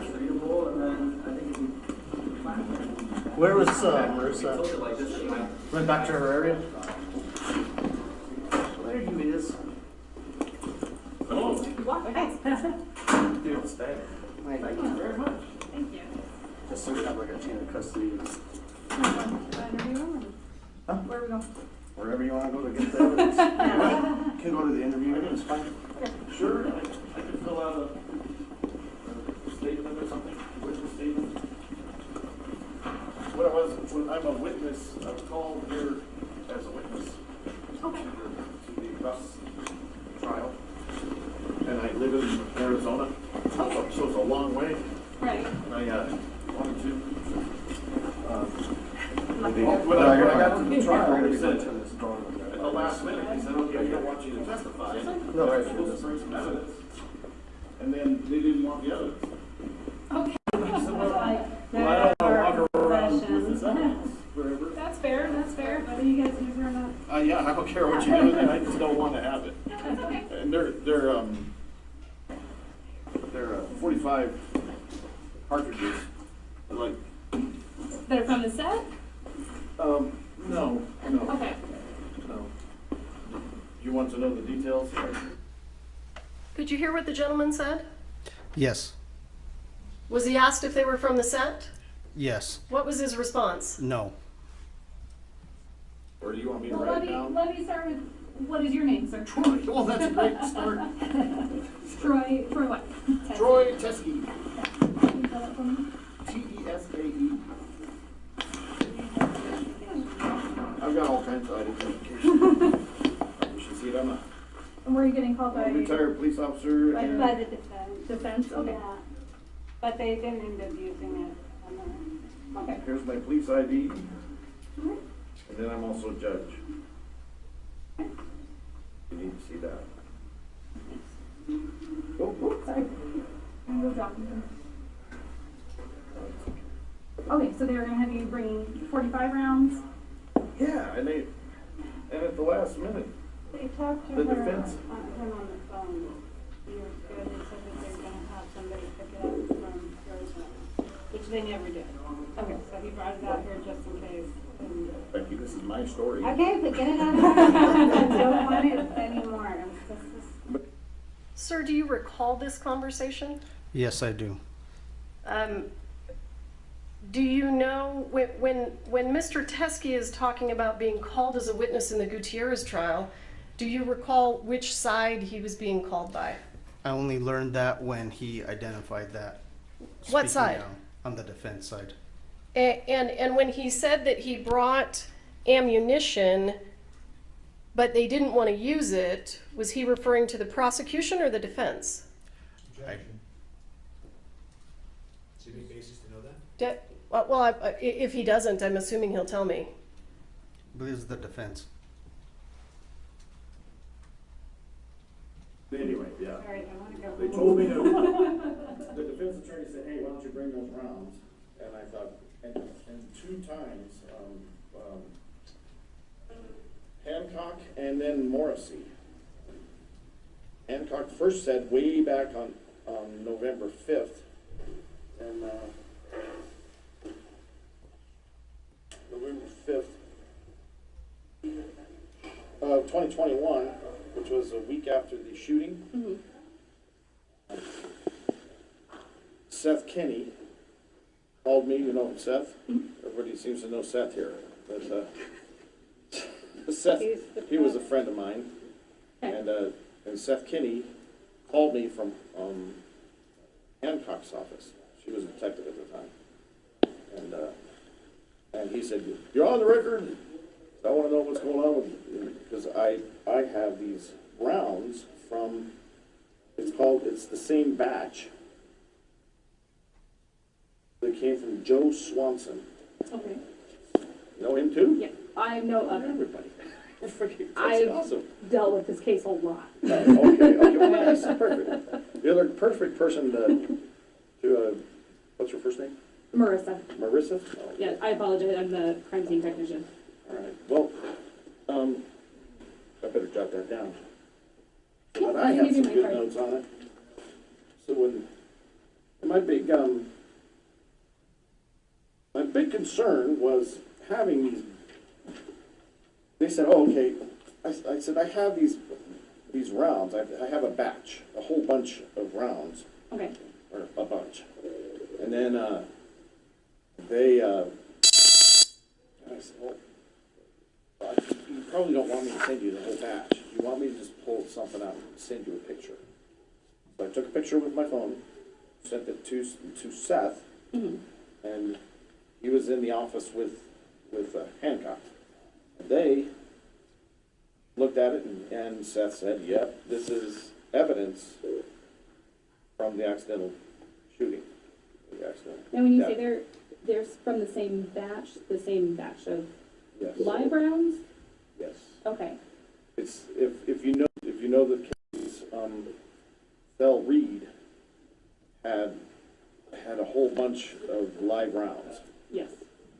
And they, Seth and Thel, went to Yellowstone 1883. And he was teaching people how to shoot with these rounds. Right. Then they left there and they went together from Arizona. And then they came back and went to another set, which was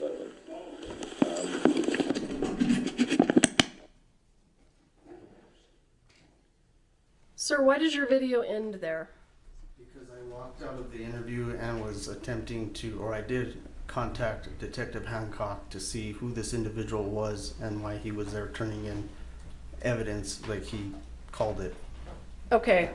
Did you know what it was evidence of? He mentioned that it was tied to the Rust case. Well, did he say in the video that it was not from the set of Rust? No, You didn't hear him say that? I don't recall him saying that.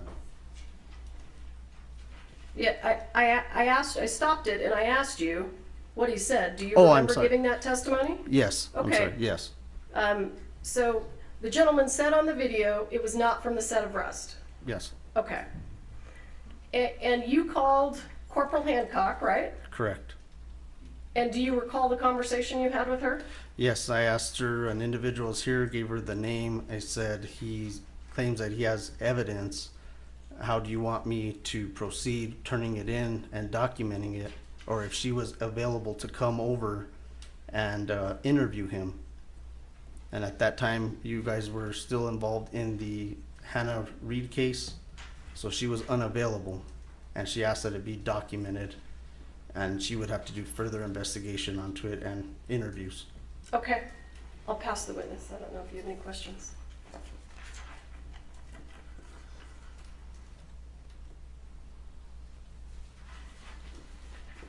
I have a few questions. Do you want me to disconnect? Do you want me to leave it here? I don't know. You don't need it? Okay.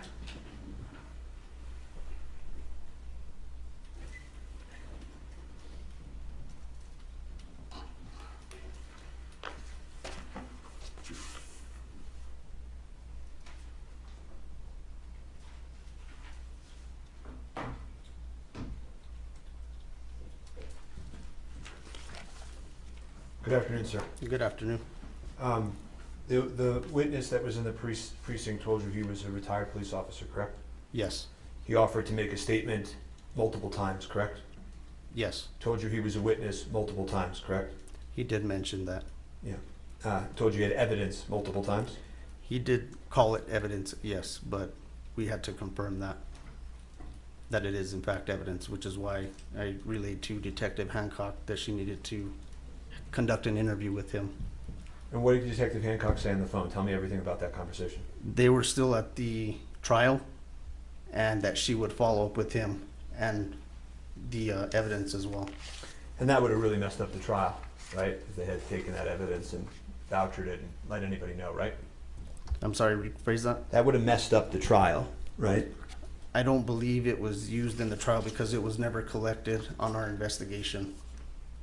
And when Ms. Popple comes into the room, or when your camera comes into the room, she says, I've dealt with this case a lot, right? Yes. And Teskey says, you're the perfect person, right? Yes. And it was obvious from the conversation that Ms. Popple knew who Joe Swanson was, who Seth Kenny was, right? Yeah, she was familiar with them. Yeah. And that interview of him continued, correct? I believe he was speaking on his own accord. We weren't conducting an interview. He was just there to turn in the evidence that he claimed he had. Oh, that's not that. So that's your testimony, sir. That if law enforcement is sitting with the witness, and the witness is giving information, and law enforcement is asking questions, and the witness continues to give information, that's not an interview? Law enforcement wasn't asking questions. That was our crime scene tech.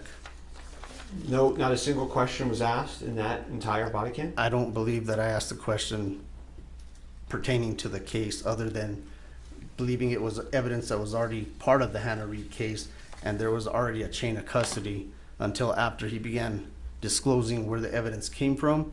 That's when I learned that it wasn't actually part of that investigation, or it wasn't collected by our agency. It wasn't our actual evidence that was collected. Right, and you know, I don't have all of your police reports for all of your cases every time you get evidence, right? But fair to say sometimes evidence is developed by people coming into the precinct and turning in evidence? Correct, yes. Okay. And you write in your report, it should be noted that this is not actual evidence. That's what you write in your report. I believe pertaining to our initial investigation. It should be noted that this is not actual evidence from the death investigation collected by SFSO detectives. That's what you wrote, right? Correct, and it wasn't collected by our detectives for the investigation. The initial investigation. I don't understand that. Can you explain that to me? So the evidence that was brought, I was indicating because we didn't know if it was tied to the investigation. And Detective Hancock asked that we tie it to a separate case number until further investigation could be completed. So I didn't want someone or anyone to assume that it was actually evidence that we collected tied to this investigation. And so that was at the direction of Detective Hancock? No, I wrote that on my own accord. Well, you may have written that sentence on your own accord, but I think as you just testified, Detective Hancock, who was at the courthouse with Ms. Morrissey at the time, directed you to put it under a different identification number, correct? Correct, pending further investigation. Okay. You were involved, actually, you're copied on some emails with evidence viewing in this case. I believe so, yes. Right. You have no reason to believe that law enforcement ever showed this evidence to the defense, correct? Correct. I have nothing further for this witness. Any redirect? No, Your Honor. All right, this witness is excused. Next witness? I don't think I have any other witnesses. All right. I'm happy to provide information myself. All right, we're going to take a bathroom break, and we'll be back in 3:30, okay? Or 3:25, okay? Thank you. We're in recess.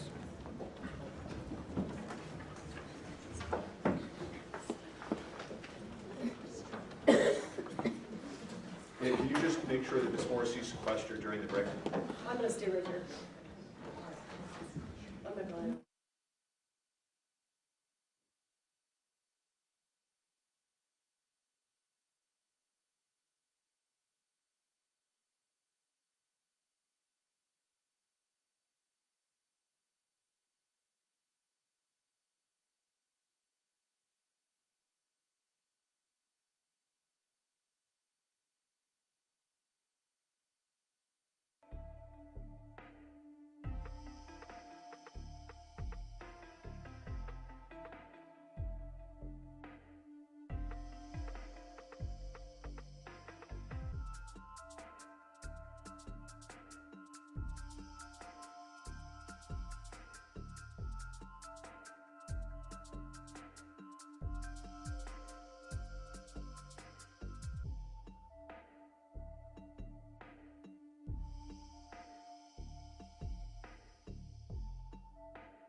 We're back on the record. The court indicated that you wanted me under oath, and I'm happy to do that. Where would you like me? Well, okay, so just clear, you're a witness, okay? So you can say oath or whatever, but are you calling yourself as a witness? Or do you want Mr. Spiro to call you as a witness? It doesn't matter to me. How do you want to do it? I don't think it's necessary, frankly, for this evidentiary record for me to call Ms. Morrissey. I know what happened, and the court knows what happened. I don't think that we need anything further. Okay, do you want to call yourself as a Sure. witness? No, well, just a minute. So he's willing, as I understand it, to rest now. Mm-hmm. Okay? Now, you don't have to say anything under oath if you don't want to. No, I'm happy to. Okay, so not only happy to, you know, I don't, it doesn't matter to me whether you call yourself as a witness. It doesn't matter to the defense whether you call yourself as a witness. So if you're calling yourself as a witness, there's no one here that's requiring you to be called as a witness. The information, everything that happened in this regard, especially as it pertains to me, needs to come out in the public. All right, so you're calling yourself as a witness. And I am, and it was my understanding that the court indicated to me previously that you wanted me to testify. I understand you've now changed your mind. I think it's a good idea if I do it. Where would you like me? Okay. Do you want me here at the podium? No, on the Okay, witness. sure.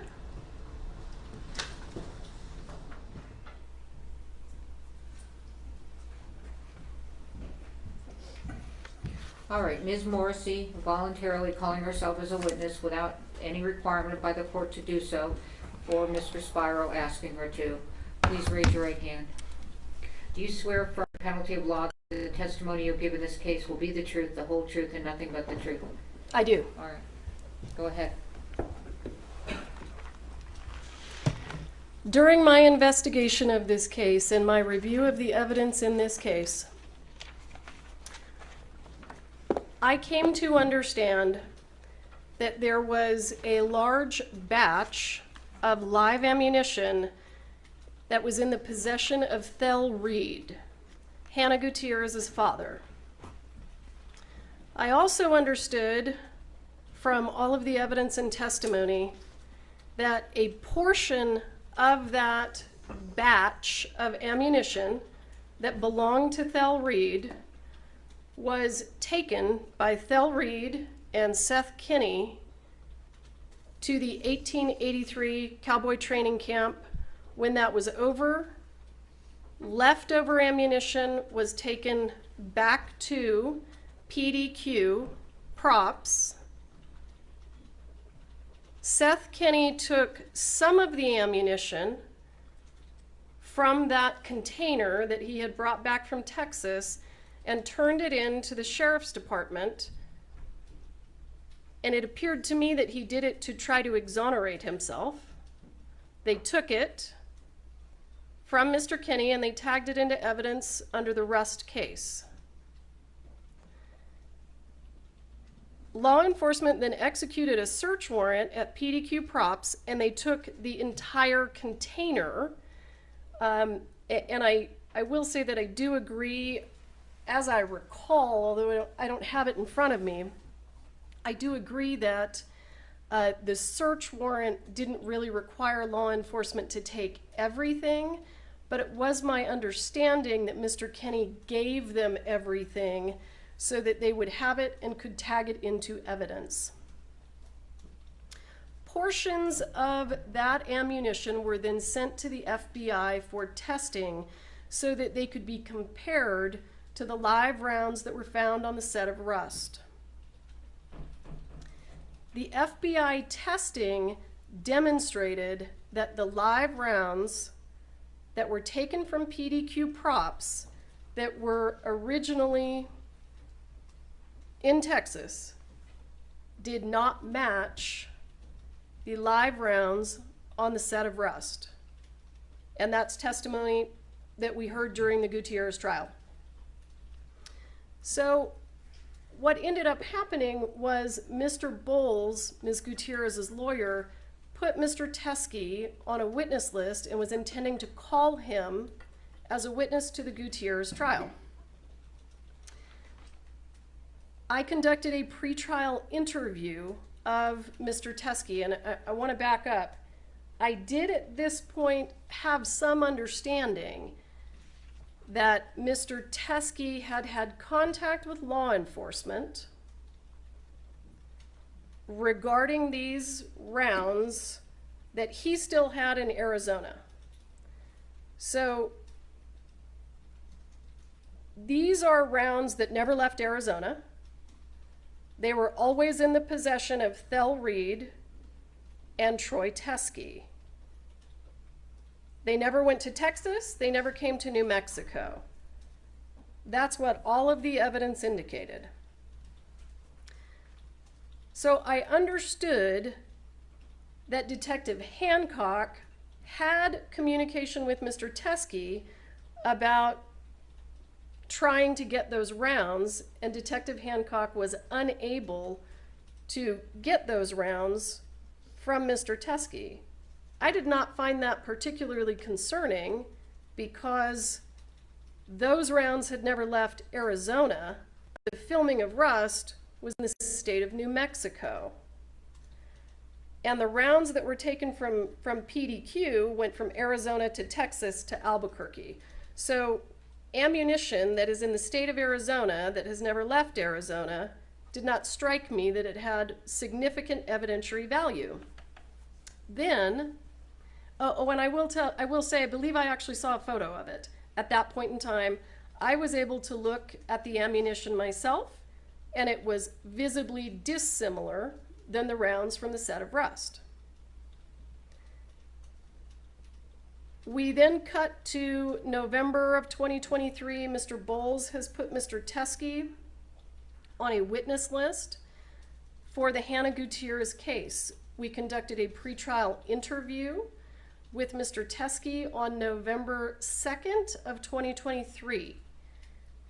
At that point in time, he brought up that he was still in possession of these live rounds that were Thel Reed's live rounds that had never left the state of Arizona. I then, when he started, I think he indicated during the pretrial interview that they were from the same batch that was sourced from Joe Swanson, and I then said, we should get those from you. I had a conversation with Detective Hancock after that pretrial interview about how we could get the rounds from Mr. Teskey, and we were trying to figure out if we could send a local law enforcement agency to pick them up. I was then decided that I needed to figure out if that was necessary since they had never left Arizona, and up to that point, it was my impression that they did not match the live rounds from the set of Rust. I then, as I recall, reached out to Mr. Bowles. He and I had a conversation about whether or not the rounds should be tested by the FBI. And I was still trying to figure out if I could get the rounds from Arizona to New Mexico.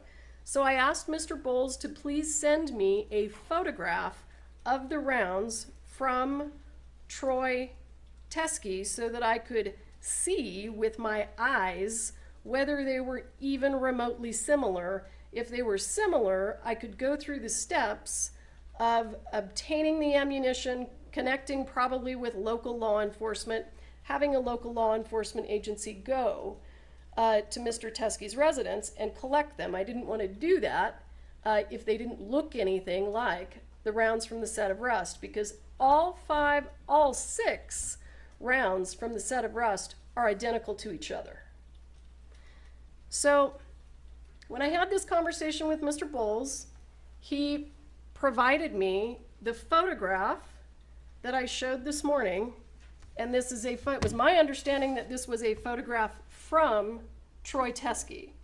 So Troy and I don't communicate. He's a defense witness. I can't communicate with a defense witness. So Mr. Bowles, as I recall, texted me this photo, and this is a photo that Mr.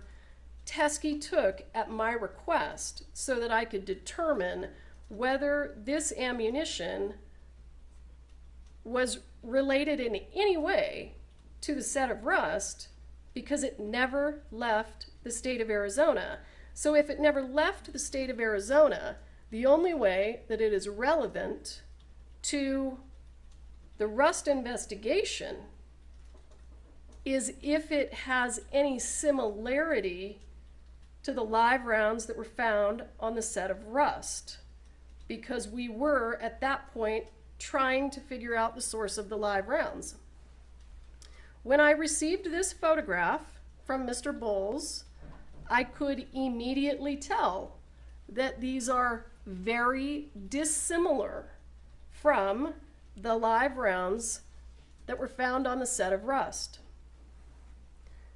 They have brass primers. So this is what was presented to the prosecution as the rounds that were in Mr. Teskey's possession.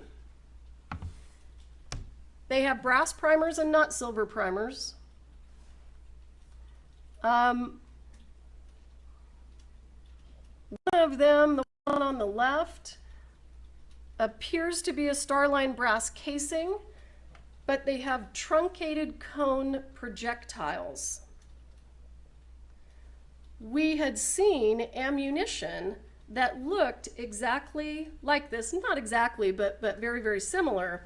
And that ammunition was the ammunition that was collected from the sheriff's department and went to the FBI for testing and was determined not to be similar in any way to the live rounds on the set of rust.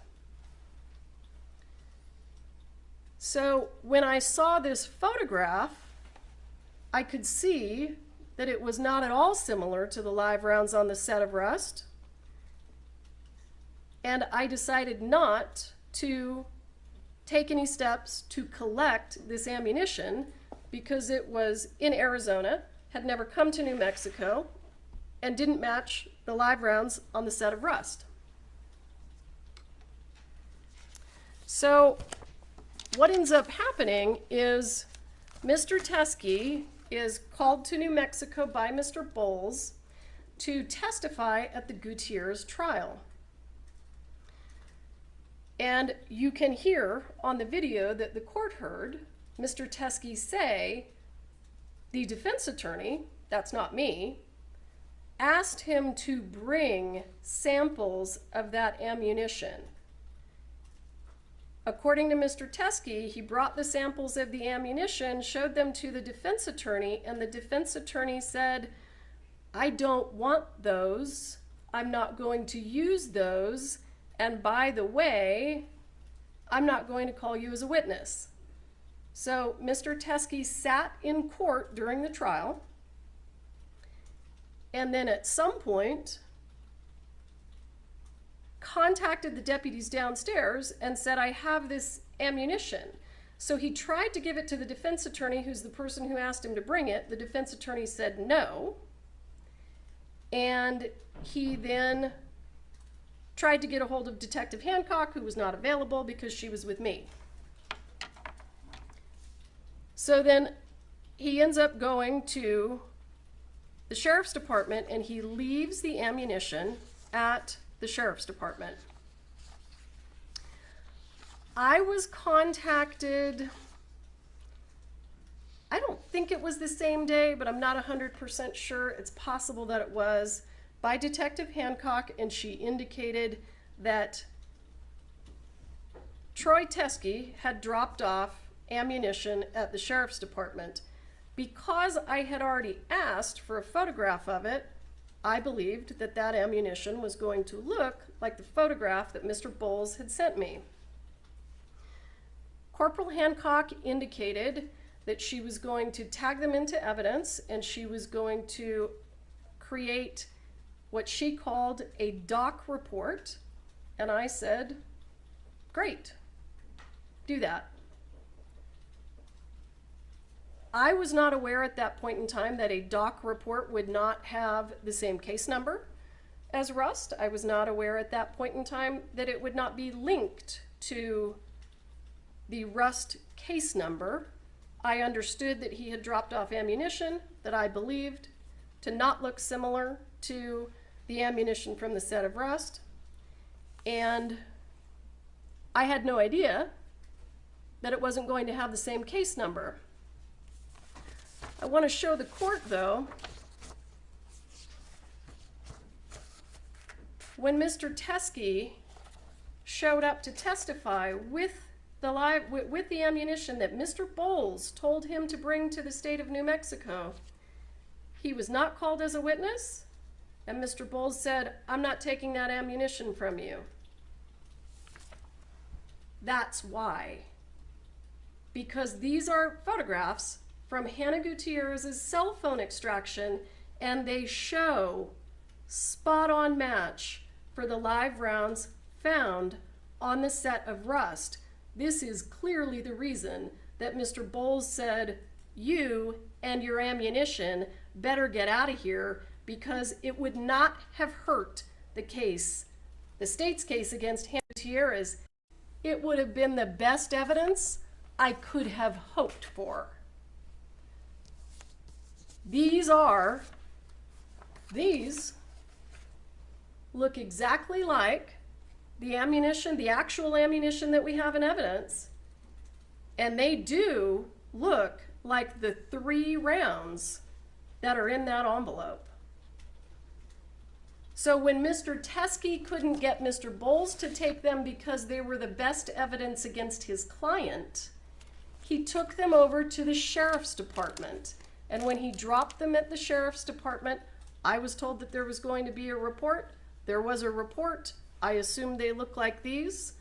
And Detective Hancock indicated to me that because he dropped them off and he didn't wait for her, she was then going to try to follow up with him, take a statement from him, so that we could get some idea where they came from, what the relevance was, if there was any relevance at all.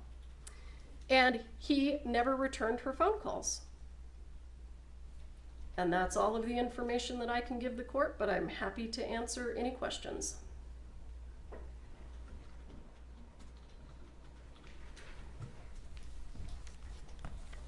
May I ask a few questions, Your Honor? When you took over this case, the investigator handling the case, Mr. Schilling, left the case, correct? At my request, yes. The paralegal that was handling this case with you left the case, Mr. Tad? At my request, yes. Well, the first prosecutor that was working with you on this case, you selected, correct? I did. And he resigned too? I wouldn't say that he resigned, no. Okay. He didn't stay on the case for the Alec Baldwin trial, correct? No, and he indicated that that was because he represented a labor union that's a national labor union, and he was not expecting the trial to be set so quickly. He wasn't expecting it to be set in July. So when he realized that the trial was going to be set in July, he was going to be in collective bargaining agreements for his national labor union, and he wasn't going to be able to have enough time. Erlinda Johnson, the next prosecutor selected, resigned from the case today? She did. Based in part on the conduct we're here discussing, correct? I believe that Ms. Johnson Ms. Johnson didn't want my understanding is that she didn't agree with the decision to have a public hearing. On July 1st in this matter, you served a certificate of compliance with 5501, correct? I did. And you've never turned over the report or any of the evidence that we're talking about here at this hearing, correct? Let's take it one at a time. I did not turn over the report. I didn't have a copy of the report. The rounds that were left at the Sheriff's Department by Troy Teskey, I have absolutely no reason to believe that they are relevant to the incident that took place on the set of Rust. These are rounds that were in the possession of Thel Reed and never left the state of Arizona. You also did not allow the defense to view that evidence at any point during our request to review evidence in this case? I had never seen it, and I didn't realize that it wasn't under the same case number because I'm not a law enforcement officer and I don't work at the Sheriff's Department. But you are right. And you concede that they are Starline brass silver 45, right? I can. and this is the best evidence against Hannah Gutierrez. Yeah, you've said that a couple of times. Any favorable evidence you understand as a prosecutor has to be turned over to the defense, correct? I do. Any evidence that could be used as a defense to potentially be favorable has to be turned over to the defense. Absolutely. So the third Hague report that never got turned over to the defense, you understand that that's Brady evidence? I did, yes. Okay. And you also failed to turn that over in this case as well, correct? And let me give you a full answer to your question. When the second Hague report came in, and I provided all of this to the defense, I sent it to the person who is managing the discovery server and asked them to upload it. It wasn't until I realized during pretrial interviews that it wasn't there that there was a problem with it. So I then attempted to figure out what the problem was, and it was indicated to me that it appeared that the former paralegal who was working for the special prosecutor had removed it. So we then immediately provided it.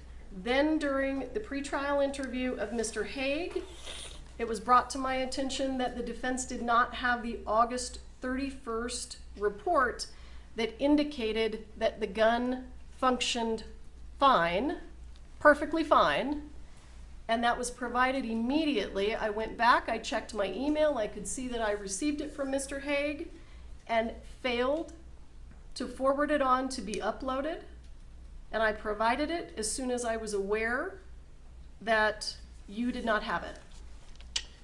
The fact that nobody at the Hannah Gutierrez retrial cross-examined Mr. Hague about the report didn't clue you into the fact that nobody had the report? Actually, it didn't, and I'd like to address that. The reason that it didn't clue me in is because Hannah Gutierrez's defense was that the gun worked perfectly.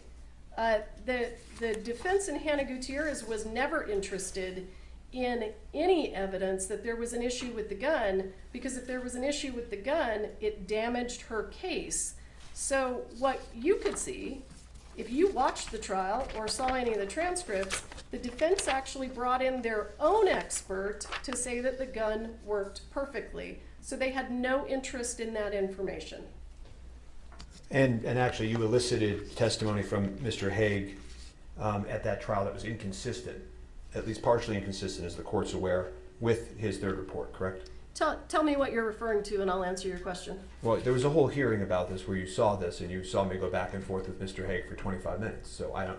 I agree, but I need to know what you're talking about for me to answer your question. Okay, if you can't answer the question, you can't answer the question. I'll move on. I'm happy to, but you say that the extent of the communications you have about the doc report, as you relay it to the court, is that all you said in response was, "Great, do that." That's your testimony? yeah, I assumed that it was going to be tied to the same case number. So I said, great, do it, file a report.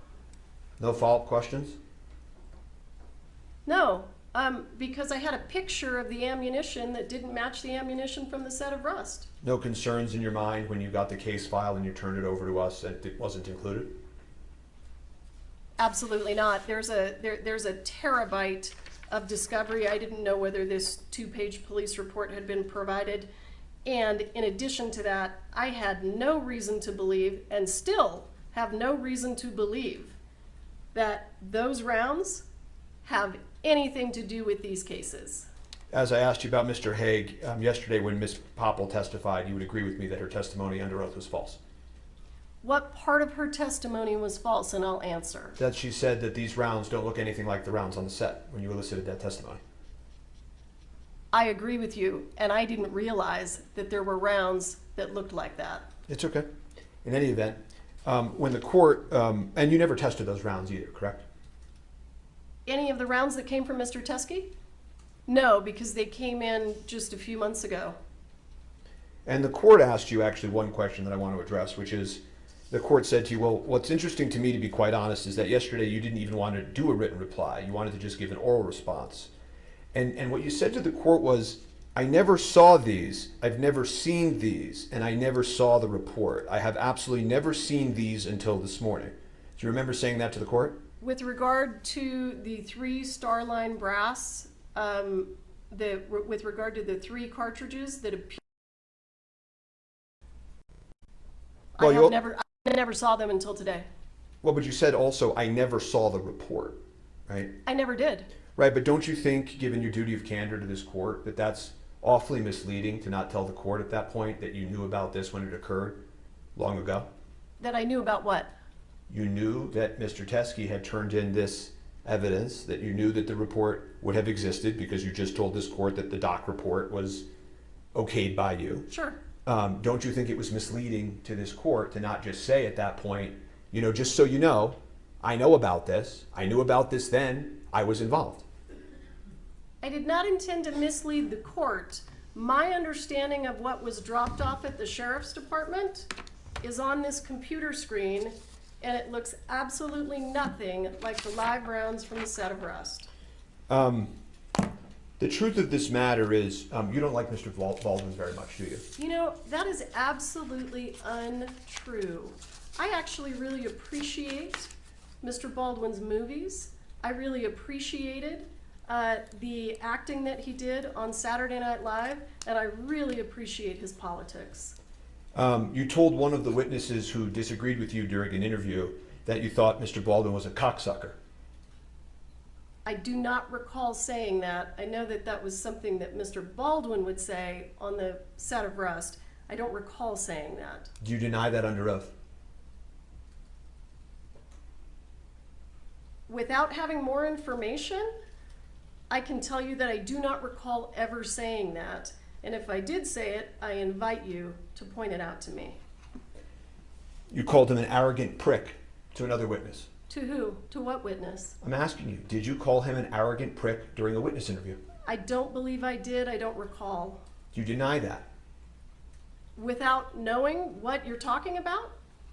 All I can tell you is that I can't respond if I don't know what you're talking about. And you said also to witnesses that you would teach him a lesson. I never said to witnesses that I would teach him a lesson. Absolutely not. In fact, Mr. Spiro, I want to give a full response to your question. I made every effort in this case to resolve this case with your client in a very favorable way for him. All right, I'm going to move to strike this. It's not responsive. It is responsive. I don't want to talk about plea negotiations. Yeah, and it's not responsive. So I have no further All right, questions. do you have any follow-up testimony? All right. I want to say I have no recollection of calling him any of those names. I have invited the defendant to tell me what he's talking about, and he has declined. I want the court to take notice of that. Thank you. You may step down. All right, any other witnesses? No, Your Honor. All right, argument, let's not, is 15 minutes aside sufficient? I don't even think that is necessary, frankly. Do you want to make argument? Further argument. All right. I don't think either side needs further argument on this. All right.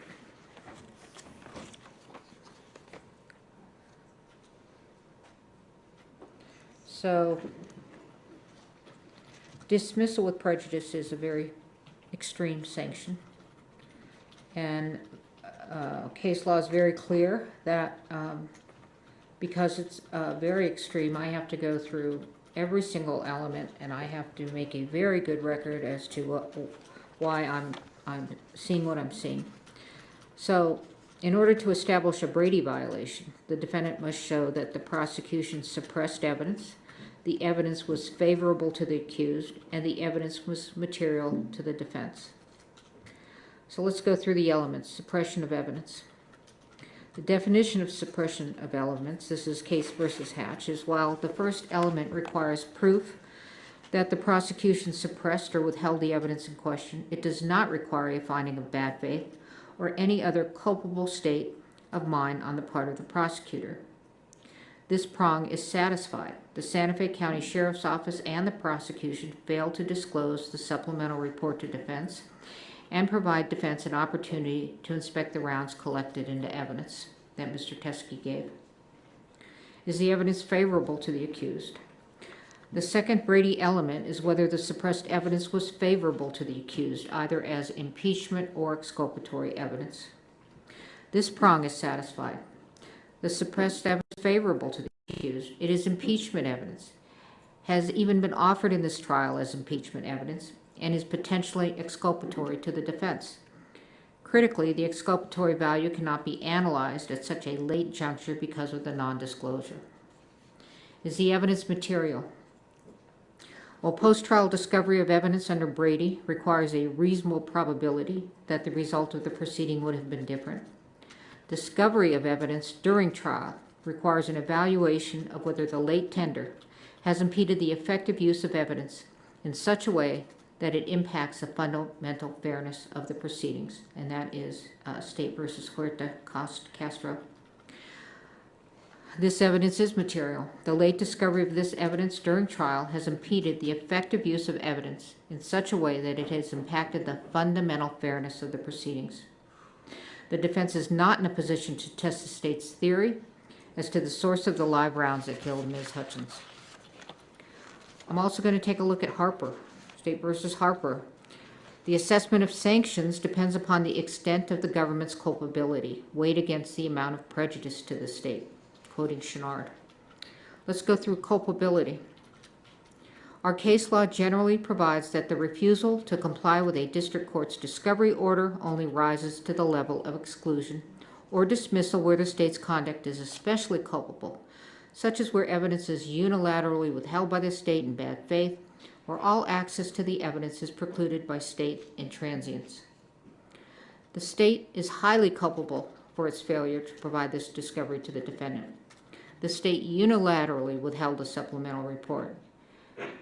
Santa Fe County Sheriff's Officer made the decision, and apparently also with the prosecutor, as pursuant to Hancock's testimony, that the evidence was of no evidentiary value and failed to connect the evidence to the instant case. The case agent, as well as pursuant to Hancock's testimony, Ms. Morrissey, was aware of the new evidence and yet did not make an effort to disclose it to defense. The state's willful withholding of this information was intentional and deliberate. If this conduct does not rise to the level of bad faith, it certainly comes so near to bad faith as to show signs of scorching. Prejudice. When discovery has been produced late, prejudice does not accrue unless the evidence is material and the disclosure is so late that it undermines the defendant's preparation for trial. The court concludes that this conduct is highly prejudicial to the defendant. The jury has been sworn, jeopardy has attached, and this disclosure during the course of trial is so late that it undermines the defendant's preparation for trial. There is no way for the court to right this wrong. Lesser sanctions under Harper. Trial courts possess broad discretionary authority to decide what sanction to impose when a discovery order is violated. State versus Lemire. The sanction of dismissal is the only warranted remedy. The jury has been sworn, jeopardy has attached, and a mistrial would not be based upon manifest necessity. Further, the sanction of dismissal is warranted in this case. The state has repeatedly made representations to defense and to the court that they were compliant with all their discovery obligations. Despite their repeated representations, they have continued to fail to disclose critical evidence to the defendant. Brady and Harper are satisfied. Dismissal with prejudice is warranted. Court also has power, inherent power. Per State versus Lemire, where discovery violations inject needless delay into the proceedings, courts may impose meaningful sanctions to effectuate their inherent power and promote efficient judicial administration. The state's discovery violation has injected a needless, incurable delay into the instant jury trial.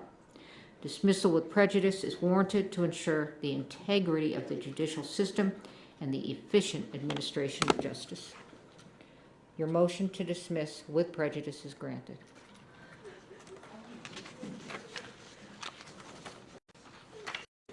Now, with respect to the jury, I don't imagine you all want to return on Monday. I will take care of the jury.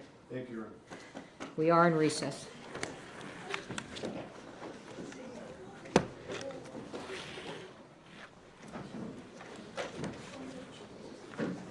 I'm not getting up. I'm going to... Dismiss him, Judge. Dismiss him. Go ahead. Thank you all for your help. There you go, okay.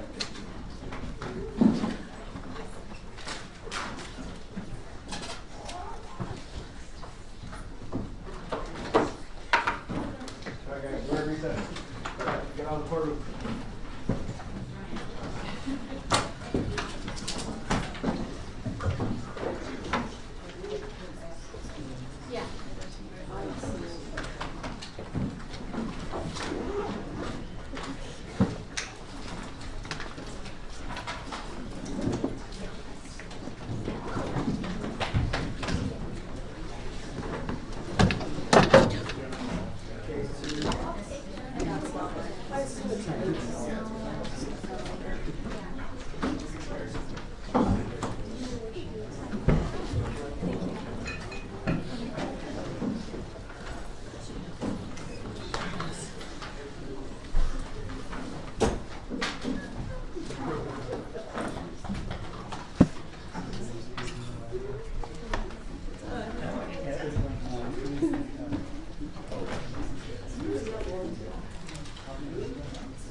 All you guys. This part is open. This part needs to stay open. Are we good to control? All the way to these barriers. These barriers right here. These guys got it.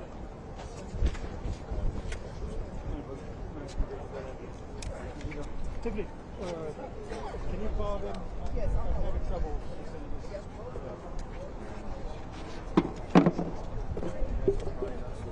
Yes, it is.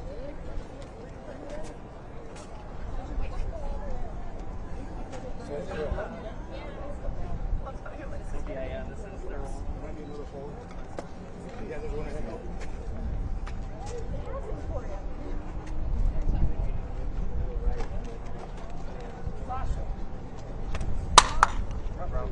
Poor TV lost her mic. I'll put it back up. Hey, boss. Sorry about that. Can we go to the pole right here at least? Everybody on this side. Thank you. Watch your front behind you.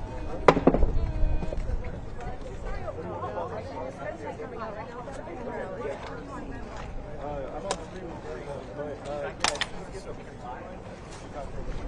Yeah, they come there.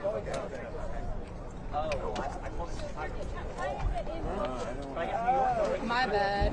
Yeah, I don't know. It's just REM 5. That's good.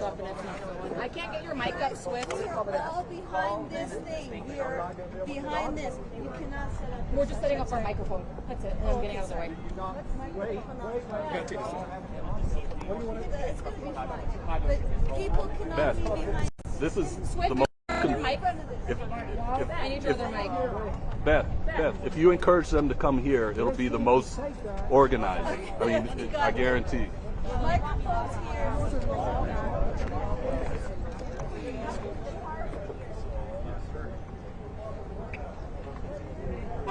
We've got a stand here though already with everyone's mic. There's 10 mics on this stand already. Can you move that stand this way a little bit so it's not so... I didn't set it up. Everybody.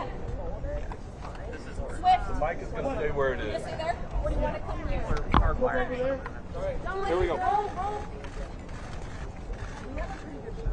Breathe out. Mr. Baldwin, Alec, how do you feel about Quick word, sir. Ilaria, how Mr. Baldwin. about this dismissal? Elizabeth, Robert, any words on the dismissal?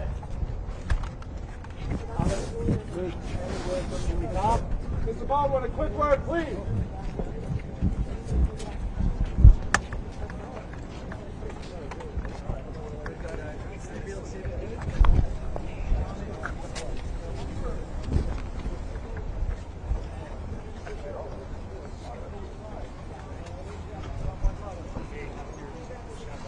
Who's this one for? For whoever else was left that didn't go on the first one.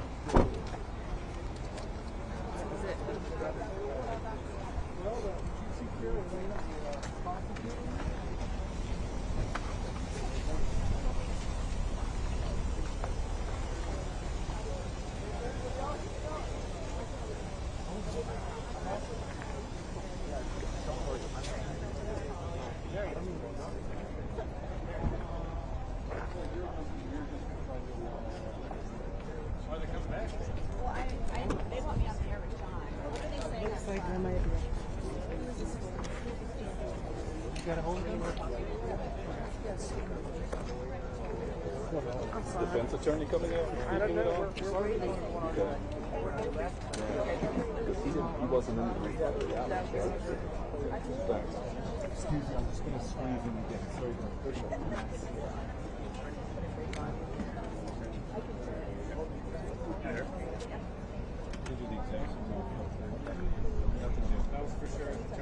The defense attorney ought to be happy to talk. He wasn't in that group, but just left.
Already.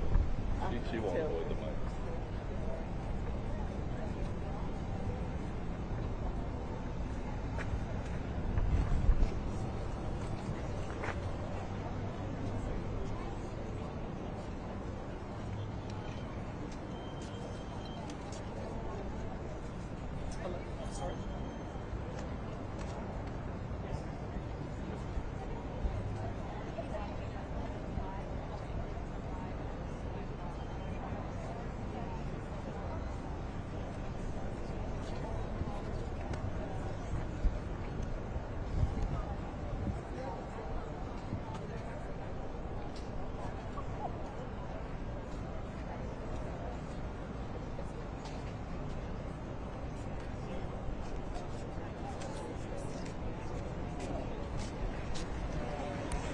So what do you like?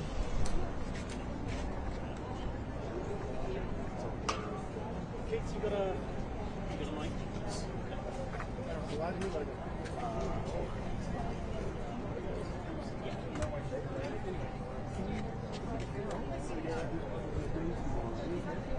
We'll start off on the level to the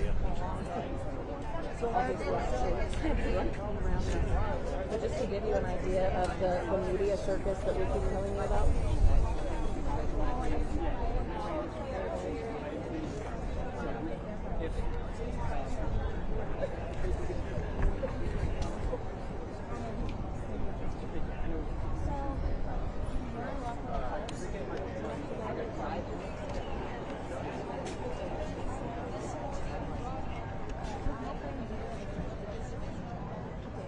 It's a good question to ask about that.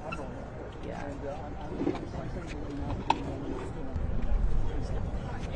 Oh, that's right. Yeah,